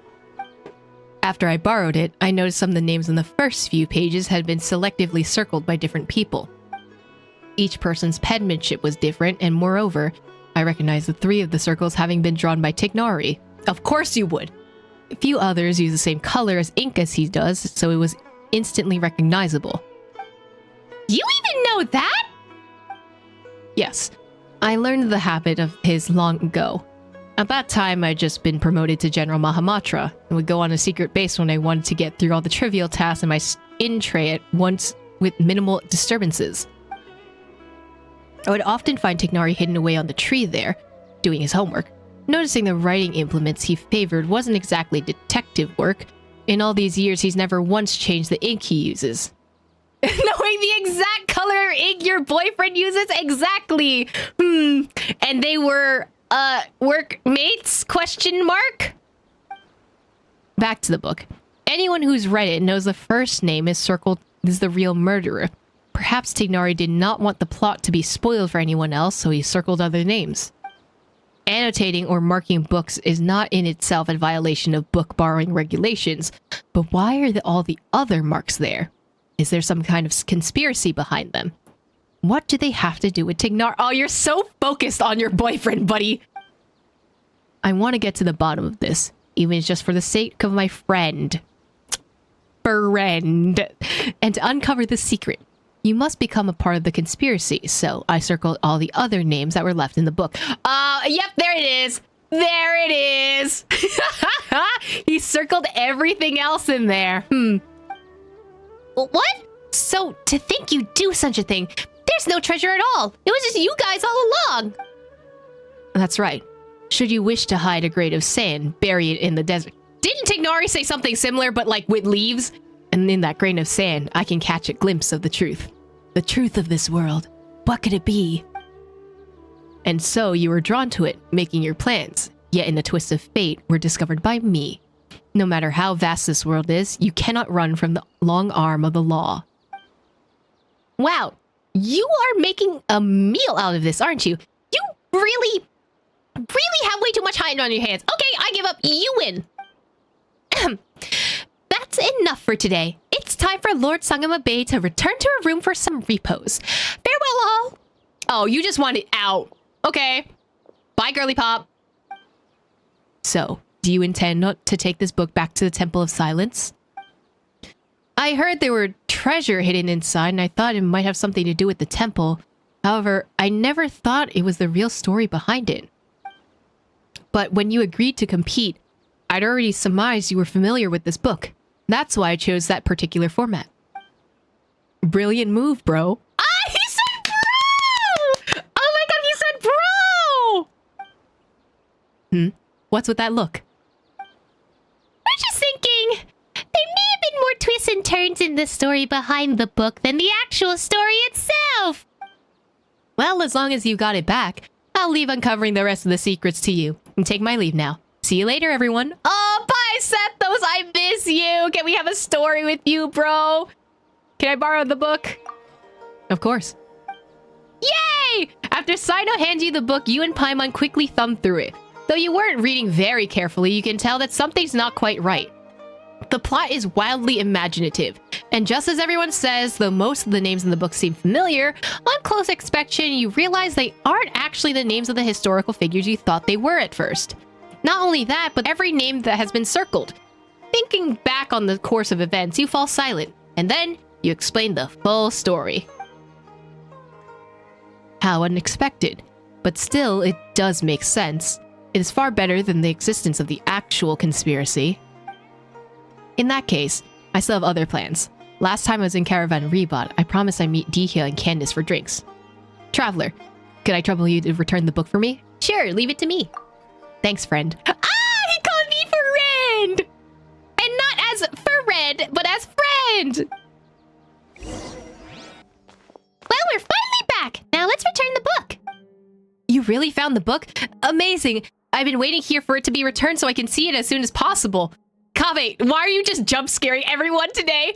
I love that, like, as soon as he comes back on banner, he is everywhere. I love him. You recount the entire tale to Kaveh's eager ears. Seriously? How is that even possible? I circled the actual murderer? Aw, Kaveh. Paimon's pretty surprised by this whole thing, too. Let's just take care of the book problem first. Are you gonna destroy it? Like, what's gonna happen? Hello. This book, it's probably all my fault for using permanent ink to mark a page, since it caused that whole mess of other things to happen. Now it's all marked up like this, and there's even a risk of those marks spoiling the story, so I'd like to buy it. Oh! The whole issue should be avoidable if the Academia uses the money to buy a new copy. Would you please consider my proposal? Mr. Kaveh, your idea has merit, and it indeed is a good way to resolve the situation. I'll confirm the book's price now, then you can pay over there. That's great. Thank you so much. Shortly afterwards, Kaveh accompanies the Academia staff to register the purchase of the book and pays the full amount. Aw, Kaveh. He's so sweet. Like, he's buying the book because he accidentally spoiled everything. This is why we stand Kaveh in this house. The staff member carefully wraps up the thoroughly marked up old book and gives it to him. And it has all the markings of his friends. What a blunder. Regardless, thank you so much for all your help. It was nothing. We were just kind of along for the ride. Still, Kaveh, it'd be better if you used something more erasable to make the notes in the future.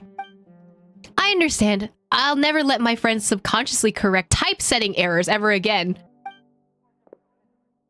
No, I mean, I'll never again borrow a book with such a long name. At least for a while. Maybe don't borrow the light novel-esque books. Oh. There they are. Alhaitham, you're here. I was looking everywhere for you. What is it? Guess what I got in this little bag here? If I had to guess, a young man's tears of regret. Oh my god. And what would you know? Its reasoning knows not time of day, but suspense always follows a blizzard. You actually bothered to memorize a ridiculous and boring name like that? That's just because when I was filling out the paperwork to buy it back at the Academia office, I had to write it out over and over. Then it looks like this book has a new owner. Only because I subconsciously marked up the book with ink. Did you know that Tignari, Dihya, and Sino all circled names in the book? And it all started because the name I circled was the real killer. To be perfectly honest, the moment I saw the murderer's name circled, I knew that would happen. Wait a second! How come you read the book too? I had the pleasure of reading it in the House of Dana. The logic's a mess and it's just poorly written. And you left the book out in the study. So, you knew I circled the killer? Then did you circle any names in the book? What do you think? So you did! The second one's mine. Of course it is. Why? The best way to avoid a spoiler is to add a red herring. I mean, he's not wrong. Then why just one? Tignari circled 3. I already significantly reduced the probability of the murderer's identity being spoiled for the next reader. That's more than enough. No need to worry about things that are beyond saving. And just why isn't it necessary? Using permanent ink to circle a name on the first page. That's obviously beyond saving. What kind of logic is that? I bet you just drew your circle for fun. If I must say so, then it's because the circling of the names is far more interesting than the book itself. Fair point. In the end, I only have myself to blame for using up all my pencils. I need to go buy some more. Congratulations. This one-of-a-kind, out-of-print book personally penned by the hands of so many is now yours. Do you think I look happy about it? I don't even want it. If it was Paimon, she wouldn't want it either. That's a no from me too. I want the book! Wait, I want to see all the markings on it. is at the end of the quest. Oh, that was like a cute little side story. Although I don't know how this fits in with the rest of the summer event, but hey, an excuse to come back to Sumeru and see all the Sumeru crew is just a win in my book. Although I don't understand why it was never voiced. It's strange that one of the world quests are voiced, but then the rest aren't. Like, it doesn't make any sense. I don't know what I'm supposed to think about that quest, but it do exist. I wonder if like this was just a long way of saying like, hey, the summer event is just a red herring, which I have a theory that because everyone assumes that the summer event always predicts what happens in like the next part of the patches, right? Like the summer bottle event predicted a lot of the stuff that happened in Fontaine and stuff like that. There's a lot of ties between it. So now that this idea is out there, maybe this Sumeru kind of like little ending thing is kind of just like, hey, maybe you should be careful of like all the things that you kind of see within the summer event, because it might not necessarily tie in with what happens in Notlin. I honestly think that might be the case, just because it's like Fontaine, at least when we got the summer bottle event, it wasn't so over the top with how they described like, oh, there's connections between Fontaine and the summer event. This one has been very like hitting you over the head with like, hey, you gotta pay attention to this. This is important for lore, you know? But I don't know, we'll see. We'll see what happens. Natlin will get here at some point, and I guess we'll have to see the story from there.